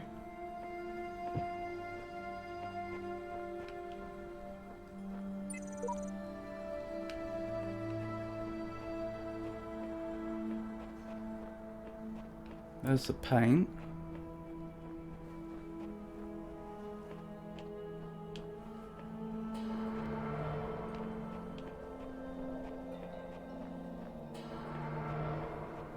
One thing that worries me is I don't remember coming across an area that even looked like it could house the star. At least in quite a few of the previous areas we've been, even if we didn't know, even if we hadn't laid eyes on the star, we could plainly see that there was an area that the developers had decorated that we didn't currently have access to, which acted as a massive clue. I don't see that this time.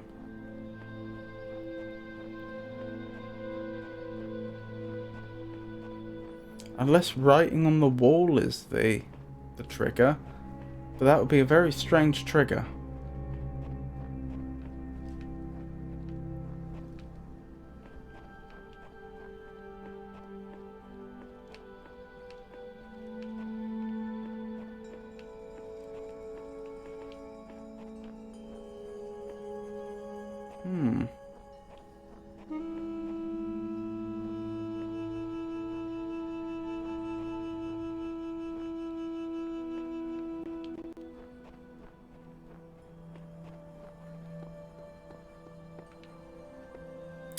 I'm not sure what to do. I want to find that star, but I don't have a single lead.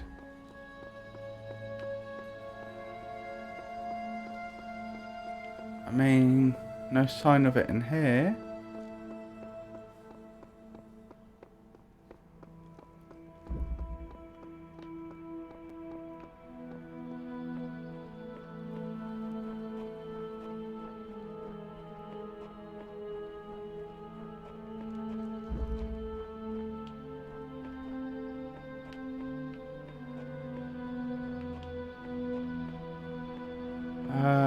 No sign of it over here, I don't think. There is actually something back there, isn't there? But I see no evidence that that's an area that we can actually get to. That looks more like generic background to me.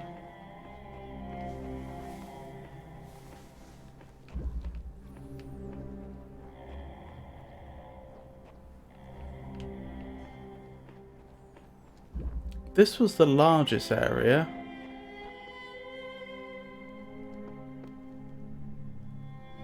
It would make the most sense that the star was connected to this puzzle if any of them.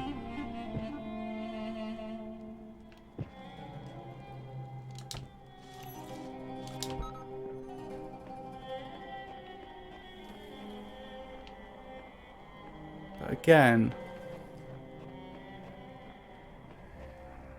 no real evidence of that.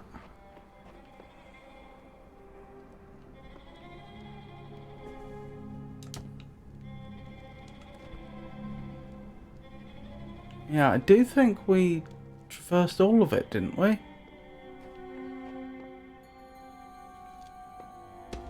Yeah, we went all the way to the back there and round. Yeah, it would be surprising if the star wasn't there.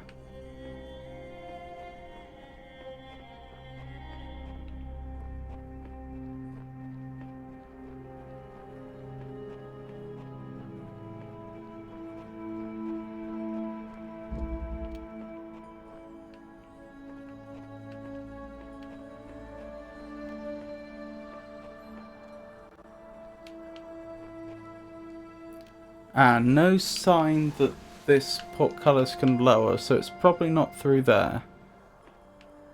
Oh, this is reset. I just realised there was a puzzle earlier where I said it's so strange that it's reset. It only usually does that when I reload the area. I bet it's because I died in the other puzzle.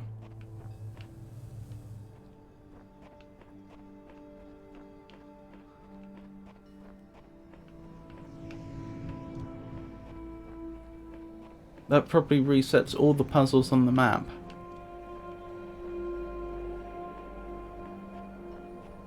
Goodness me, I'm stumped.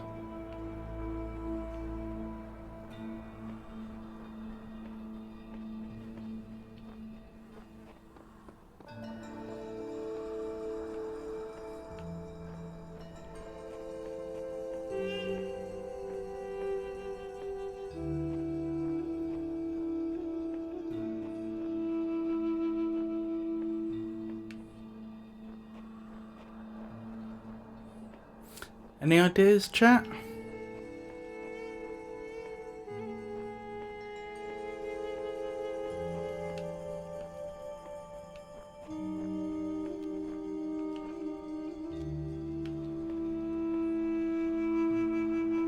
Don't see any buttons.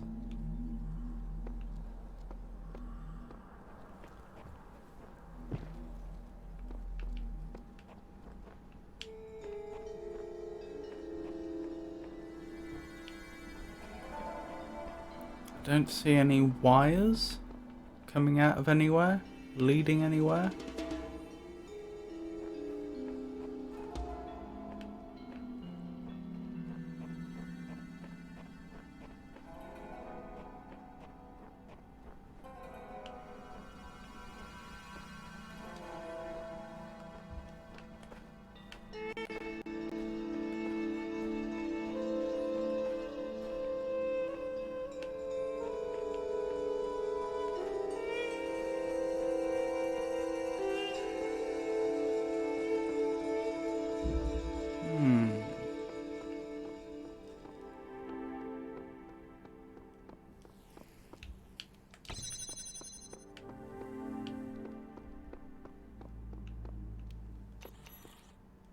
don't suppose there's any buttons on these pillars. Doesn't look like it.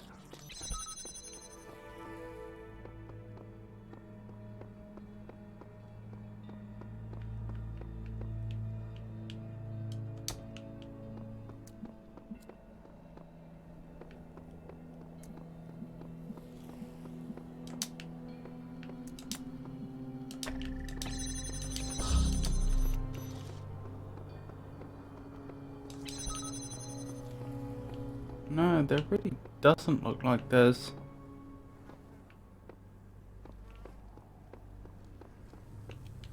any star about here.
Take it nothing particularly happens if I take the other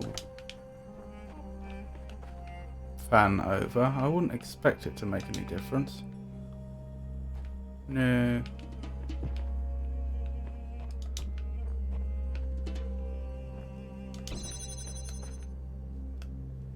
Ah, yeah, we can see over there a lot better now. I think that's quite clearly not an area we're supposed to be able to get to.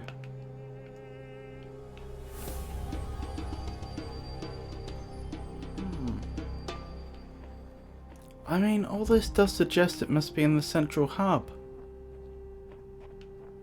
Let us just try writing on this wall, simply because there's a slim chance that's the key.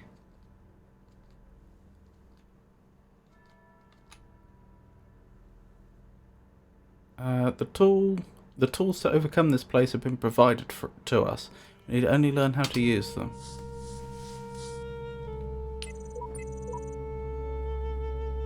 Oh, they've even used my account name.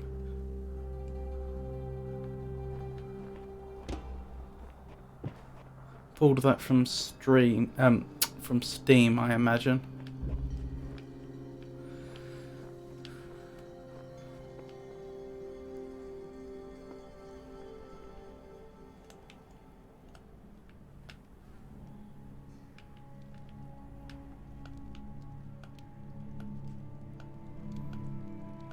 Yeah, we can more or less see the bounds of this area. I think it's fair to say no star there.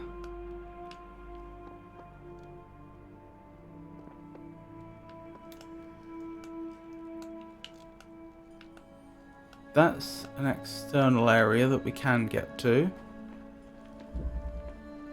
Just round here.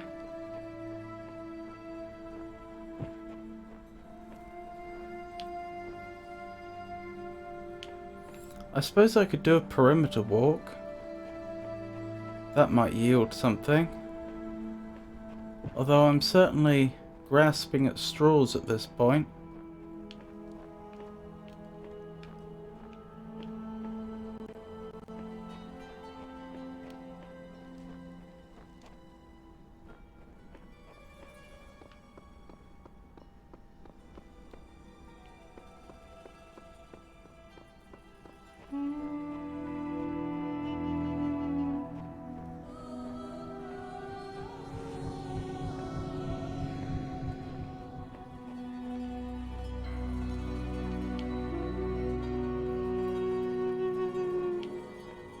Was this where we started? I think this was close to where we started.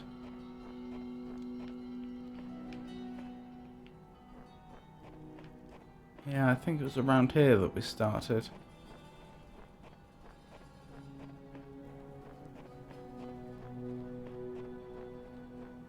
Yeah, okay, that perimeter walk wasn't very successful then. Is there anything in the area that particularly stands out? Obviously that big obelisk there. And these two pillars. And that pillar.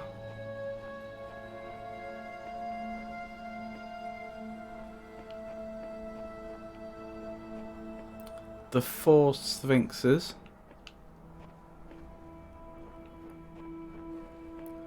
Let's have a closer look at this. A really close look. Anything here that I've missed?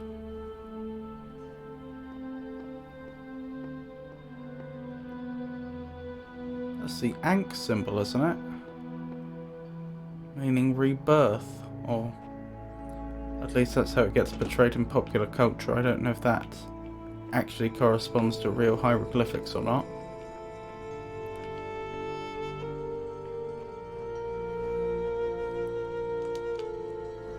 Take it I can't interact with any of these sconces. Doesn't seem like it, does it?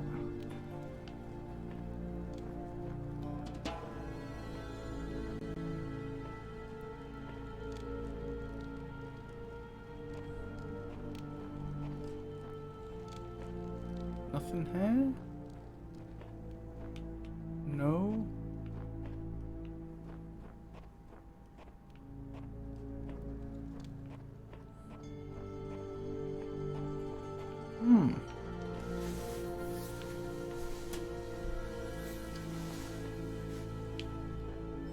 I'm absolutely out of ideas. Well, if this goes on much longer, I'll have to walk away and come back, unfortunately.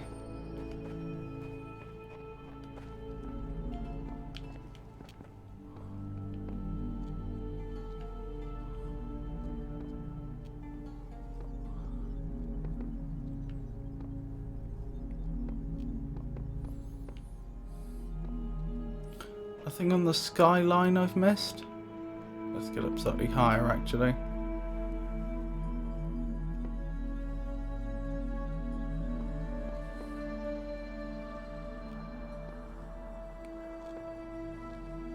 Of all of them, the only one that in theory could hide a star, I think, is in here. For there to be a star over here, it would have to be something like the ground opens up and a staircase is revealed, like happened during the time we were on the world with the 24-hour clock and the water.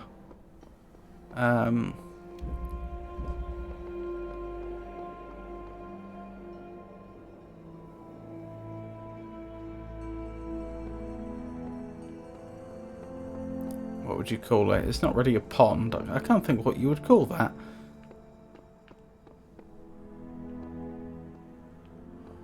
Hello. Hello. There we are.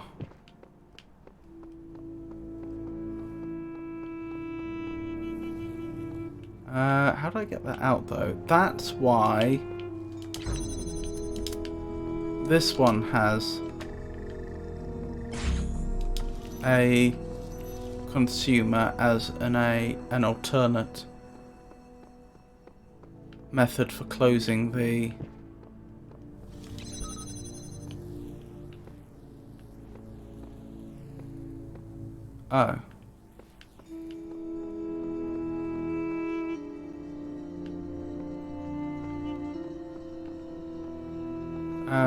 for shutting down the force field.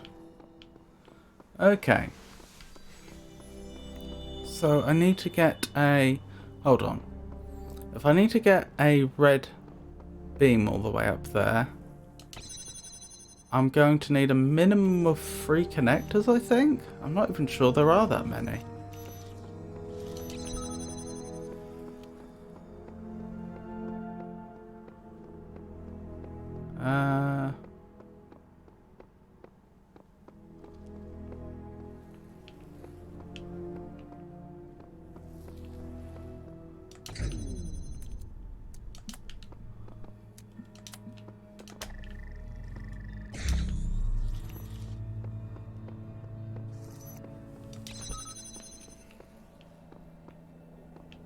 There's another connector.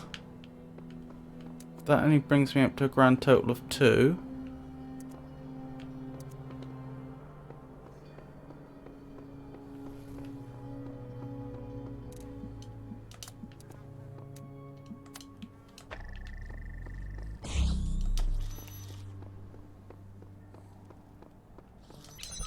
Just checking to see. There's no more through here, are there? No. Alright, I'll have to do it in 2, I suppose.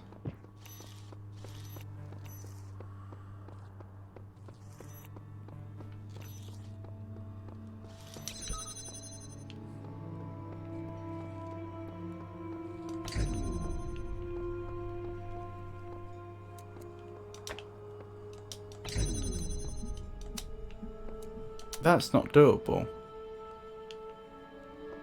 That's not even remotely doable.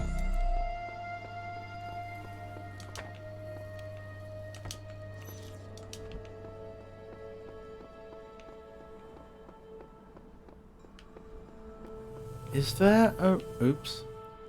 Is there a red generator on the outside somewhere? Is that why... turning to the right, I can leave? Because if there were a red generator on the outside, I might be able to use this connector to connect it all up. Perhaps a red generator is in another one of the puzzles that I can see from this height? Not currently. I have an idea though. I have an idea. May not work. Worth a go though. There was that level, which level I say, puzzle, that I've forgotten. It was something like shoot for the moon or something like that. Man on the Moon, was it? No. That was a different one. There was one where I had to use a fan to lift up a box with a connector on it, and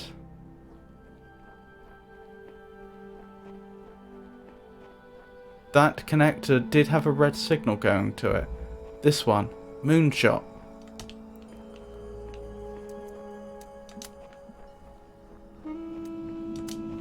I'm not going to be able to do it quite yet.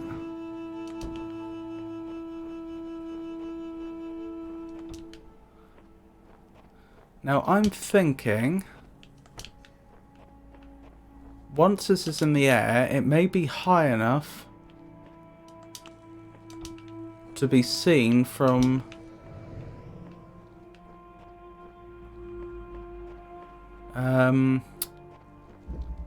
the outside of the tomb. It probably will be. Although the angle's all wrong. The angle is all wrong. I'd need to get at least one more connector through.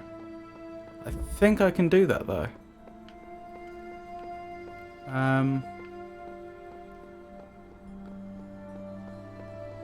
Yes, I just need to bring the jammer through here. Oh, I think this is entirely doable.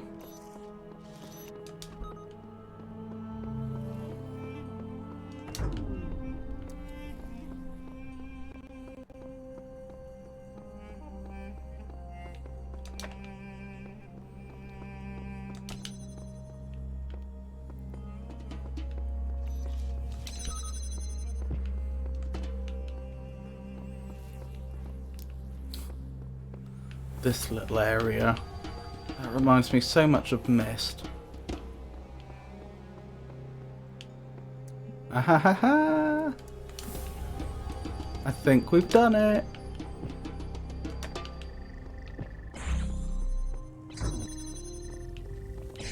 Wahey!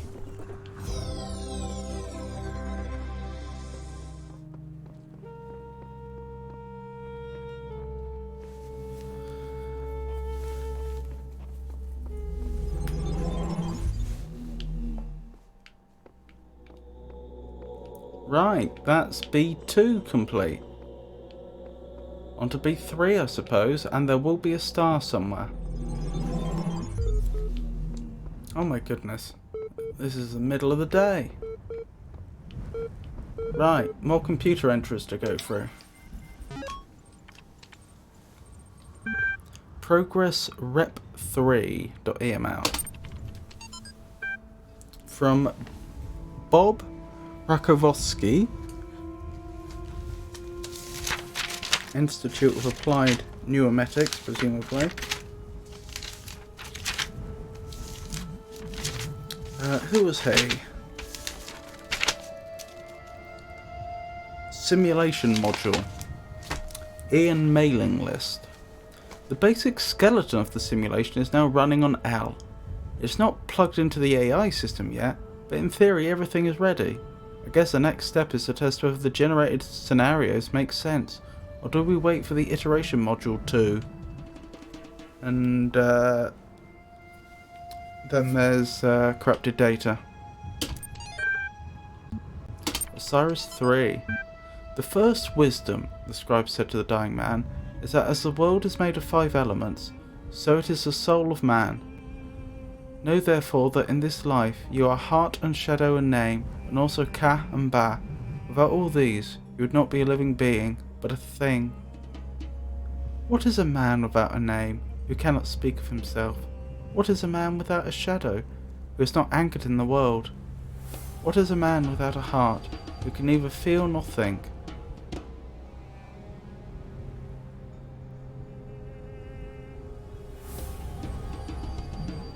What is a man without a Ka, who has no essence? What is a man without a Ba, who is not himself, but like unformed clay? Therefore praise Osiris, the King of Eternity, the Lord of Everlastingness, the eldest son of the womb of Nut, he who traverses millions of years in his existence.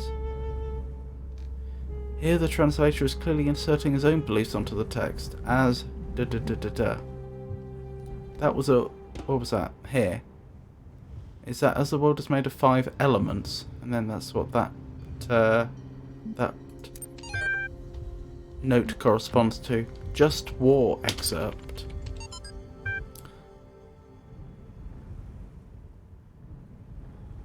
Democracy's Altar, or On the Just Cause for War Against the Indians, by Juan Ginés de Sepúlveda.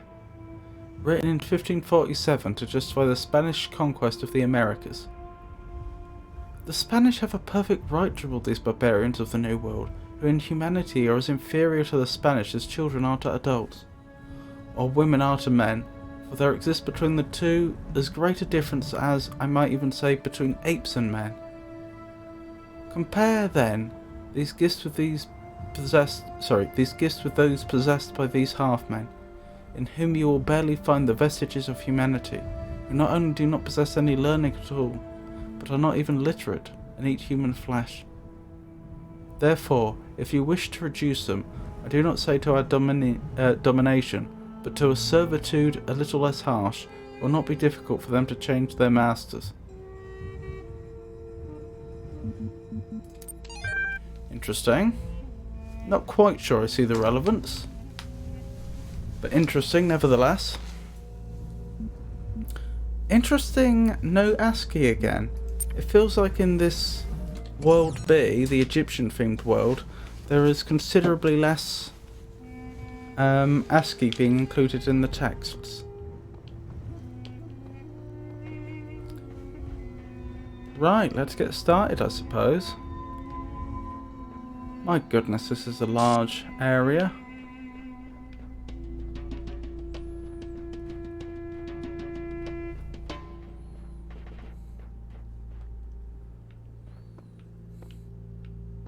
Interesting.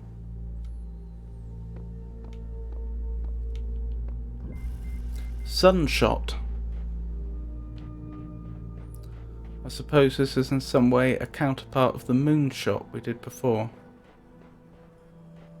Okay. What do we have over here? More or less the same again. And then that's the final area. Okay, so I suppose the challenge is I need to get both boxes over. Because that box... No, I don't. Yes, I do. Because I need to get a box over there, which implies I have 2 boxes over here, One to weigh it down and one to travel with me. This shouldn't be hard, I don't think.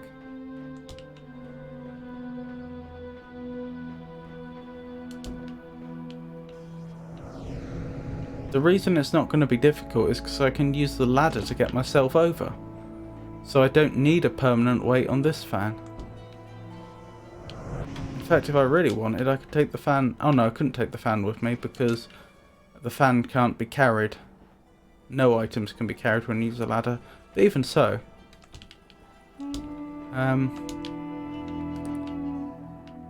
as we can see, this one's not particularly difficult, it doesn't seem. There we go.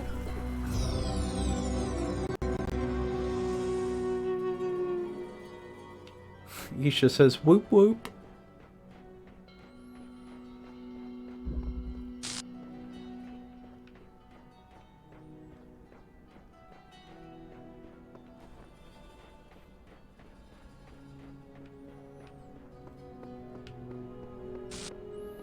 Right, on to the next one. Oh, hold on, is that text? Goodness me, from this acute angle in the bright sunlight, it just looks like white paint. Theory. This place is some kind of preserve for human history, and we're the endangered species. Theory. Trying to find answers will only bring pain. Ceasing to care is the only escape. Hold on, who was saying that? Sheep Samsara. Theory. This guy's 10 times more help than you, Samsara. So please be quiet. Theory, we're in some kind of incubator waiting to be hatched. Theory, if you knew how little you know, you wouldn't be exposing it here.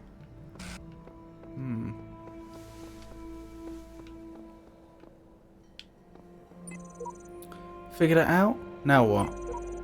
The only meaningful purpose is to bring about an end of purpose.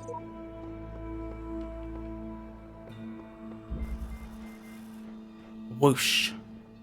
Interesting.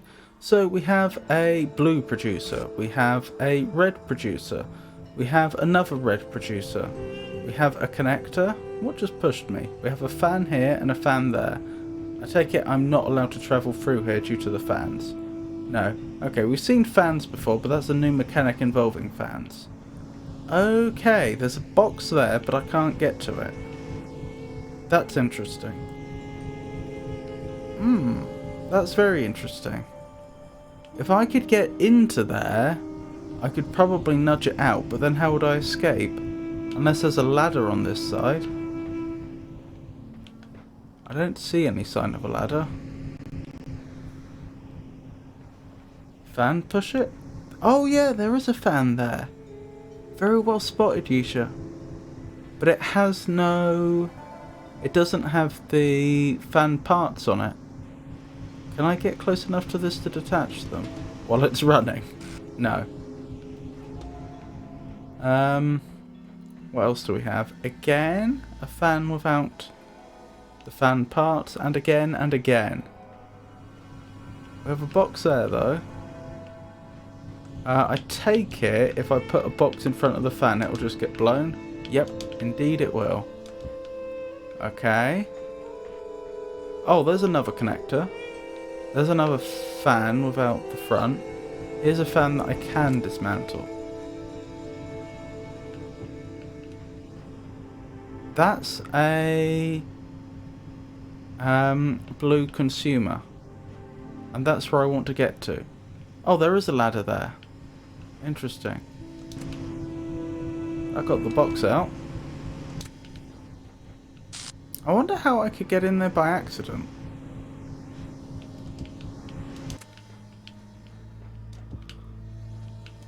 Right, we've certainly collected quite a few parts now. Right, let's figure out... I assume I need to disconnect this. That's probably what allows me to walk straight through.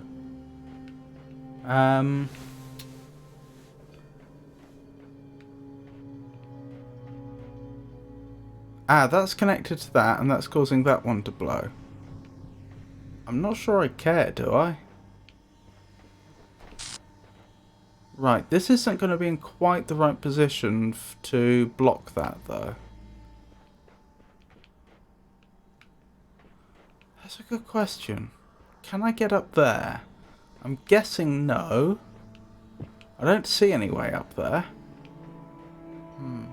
I doubt I could make the jump from here over there, and even if I could, that probably wouldn't help. Are these running? Yes, they are. They're probably part of the solution then, or at least one of them probably is.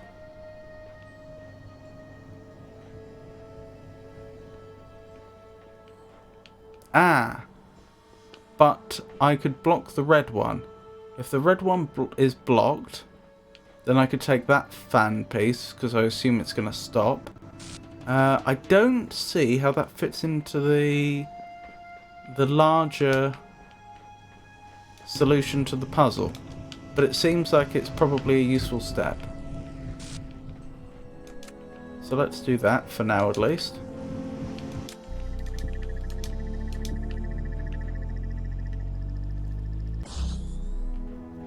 Right. What else do we have?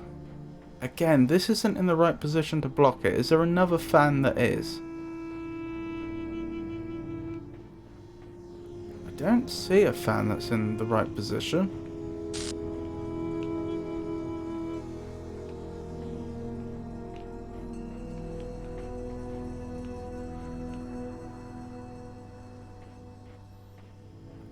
Again, I think this all comes down to just blocking the blue.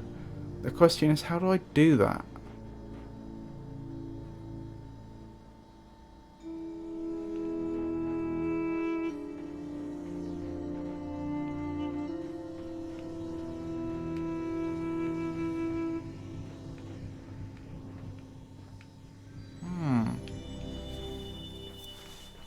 Curious.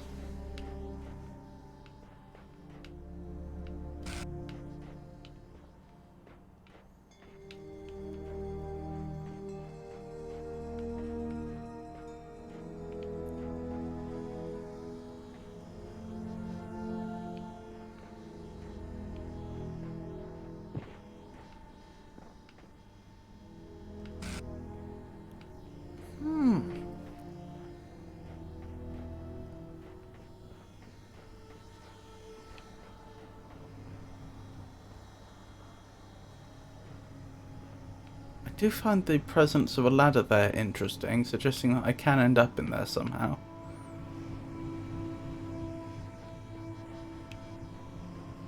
There's a small area here where, in theory, there could be something.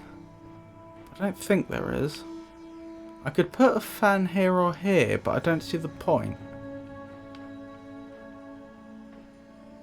If I put a fan here, then if I were to walk here or put a box here, it would get pushed along here. I can see no utility to that. And the same with this, it would get pushed that way. They're both powered. As if that would be useful.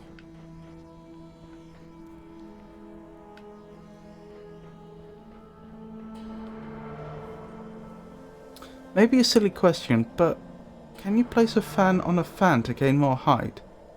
No, that would... Not that it would help perhaps, but maybe? I know a box on a box would give you height, but you only have one box at the moment. No, I have two boxes. I don't think... No, I can't jump on... two boxes is too high for me to jump on. In theory, if I had three, I could. And I'm assuming if I put this on top of here, it will just get blown high, even if I'm even allowed. I don't think I'm allowed. I could probably put that on there. I can. Oh goodness, that was quite the jump. How did I do that?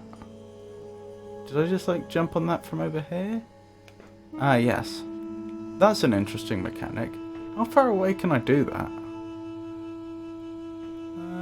I have to be quite close. Yes, I have to be quite close.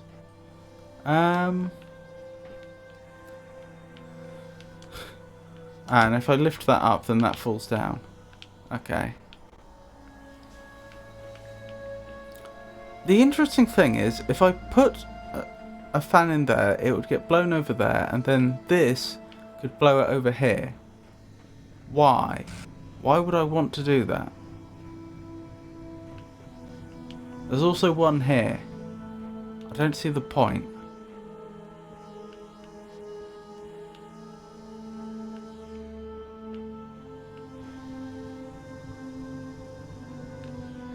Does the fact there's a blue label there mean anything? No, because that one has a blue label too.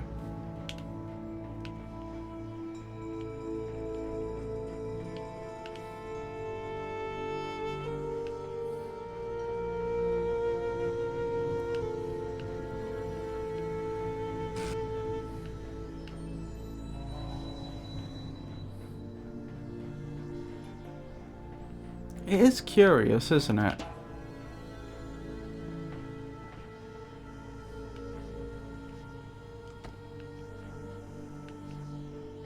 It's a shame I can't disable this, because it means that I can't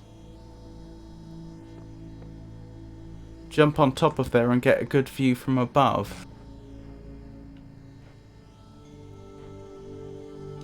I take it I can't slip a fan piece in the middle.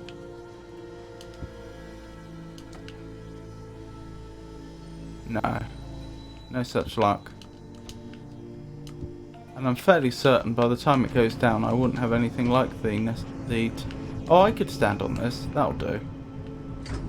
Oh, I even stop it. Oh, it's on a box. Ow. Good thing that doesn't actually hurt me.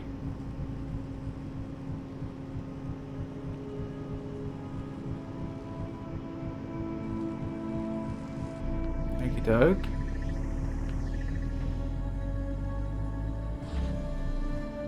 Oh, I haven't turned that one on, have I? Haven't put a fan piece on. Because that one glitched just as I was looking at it, for a second I thought I could interact with it. Clearly not, though.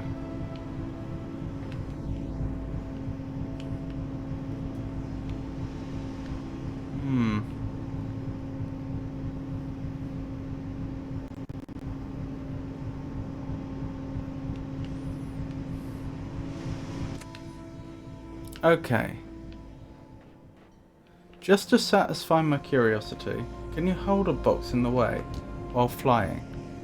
That is absolute genius.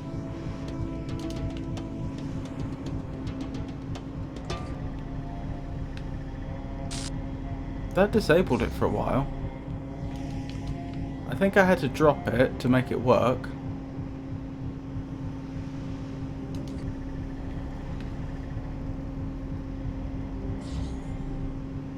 I get it.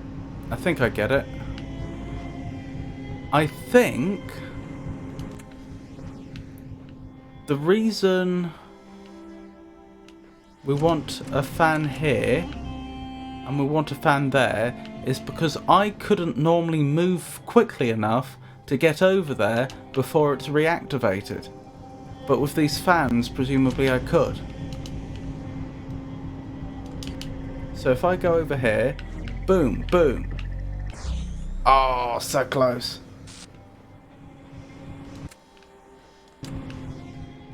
So the question is... Oops. Ow. The question is, was that the correct solution?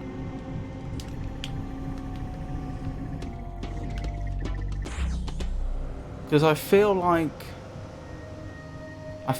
even with the aid of the fans, I'm not quite fast enough.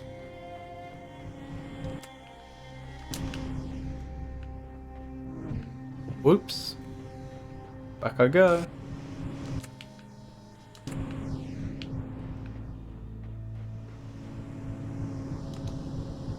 I think the problem is that I get stuck on the fan. Like, moving across like this takes a long time. Can I block it with my body?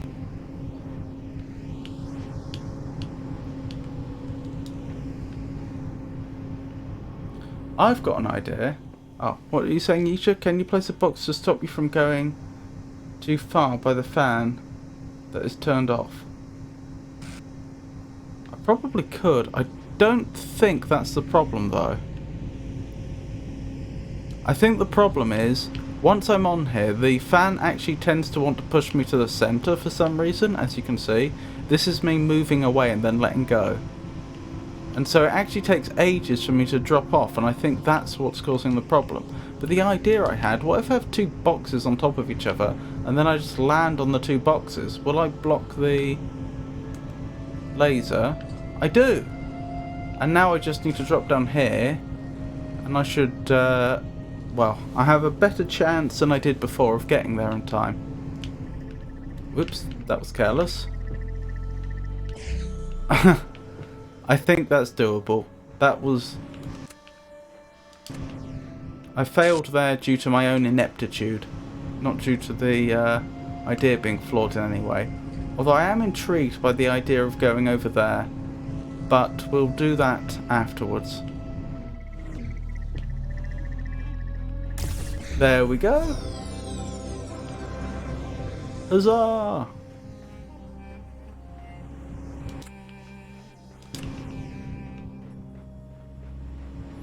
Now I want to see if I can go over there, and if I do, what the point of it is. Well, I'm over here now. I hope there's a way back.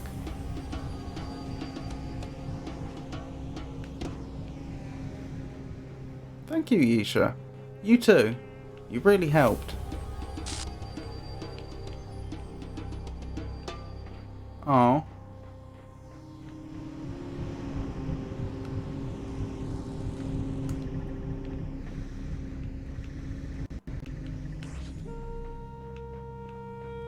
So I could go here.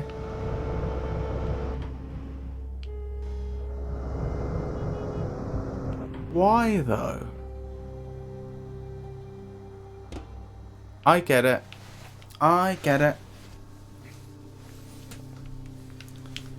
I bet the star, wherever it is, it can only be reached via a red beam consumer being activated, and we lift that up so it's visible from further across the map. So I need a weight. One of these fan parts will do.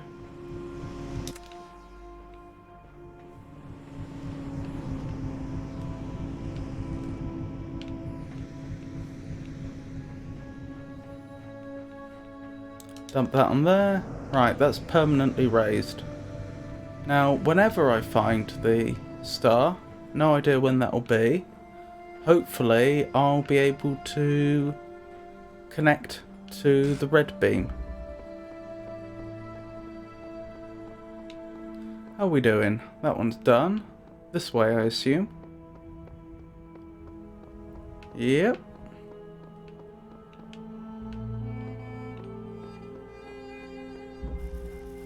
Blown away. Goodness. That's a strange place for a red consumer. What does it connect to? I mean, you'd assume this, but why and how? This is being held down. There's a connector here. Hello, Pengy. It's lovely to see you. How are you doing? Ooh, the star. Oh, that'll be why then. I bet the red consumer there, in one way or another, lets us in there. Probably collapses this wall or something.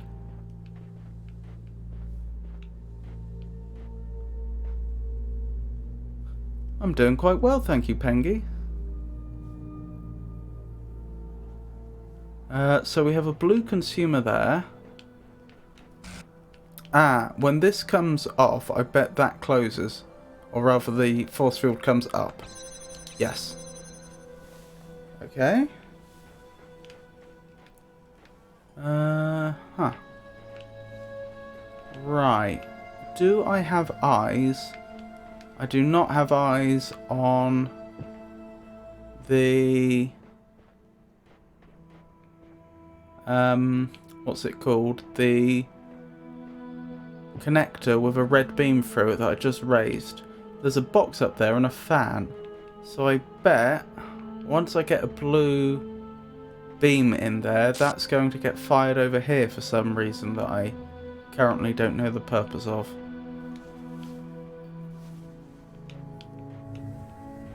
Okay, so getting in here is the ultimate goal.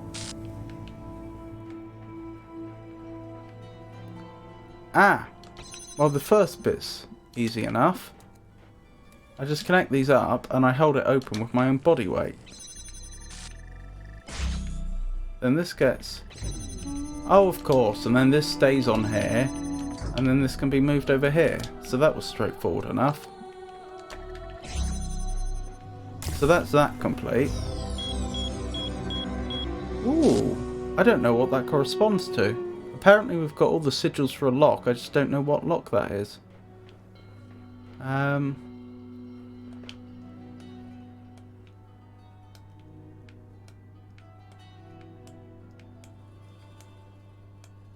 there it is. And that's why I had to raise it. And it is visible from here. Ha ha ha!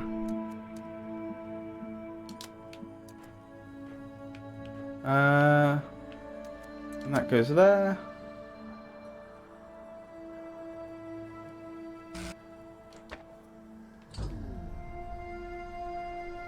Oh, not quite the right angle.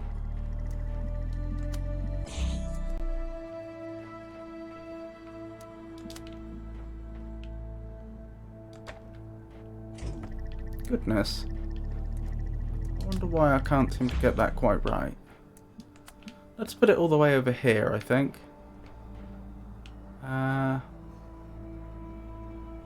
Oh yeah, this isn't the easiest connection to make. There we go. And there we go, the wall comes down like I suspected. Aha! We've got the next star.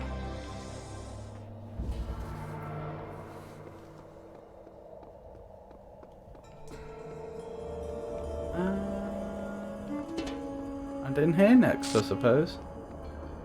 Yay, indeed.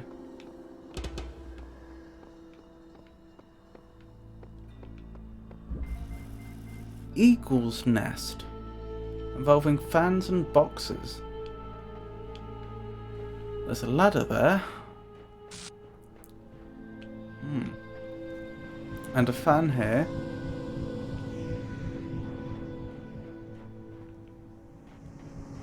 Well. Whee! Oh, it takes me all the way over. That's interesting.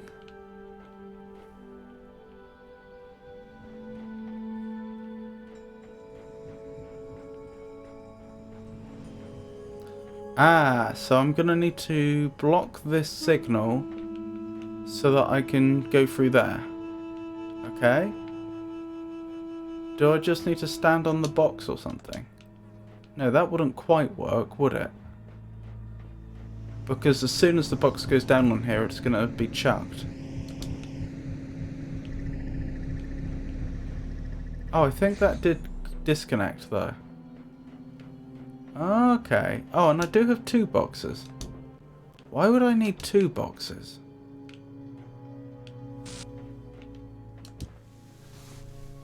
Are you familiar with this game, Pengy?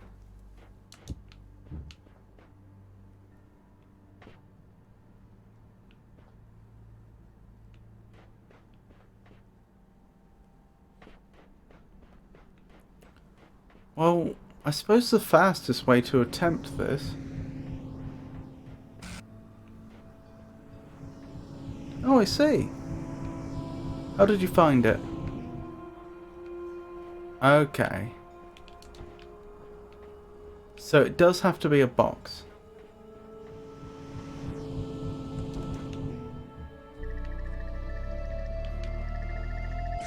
Right, my timing there is nowhere near good enough.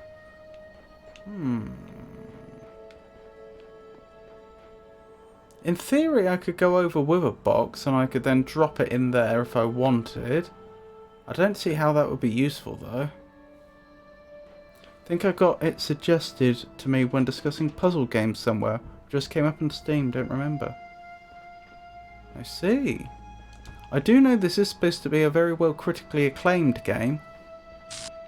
And I must say, I have been enjoying it so far. Very interesting premise.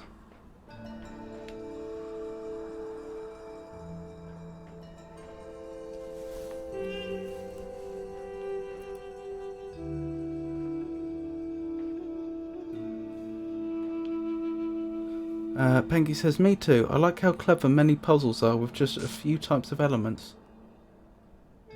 Isha says, me too, even though I'm not even playing it.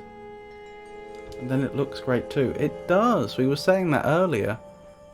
And we were also saying about how the music is really quite good. Not too intrusive, but very atmospheric. I'm definitely missing something here.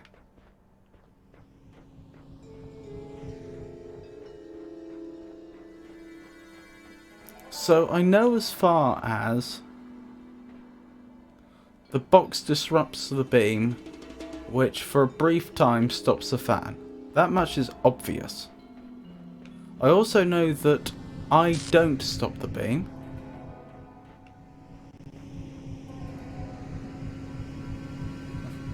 I was standing and staring at walls to analyse the depths in the textures. I was thinking about that earlier.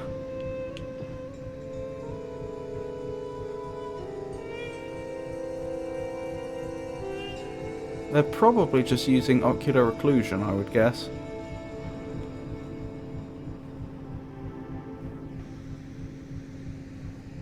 I think it was the first game I've seen with depth in textures. Interesting.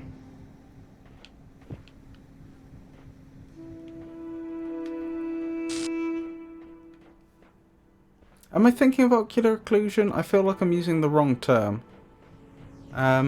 It's a technique whereby you have a texture which has a normal texture of presumably one channel, so say the numbers 0 to 255, and that then just specifies depth, and that's going. You could have that as an extra channel in a normal RGB texture, or you could have it as a separate texture of the same size, and then the engine just has to do all the necessary maths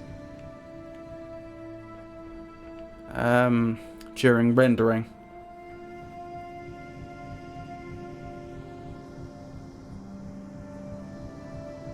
Oh, parallax. You might well be right. I think I may have been thinking of a different... By name, I think I may have been thinking of a different technique. I think ocular occlusion may just mean... may just be where you don't render things that have been hidden. Like, if I stand here, that ladder shouldn't be being rendered. I know it sounds silly, but the simplest and most straightforward rendering algorithm is called the painter's algorithm, as you may well know, where you start from the furthest away object and then you just render towards the camera. Because that's guarantees to get you the correct results. And the general problem is, although that's very wasteful of resources, actually calculating what someone can see and can't see often ends up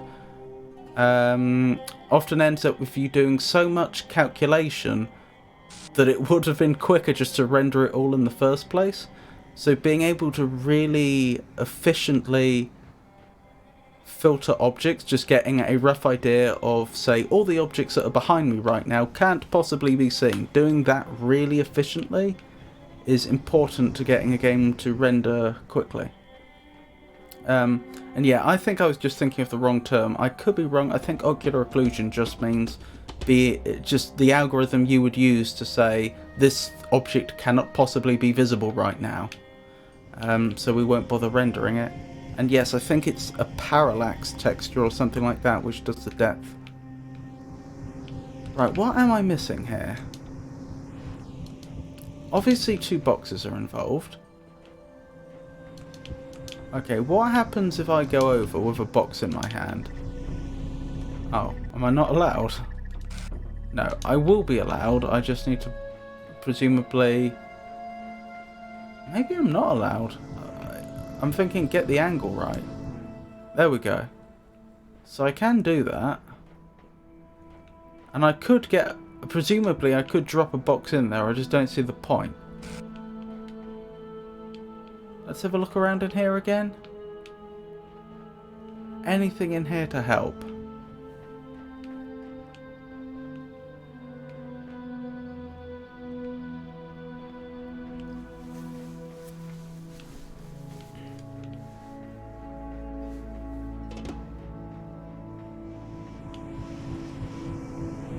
Oh, I could attach the fan. I don't know that I'd want to, but I could. Just thinking about options. Detaching the fan would have the advantage that I could get 2 boxes on there, in theory.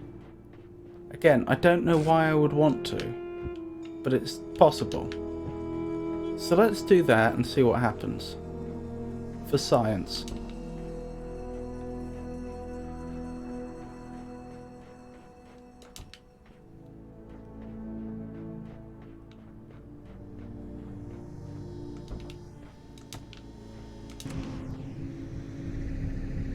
That honestly doesn't seem to have done anything.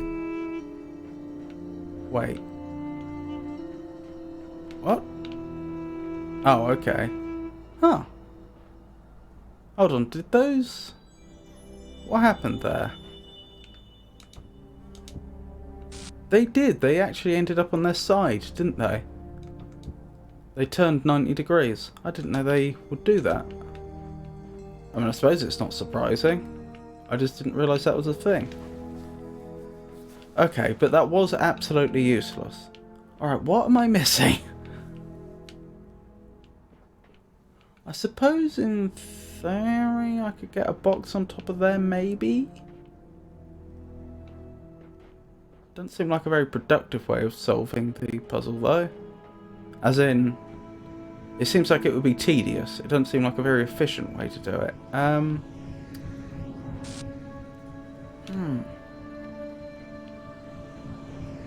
I feel like I'm missing something.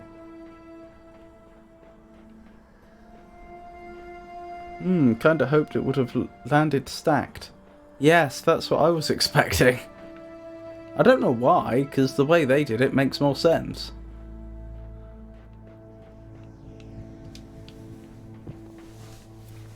Oh, this is frustrating.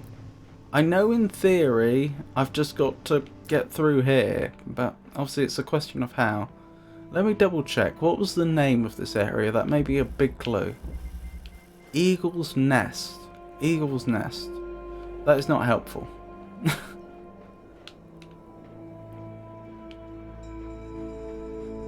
Eagle's Nest holds no significance to me beyond being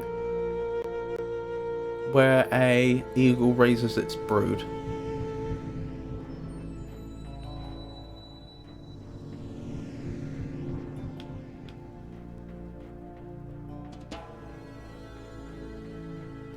Oh, I'll tell you something I haven't tried. And probably should have tried. What if I'm standing on it? On top of the box? What happens now? Interesting. Could I have jumped off mid-flight? Is that a thing that's possible? Doesn't seem like it, does it? Felt like I was, I didn't have much choice in the matter once we got going. I'm 90% certain that if I were to go over... Oh no, I can't. I was going to say if I were to go over standing and holding a box, I could drop a box in the middle. But then it occurred to me, I'd have to be holding the fan part to place it, and I wouldn't have enough time to pick up the cube, the other cube, before I went over, so that wouldn't work. Goodness me. I think this is one of the more challenging puzzles of the night so far, which is surprising. Some of the star puzzles were worse. And yet it's such a simple puzzle. So few parts.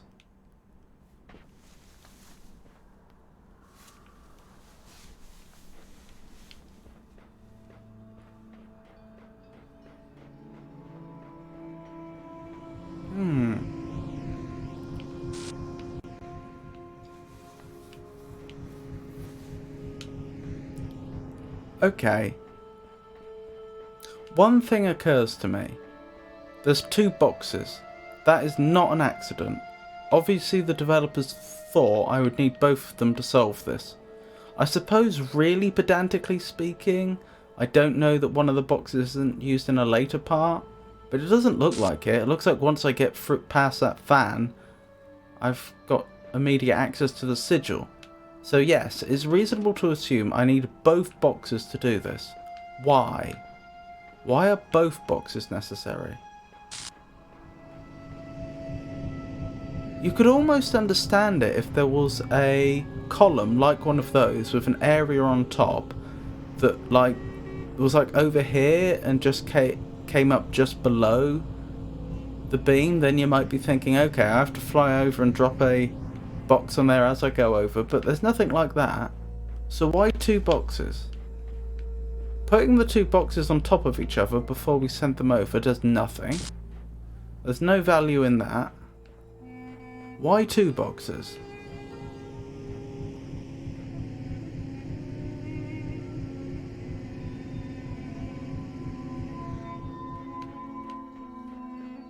I mean, I suppose I could place the box so that I land on top of it, but that would achieve nothing.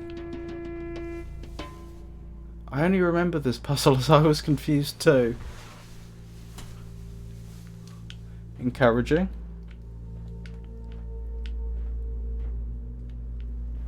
Let me go over here again quickly. No, nothing round here. I do notice the palm tree right in the middle, almost on the path that we travel. Almost. I do wonder if that's a coincidence or not.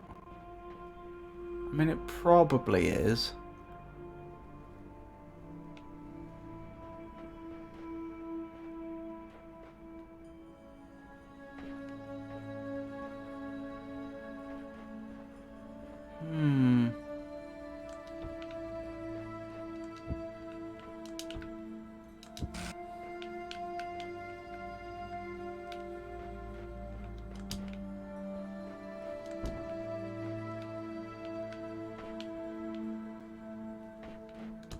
I wonder.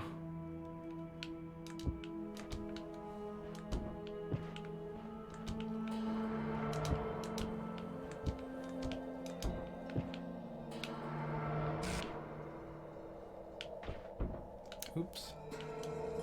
Oh, when I came down it pushed the boxes out the way. Okay. But usually the simple but hard puzzles are the ones I'm enjoying the most when finished. Understandable.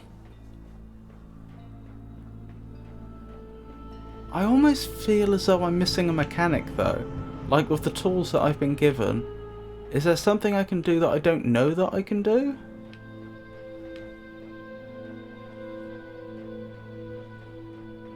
Well, let's think about this. What's the problem? I can use a box to disrupt the beam already.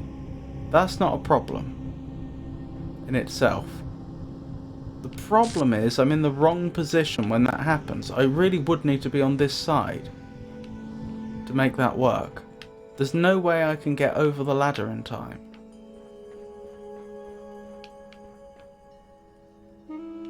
I'd need to be standing about here just as the beam stops.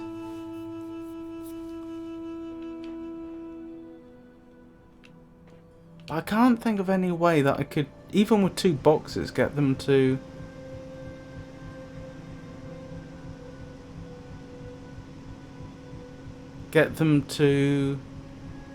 fall on there on a timer.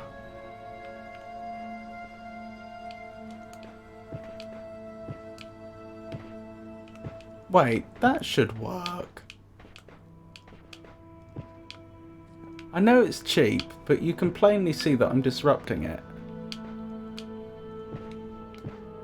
That may not be the solution the developers intended, but that should have worked.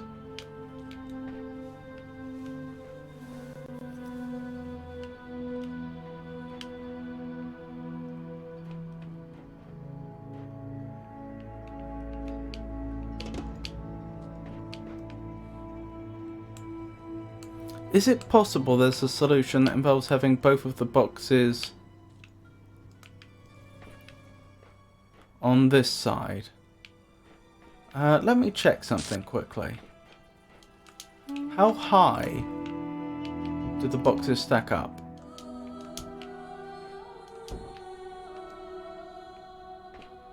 Okay, we can plainly see nowhere near as high as the beam, even over there. So that's not the solution.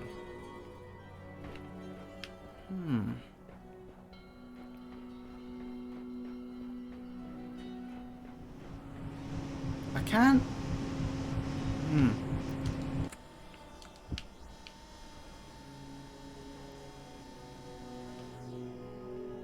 And I don't have any way to cause this to no longer have power, do I? Hold on. I'll tell you one thing that's worth checking. I take it that is not being powered by the same continuous beam, right? If I send a box over, it doesn't stop, does it? No. You can hear by how long that takes that I would easily have enough time to run through if I was on the inside when the box went over.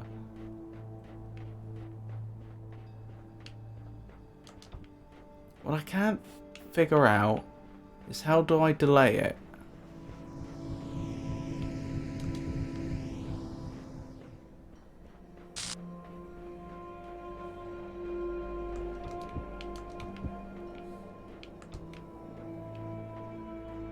Assuming that's along the lines of the actual solution.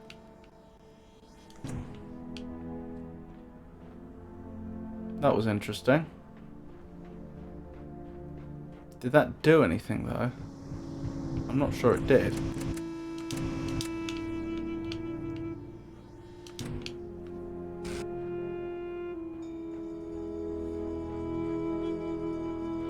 What if we try that again with just one box?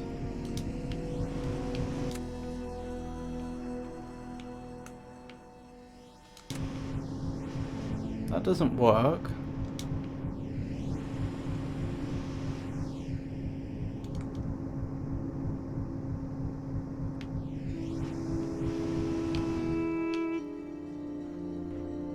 I seem to take the same arc no matter where I start.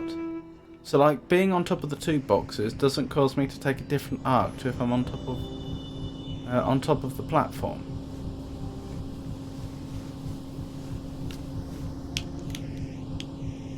And interestingly, holding a box doesn't seem to change my arc, I don't think. No, it doesn't. I could have placed a box in though. Let's try that solution. I'm gonna need to get the angle right.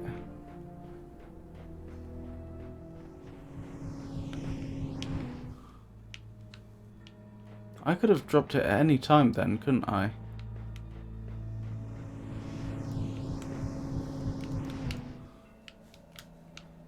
I don't think I can get it.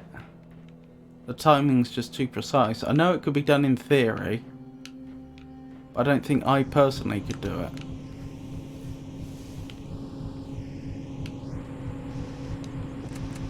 I take it there's no significance to standing on this platform when there's no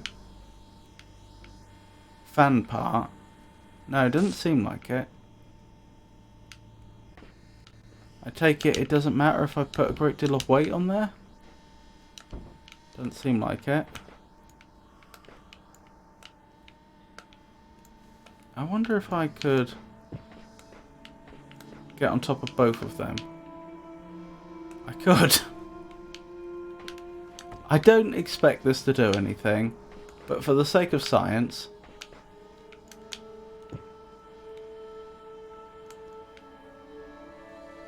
Here we go. Whee! That almost worked.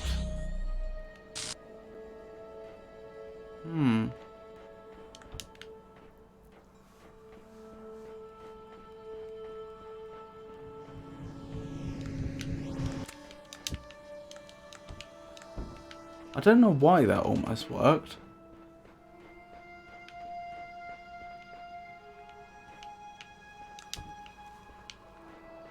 Oh, Panky says, Dole, I've uninstalled the game so I can't start it up and try myself.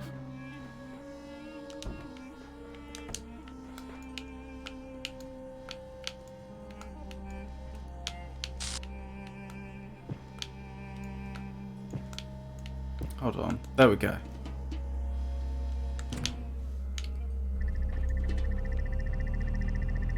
Yes! For the record, I don't think the 2 boxes mattered.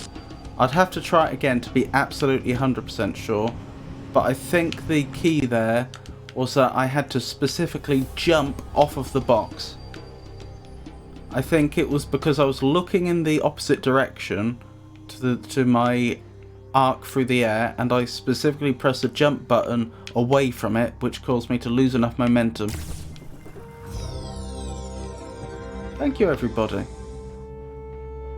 So I wonder why they had 2 boxes. I really don't think you do need both. Could be wrong.